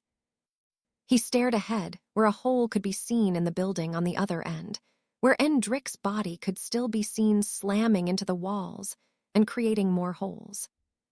Bang, bang, bangs, bang. Gustav turned around to stare at the neighbors. Seeing that everyone was safe, he turned to look ahead again. Thuum. Gustav leaped through the hole he created from the earlier punch. His body flew across the air, passing over several buildings in front. He could now see the other street up ahead, but Endrik was nowhere to be found. Gustav suddenly felt an unknown force wrapping around his body. Before he could react to it, his entire body was yanked from the air and slammed into the road up ahead. Bang, bang, KRRI. Gustav's body rolled across the road repeatedly, causing the road to split apart. Thwiggy. A large projectile was headed towards his rolling body from above. Gustav slammed his hands to the ground, causing his body to fly into the air as he did a flip, dodging the descent of a large cylindrical object. SSHHHHSSSHHH. His legs slid across the ground in a backwards motion as he leaped to the side to dodge another one of these projectiles. Bang. Apparently, it was a part of the roof towards the building on the side. Gustav leaped towards the cylindrical object that was twice his size and kicked it, causing his body to fly towards the side of the building. Jag, jag, jag. Gustav jumped from the side of the building towards the other side of another building in a zigzag format till he landed on the roof of the building on the left side. Bam! He stared at Endrik, who was on the top of the 4-story building adjacent to the one he was standing on. Endrik had his right arm raised up, and in the air above him were numerous objects of different sizes and proportions floating. He stared at Gustav and smirked before throwing his hand forward. Sprint has been activated. Gustav activated Sprint and dashed across the rooftop in a zigzag format, dodging some of the projectiles. Sprint making him faster did not mean the speed at which these projectiles were being sent towards him wasn't quick. Gustav arrived at a part of the rooftop that had a massive hole due to Endrik's antics, so he had to leap. Thoom. He dodged one projectile again, but another one was heading for him while he was still in midair. Gustav's left arm transformed into that of the mutated bull as he punched the massive 4 meters large roofing, causing it to blast into several smaller pieces. Gustav landed on the edge of the rooftop before leaping towards the building Endrik was currently standing on. FW. As his body traveled through the air, Endrik suddenly pushed out his left palm. An invisible wall slammed into Gustav in midair, sending him spiraling towards the building he just leaped out of. Bang! Gustav's back slammed into the wall, causing cracks to appear all over. Chapter 333, Changing Location. Just as he wanted to leap away, Indrik closed his palm together like he was grabbing something, and Gustav felt his body being wrapped by a massive, tight force. Indrik pulled his left arm backwards, causing Gustav's body to be drawn towards him. "You will know how powerful my will is today," Indrik voiced out as he tightened his fist even more, causing Gustav's body to make low, popping sounds. He expected Gustav to start screaming, but to his surprise, no matter how much he squeezed his fist, Gustav just stared at him from above. "Pathetic," Gustav suddenly voiced out as he started to separate his arms that were forcefully tightened towards his body. The invisible arms surrounding his body started loosening as he pushed intensely, causing his muscles to bulge. Indrik's eyes widened as he stared at his left palm being separated. Bam! Gustav freed himself from the telekinetic grip and landed on the roof. Before Indrik could make sense of what was happening, Gustav had already dashed forward. Combination has been activated. Sprint plus dash. This time to him, it was as if Gustav teleported to his front. Gustav's right hand was already outstretched as he reached out to grab Indrik's face. His palm ripped through layers of telekinetic protections that Indrik set up and grabbed his head in the next moment. "Now, let's go to change location to a place where there will be no witnesses," Gustav said to his hearing as he pulled Indrik's entire body forward using his head. SWUSH, FWUM. All Indrik could see was lines and blurriness, as the building they were formerly started appearing more distant with every moment before disappearing from his line of sight completely. Before he could get used to Gustav's speed and try performing an attack, Gustav threw him forward as he leaped over another building. SWUSH. Gustav threw his legs forward, which slammed into Indrik's face, further catapulting him into the distance. In the next moment, Gustav landed on the ground and dashed forward again in an insanely short time. His body traveled through the street with extreme speed, passing by several buildings towards the right and the left. Thuum. He leaped upwards again and grabbed onto Indrik's descending body through his head, before landing and dashing forward into the forest area. Fwoush. In a few seconds, they had left the neighborhood behind and arrived in the forest area. At this time, Indrik had already adapted to the speed and pulled off a telekinetic attack. Bam! Gustav was able to react in time by placing his arms in front of his chest in an X format, but was still sent sliding backwards by a few feet. Indrik's body was still flying through the air at the moment, since Gustav suddenly had to let him go because of the attack. However, he managed to spin his body several times before stabilizing his fall and landing on his 2 feet. Indrik and Gustav were now several hundreds of feet distanced from each other. However, Gustav wasn't bothered because they were now within the sparse forest region. He didn't want others to get hurt because of his fight, and he also didn't want to reveal most of his abilities, so this was the perfect battle. Ground for him. Smirk. Gustav smirked at Indrik as he dusted his pajamas. "I could end this battle quickly, but what would be the fun in that? I have to make sure I torture you well at the very least before sending you packing, so in your next life, you'll choose to live a better life with better parents too. Of course, since these ones don't even have the right to be called parents," Gustav voiced out. HMPH, I will make you eat your words, Indrik voiced out as his eyes turned blue once again. FTRU, FTRU, FTRU, FTRU. Trees in the vicinity started being uprooted from the ground, causing dirt to fly in all directions. You just marked your own graveyard, Indrik voiced out as he turned the trees in the vicinity to face Gustav's direction. Around 12 trees floated in midair, each over 15 meters in length. Gustav's eyes squinted as his body started transforming. His right hand became like that of the blood wolf, while his left became like that of the bull. One was furry, while the other was just muscular with small white pointy objects protruding out of it. Gustav grew to over 6 feet in height as his body turned muscular, and his feet became massive with claws on his toes. His face was the only part of his body that remained normal. Indrik stared at his transformation with a look of confusion. What in the world is that? He had missed the moments Gustav displayed his abilities during the MBO test phase, so this was the first time he saw Gustav in this form. However, the moment Gustav dashed out, he threw those thoughts of confusion to the back of his mind and swung his arm out.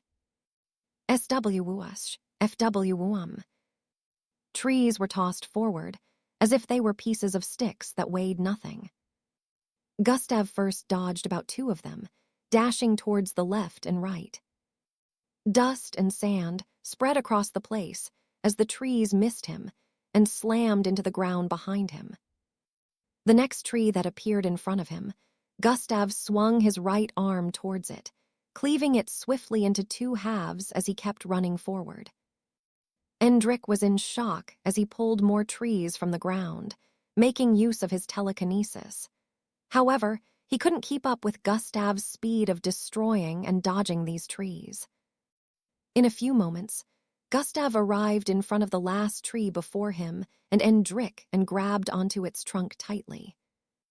Gustav was able to stop the tree from moving forward and hold onto it quite easily with both of his hands. He dashed forward towards Indrik and swung out the tree at full force. SWGEI.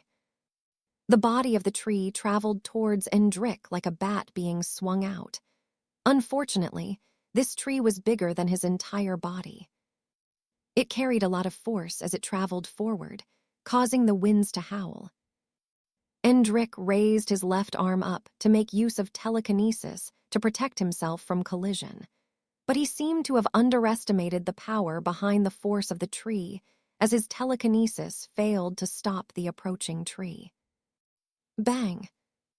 The tree slammed into Indrik, swatting him far away like an annoying buzzing mosquito. CKRRKHH. The sound of bones cracking reverberated across the place as Indrik's body slammed into several trees ahead, toppling them in the process. Chapter 334, Losing the Fight.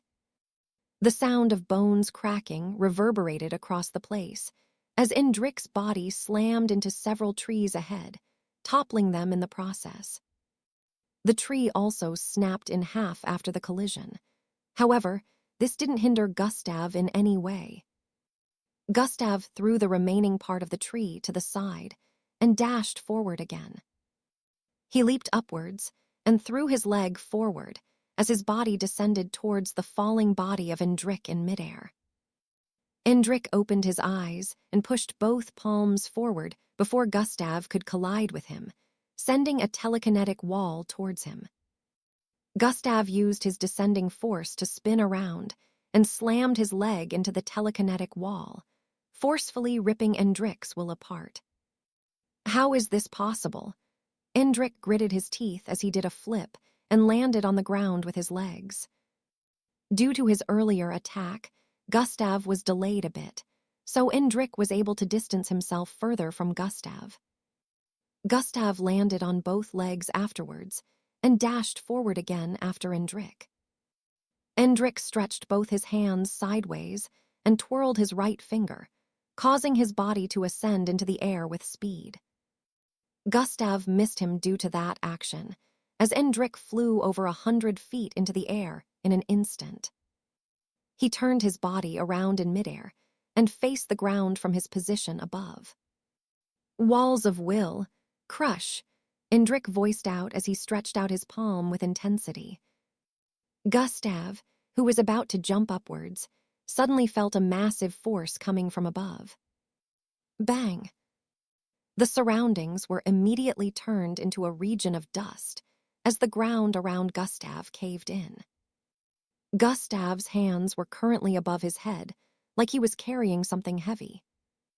His legs had sunk several centimeters into the ground due to the weight of the invisible force he was currently lifting. Endrik, who was still in the sky, stretched out his left palm also. Before Gustav could try and free himself from the heavy force trying to squash him, he felt another get added to it. Bang! The force he was lifting was suddenly multiplied by 2, causing his legs to sink even more into the ground. Gustav's muscles bulged as his arms trembled from the intense weight. He raised his head and stared at Endrik, who was still floating in midair several hundred feet above him. Gustav's head transformed into that of a serpentine snake as he opened his mouth, causing a purplish beam to gather in front of it before shooting it out. Thuawuan.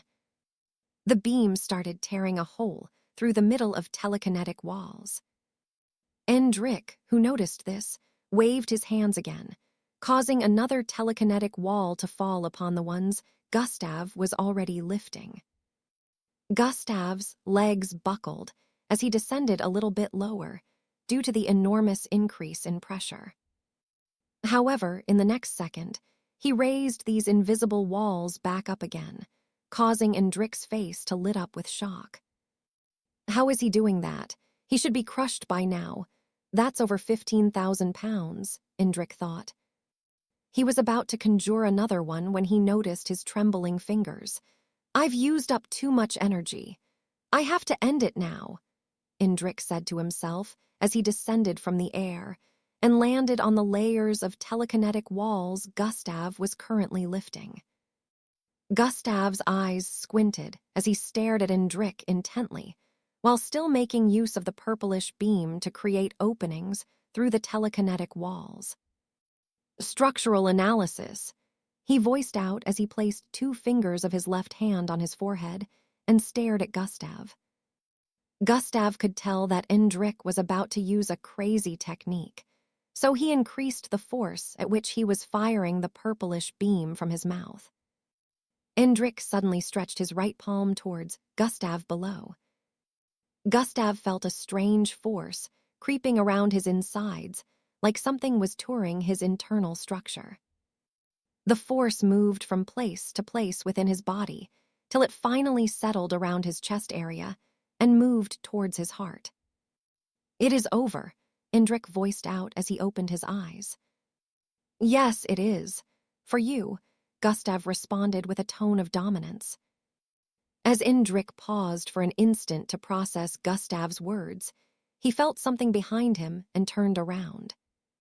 Several blue, glowing orbs could be seen behind him, and the moment he laid his eyes on them, he heard Gustav utter a word from underneath. Detonate. Boom. A cloud of blue waves of energy instantly covered the entire vicinity, causing intense destruction. Several trees were blown apart. A small crater was created at the point of impact due to the power of the explosion. SWE.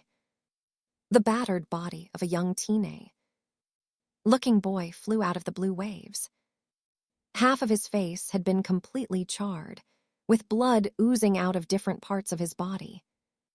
Gustav suddenly flew out of the explosion, too, towards the direction of the boy with his left arm extended backwards. The instant he arrived in front of him, he threw out his fist. FWE, bang. A loud sound of collision rang out as his fist slammed into the face of Endrik, causing him to be catapulted towards the ground. Bang, bang, bangs, bang. Endrik's body slammed into the ground repeatedly as it rolled across it, creating another trail of dust and destruction. After a few seconds of rolling across the ground, Endrik's body came to a stop after smashing into a tree. His right eye was the only one opened, and it was only opened halfway. All he could see was blurry red as he felt his head spinning. He could see a silhouette walking, casually, towards him with a red aura surrounding his figure. I thought I had grown powerful enough to handle anybody. How? These were Indrik's final thoughts before. Blurg.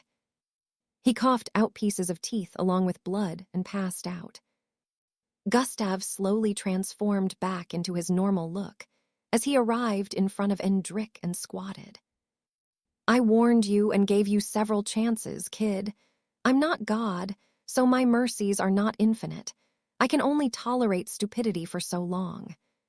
Gustav shook his head with a look of pity as he spoke. Chapter 335, Retribution. First, I will take what belongs to you and make better use of it, Gustav said, as he stretched out his fingers towards the unconscious Indrik. As his fingers reached Indrik's neck, as he was about to pierce through, the system suddenly spoke. Someone's coming. Gustav was late to sense it, because whoever was coming was still very far away. However, the person entered his range of detection an instant later. SWUSH. A silver streak coming from the south. In the next moment, Angie was right behind him due to her quick speed. What are you doing here, Angie? Gustav voiced out without even turning around or removing his hands from Indrik's neck. He's your brother, isn't he? Angie asked as she moved closer to him. I don't have a brother. I don't have family members, Gustav replied before turning his head to the side. Why have you come here? Leave. Gustav sounded very unaccommodating at the moment, which scared Angie. Don't do it. Don't kill him, Angie said with a light voice as she knelt down behind Gustav. What are you saying? Did you forget what I mentioned about showing mercy to the enemy? Gustav asked. No, of course not. I didn't forget, but he's your own flesh and blood. If you kill him, it will haunt you forever, Angie stated as she placed her hand on Gustav's back. So what do you expect me to do to someone who was trying to kill me a moment ago? Angie, are you stupid? Gustav suddenly voiced out with a slightly annoyed tone. Angie's head descended lower as she heard that as tears began to well up in her eyes. I can't let him do this. When someone tries to end you, you have to return that gesture in kind regardless of who it may be. Mind you, I will feel nothing after killing someone who tried to kill me, especially not a so-called family member because I don't have a family, Gustav stated and turned around to look forward again. His fingers increased in length and pierced into Indrik's neck, causing flesh blood to drip down. Gustav, don't. Isn't he just a kid? Give him another chance, Angie voiced out from behind. He has used up all his chances. Now is the time of his reckoning, Gustav said as he stared at the notification that appeared in his line of sight. Requirement for Bloodline acquisition has been met. Analyzing host compatibility with ambience of will and space. 0/100%. 14/100%. 32/100%. Angie suddenly grabbed Gustav's hand from behind and pulled it from Indrik's neck. Bloodline acquisition has failed. What are you doing? Gustav stared at her as he pulled his arm from her grip. Don't do it. Spare him this one time, Angie pleaded. No, Gustav declined instantly. Angie grabbed his hand again and hugged his back to her chest.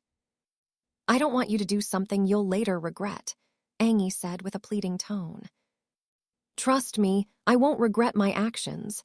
This is all for the better, Gustav said as he reached out to grab Indrik's neck again. Please, Gustav, just this last time. Please spare him for my sake. If he comes to trouble you again, I'll be the one to handle him myself, Angie pleaded. No, Gustav replied. Tears flowed out of Angie's eyes as Gustav declined.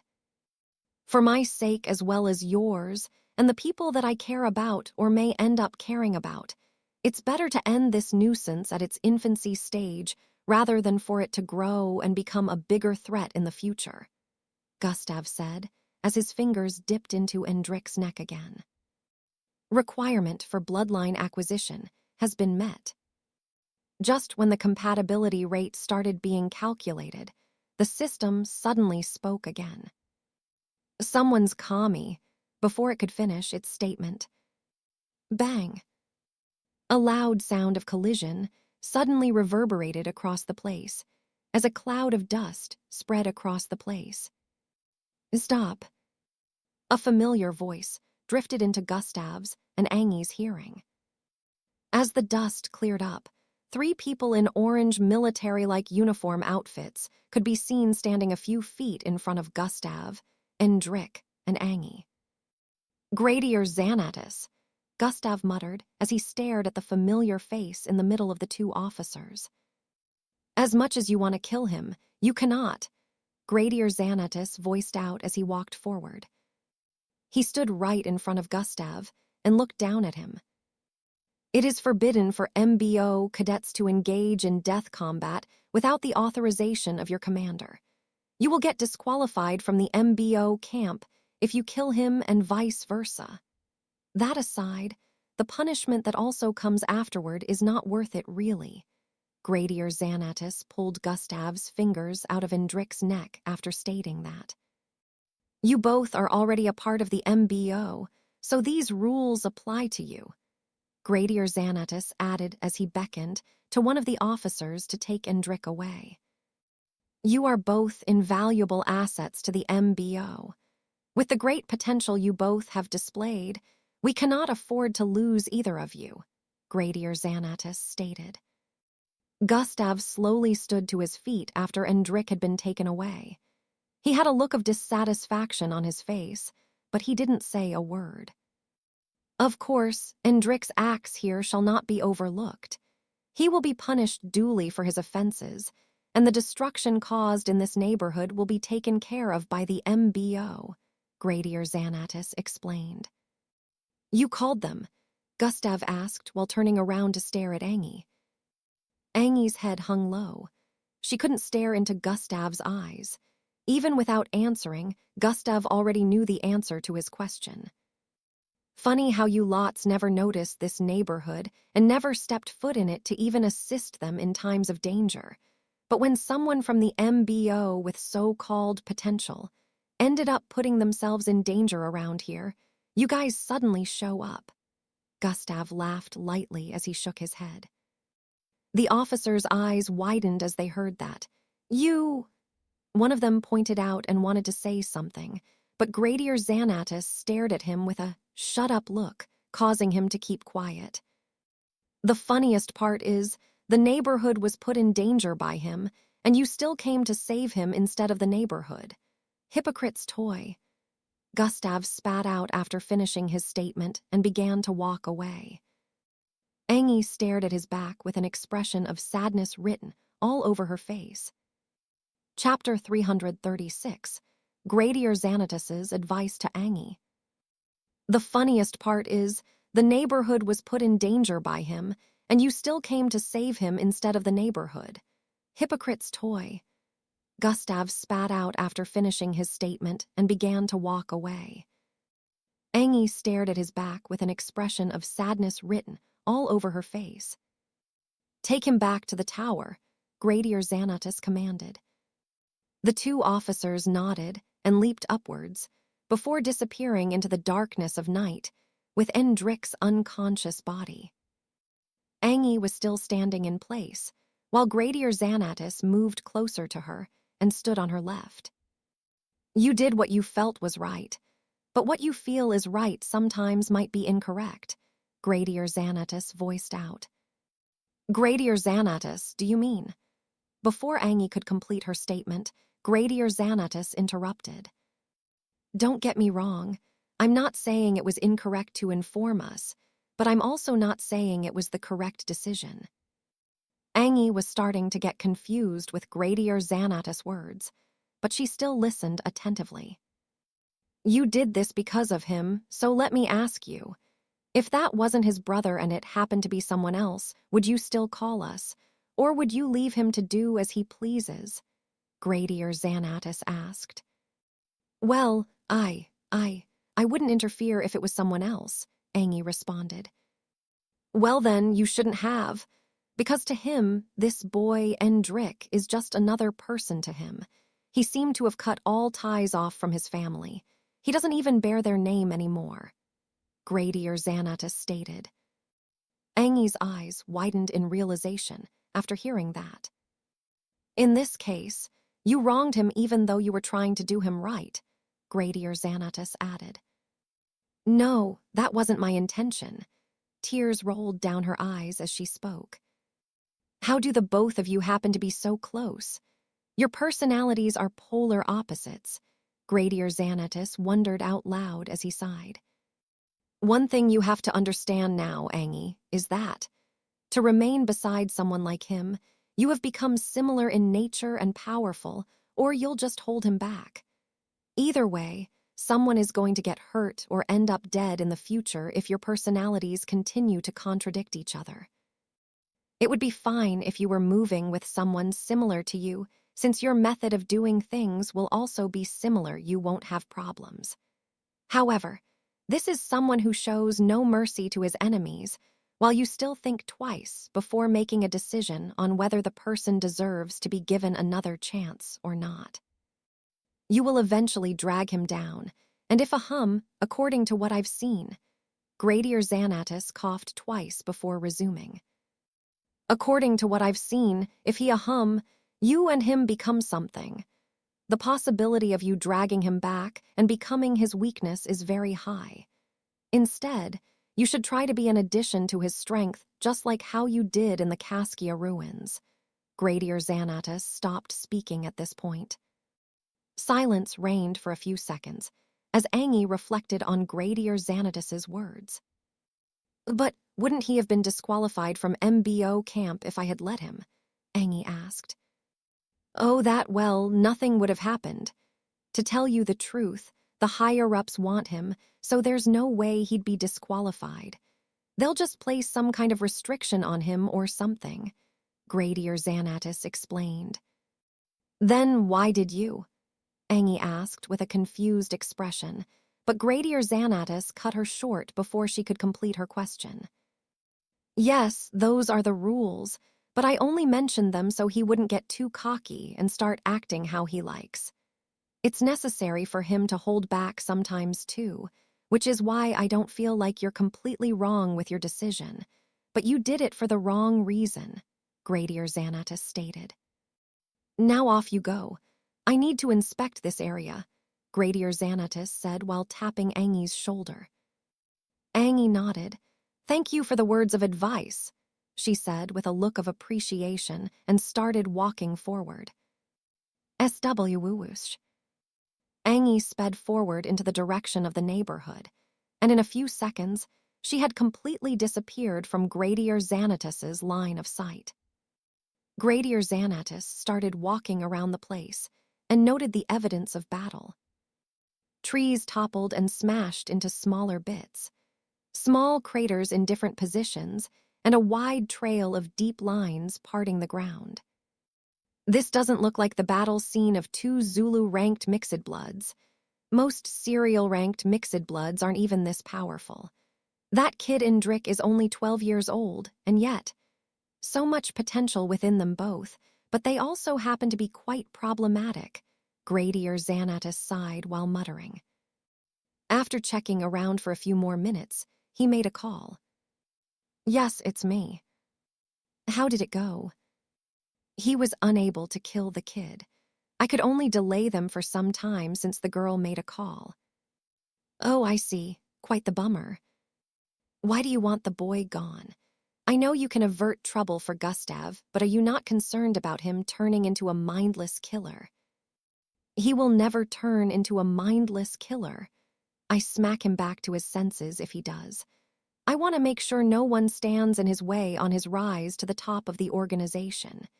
He has to be the one to get rid of the threats himself, while I'll assist him from the shadows.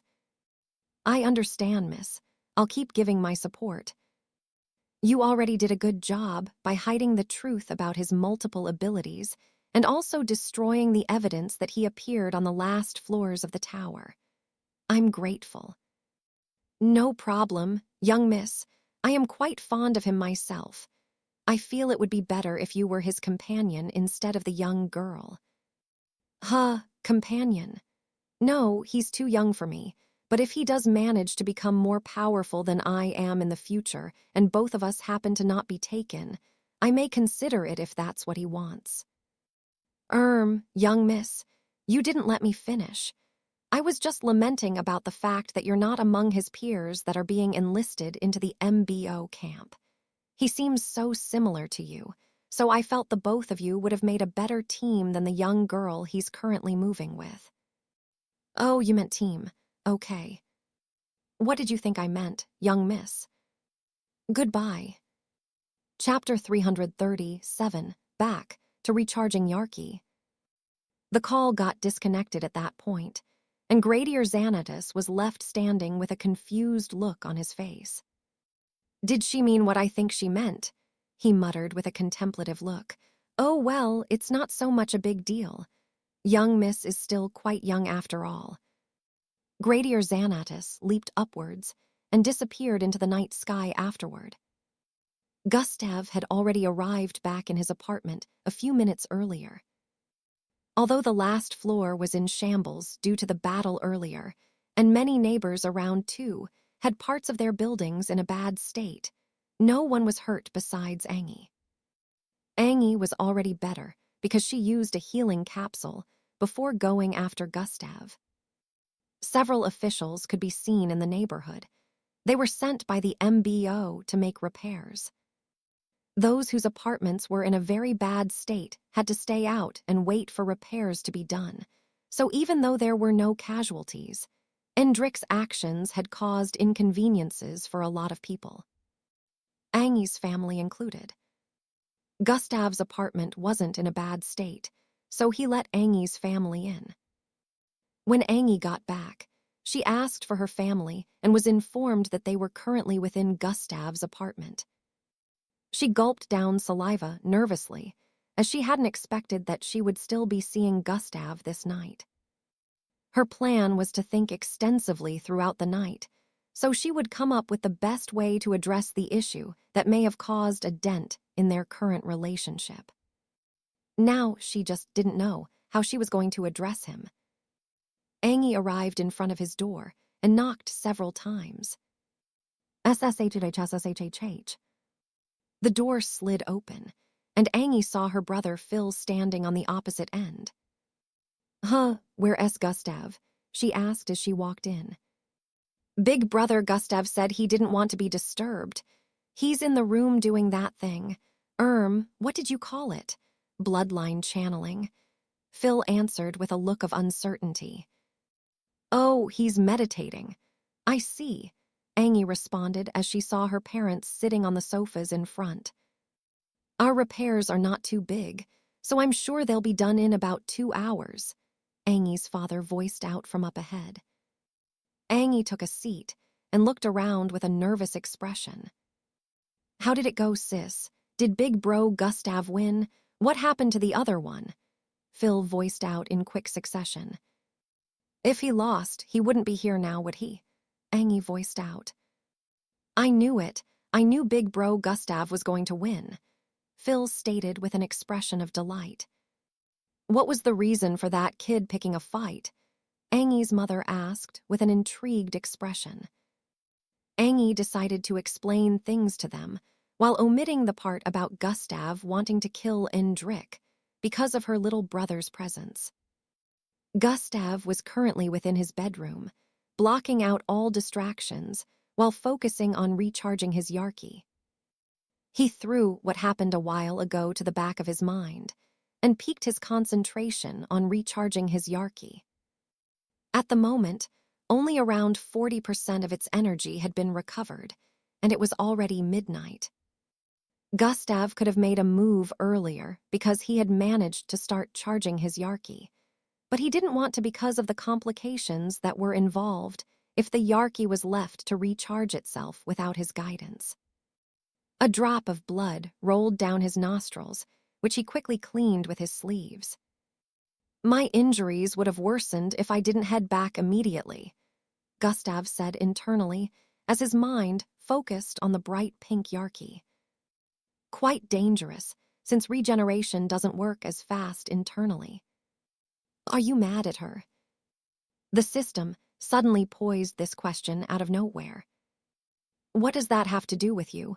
Mind your business, Gustav responded internally. Your business is my business, and I can tell that. Before the system could complete its sentence, Gustav interrupted. Get off my case. I don't want to talk about it, Gustav stated. Gustav continued to recharge his Yarkie after that, as the system turned quiet. In about 2 hours, Phil came to his room door and announced their departure. Big brother Gustav, our apartment repairs are done, so we're leaving now. Mom and Dad said we should not disturb you, but I just had to say it, Phil voiced out. Also, I think you should speak to Big Sis Angie. She doesn't seem to be happy, he added before turning around to leave. Gustav, who was still seated on his bed, slowly opened his eyes and stood up from his bed. Angie and her family were about to leave through the door when he walked out of his room towards the living room. Oh, Gustav, thanks for letting us stay here and sorry for the disturbance. Angie's mother was the first to voice out from the door area after noticing Gustav. It's no problem at all, Gustav waved it off. Her father also said some words of gratitude. Gustav, thanks. Angie looked down as she spoke, avoiding eye contact with Gustav. Gustav nodded as they moved out of his apartment. Angie, we'll see tomorrow, Gustav suddenly voiced out as the door was closing. Angie had a surprised expression on her face as she heard that and looked back to stare at Gustav before the door shut. What are you planning? None of your business. You'll have to wait till tomorrow to find out, Gustav said as he walked back towards his room. Within the MBO tower, Endrick could be seen within a small room where a holographic monitor was placed in front. His white uniform had been stripped off him, and he was currently in a black outfit. He seemed to have just regained consciousness, as he was currently checking himself out. Even though his injuries had been taken care of, there were still some scars that hadn't completely disappeared, which was why he had bandages wrapped around his face and neck. On the holographic monitor, a man in uniform could be seen speaking. Your punishment for these offenses are as follows. Chapter 338, Isolation Punishment. On the holographic monitor, a man in uniform could be seen speaking. Your punishment for these offenses are as follows. You will be locked in the isolation room for 2 months, the man on the screen started stating. You will only be fed once every 2 days. You will undergo character evaluation every week, and if no changes have been discovered, an extra 1 week will be added to your isolation time. You will not be joining the others at the start of year 1 training. As the man kept listing out Endrick's punishments, meanwhile Endrick was in his thoughts. I lost. I don't even remember.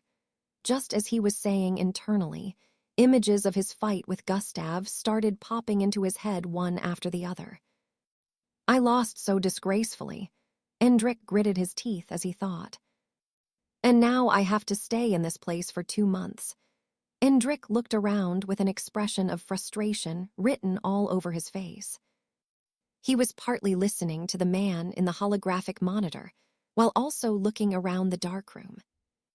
The only source of light at the moment was the holographic monitor. There were no tables, chairs, rugs, or any object to be seen around. No, you can't lock me in here, Endrick suddenly shouted out. Your training will be held in this place, and you shall not see the light of day again for the next 2 months. If you're of good behavior, your isolation period will not be extended. The man in the holographic monitor totally ignored Endrick's outrage and kept speaking. "Hey, didn't you hear me, old man? Let me out!" Endrick screamed out again as he stood up. "Hiya!" he shouted out as he activated his bloodline and tried, using telekinetic waves. Viaru tilde. "Huh!" He discovered that he could only send his will out 5 inches away from himself. His abilities had been suppressed. Endrick didn't give up and moved towards one side of the wall before pushing his hand forward. Viaru. His telekinesis was like a gust of wind that only grazed the walls softly. Escaping is impossible. Trying to escape will only add more days to your isolation, the man on the screen added. Endrick's face squeezed up as he heard that. He felt like he was going to run mad. It's all his fault. The image of Gustav appeared in his mind as a look of hate hung on his face. "I will make sure I have my revenge. Mother, father." Endrick fell to his knees with an annoyed and hopeless look as he said internally, "Your special class title is at risk of being lost if you fail to show character improvement." The man on the screen kept talking. Endrick had no choice but to bear it and listen with an expression of anguish displayed on his face. "Just you wait, big brother Gustav. Even though you're now more powerful than you used to be, I refuse to accept that your strength is higher than mine. You wait." About 8 hours later, it was 10 in the morning, and Gustav had spent the entire night and part of the morning recovering the energy of his Yarki. He was feeling fatigued, but his Yarki was only 80% charged at the moment. Maltada's party would be held in the next 4 hours, which meant he would also have to skip today's daily tasks since he needed to recharge the Yarki completely before the start of the party. Gustav kept it up and stayed indoors, doing the same thing he had been doing for the past one day. It was already getting pretty boring for him just sitting in one place, but he had to bear it. He had decided that he would never let his Yarki run out of energy anymore, since that was what brought him to this state. Within a luxurious-looking study, a man in a blue business suit sat on a reading chair. A guard in a full black bodysuit was standing in front of him, voicing out some reports. All right. I'll just wait for the kid's answer first," young Joe voiced out. "If he fails to agree to my demands, we move on to his brother. I remember they have a really strong family feud." Young Joe smirked coldly as he took a sip of tea. "Also, the father will also find a way to end him, once I reveal the information to him." Young Joe's mind went back to 2 days back when he visited Gustav. "So you want me to move over to your side and pretend to still be on Miss Amy's side?" Gustav asked. "Precisely that. I'll support your rise to the top of the MBO. The information I need at the moment is the location of a precious rock she stole from me. I suddenly lost track of the rock, and I'm unable to locate it anymore," young Joe stated. "Not only will I get you to the top, but you also get exclusive first-rate gadgets and armors created by Joe Industries," young Joe added. Gustav had a contemplative look for a few seconds before speaking. "You do know that this isn't enough to buy my allegiance. Think about it carefully and join me," young Joe said before standing to his feet and walking forward. He arrived at the right side of Gustav and looked forward before raising his left arm and tapping Gustav's shoulder twice. "My father doesn't have to know about what you did to Hung Joe. It can remain between your Miss Amy and us, of course," he voiced out before turning around and walking towards the door. Gustav's eyes squinted. He didn't try to deny it or say anything. It was pointless to argue because he could sense the certainty in his voice. Young Joe walked out and left Gustav to wallow in his thoughts. His little brother is in an awful state at the moment. It's the perfect time to make use of him too, young Joe said with a light burst of laughter. "But Sir Young, You said you were only going to implement your plan to use him if Gustav doesn't accept your offer, the massive man in front said with a confused expression. Chapter 339, Arriving at the Party. I changed my mind. It's better to have more than one pawn. I will capitalize on Indrik's hate and use it to my advantage, young Joe voiced out before taking another sip of the tea in front of him. Finally 100%, Gustav weakly fell to his bed as he voiced out. He breathed in and out heavily for a few seconds before deciding to check his current energy. Energy, 25, 50, 60, 700. It was really tasking for him to direct the flow of energy recovery of his Yarki. He sent his senses into his body again to check on his Yarki. It was glowing a bright pinkish color and swaying like a living flame. Looks like it grew a little bigger than before. The change is barely noticeable, but it's there, Gustav said internally as he observed. That's quite normal. Your Yarki can improve and become more powerful as you make use of it. You just have to be careful with the way you make use of it, so it doesn't end up depleting in energy completely, the system explained. Oh, Gustav had a look of understanding as he heard that. Well, what's the time now? Gustav asked. It is currently 10 minutes to 2 p.m. The voice of an AI resounded in the room. Oh, damn, it's almost 2. Gustav quickly jumped up and went to the bathroom. He quickly went to brush his teeth, take a bath, and warm one of the foods he cooked 2 nights ago. Even though he was going to a party, he still wanted to eat from home since he wasn't really interested in outside food. Also, he noticed that in all these high-class parties, they served very little food.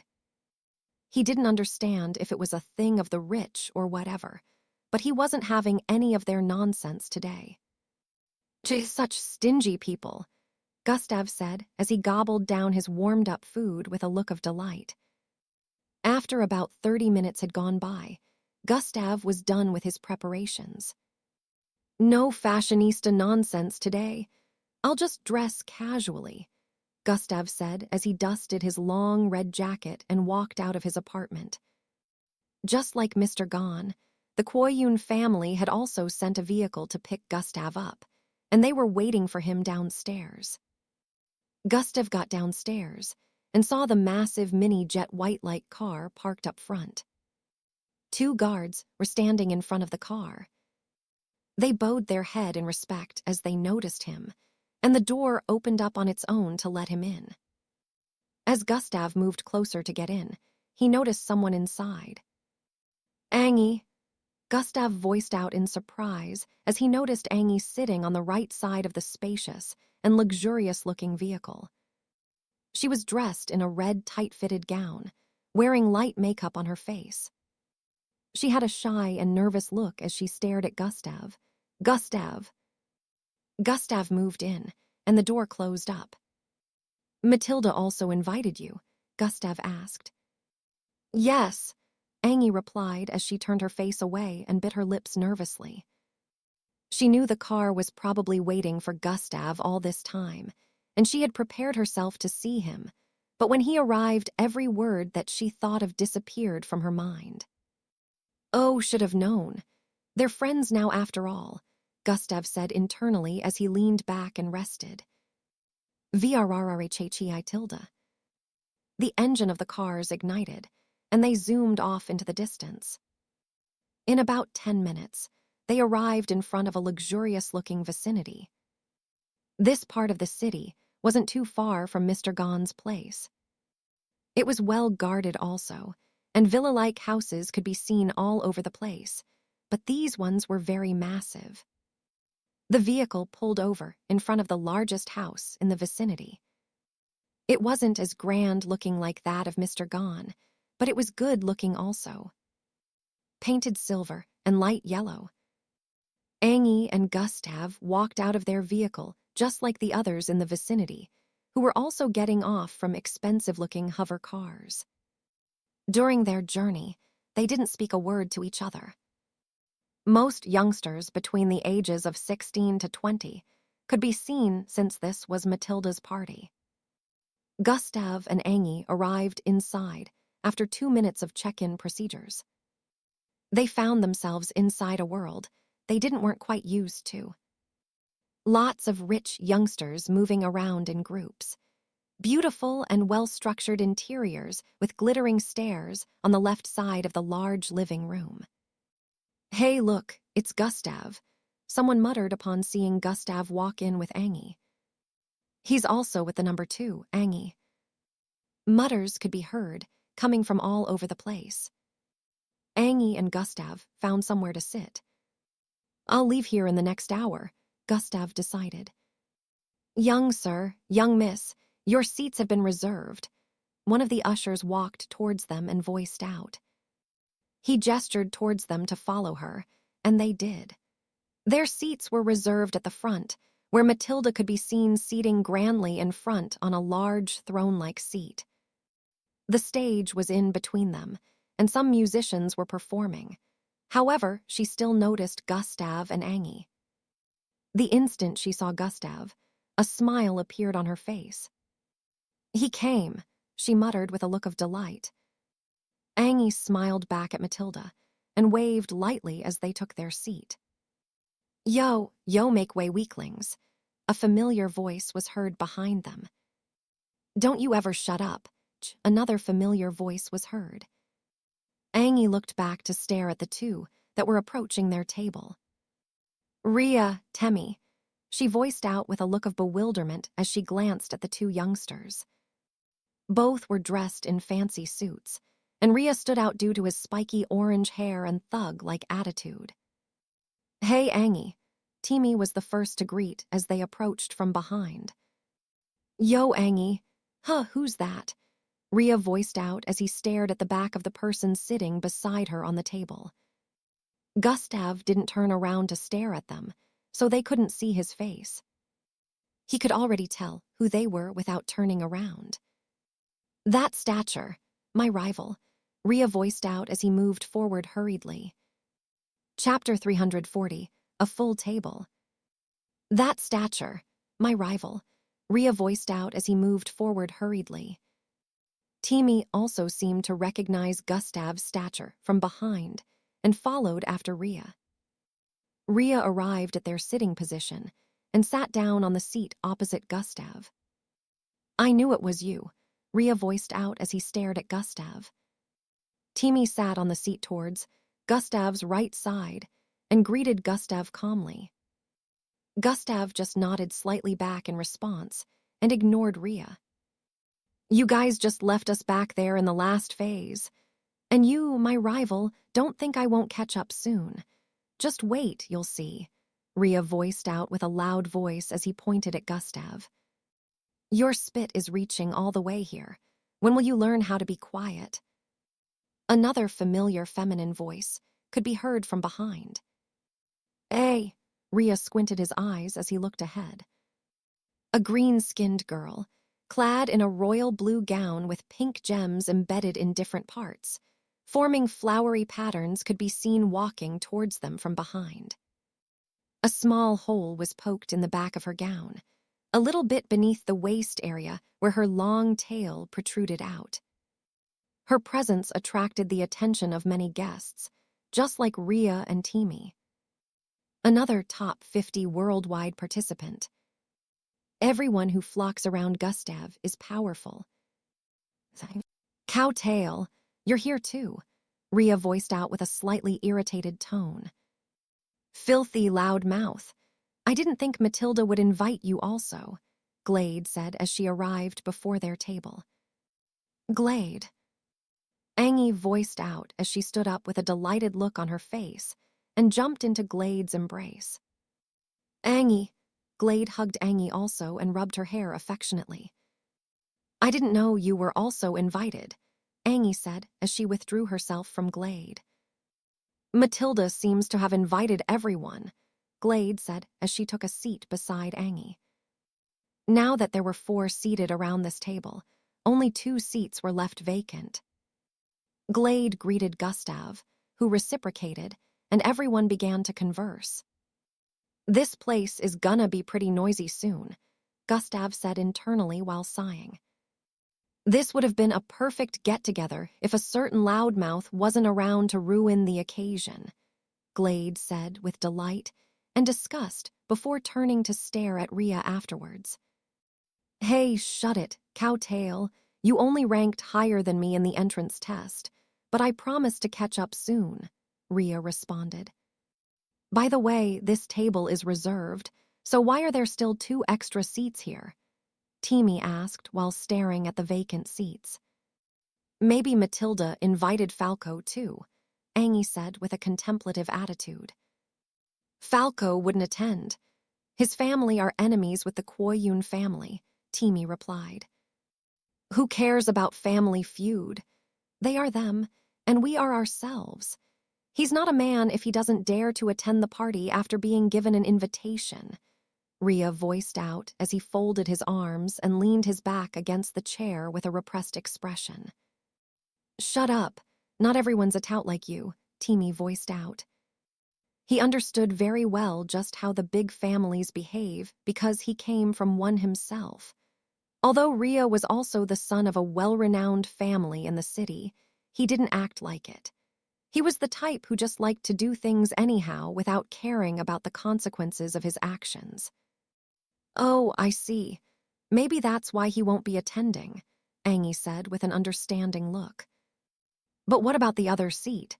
Timmy asked while still staring at the 2 vacant seats.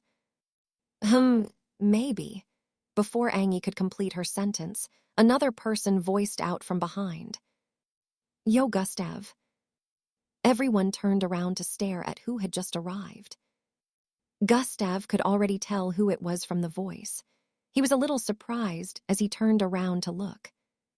Approaching their table was a handsome-looking young chap with a bushy afro hairstyle and smooth melanin skin tone. His smile made him look quite confident and approachable. "Yee," Gustav exclaimed. "Who's this?" Rhea and Timmy wondered as they stared at EA. They hadn't come into contact with him before since they didn't meet up with Gustav and the rest during the final test phase. "Hey man, how you doing?" E reached out to give Gustav a handshake as he arrived before them. Gustav shifted his chair backwards and turned around to return the handshake. The guests were surprised to see Gustav greet someone in such a friendly manner.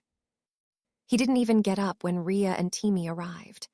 Rhea and Timmy happened to come from influential families, yet he acted nonchalantly with them while the unknown person who has just arrived was welcomed more warmly. This made them wonder just who he was. Did he say, "Aye"? Isn't that the participants with the highest amount of gathered grandstones? He was also among the ones who didn't attend the display of the final results, just like Gustav. He from Malta City. What is be doing here? Well, he's not the only one from another city attending this gathering, if you know what I mean. Some of the youngsters, who also passed the final phase, remembered E's name from the display. Gustav was the participant with the highest number of points, but E managed to gather more stones than any other participant. E took a seat afterwards on Gustav's left, which was one of the vacant seats. "You traveled from halfway across the world to be here," Gustav stated as they sat. "Yeah, Matilda invited me, and I was like, this would be a great time to visit your city before we leave for camp to train for years in isolation. So why not?" EE replied with a smile. Rhea and Timmy stared at EE, scrutinizing him. Rhea was especially focused on checking EE out to see what was so special about him that it made Gustav give him more attention than others. "Calm down, fellas. If eyes could unclothe a person, I'd be naked by now," EE voiced out with a burst of light laughter as he turned to stare at Rhea and Timmy.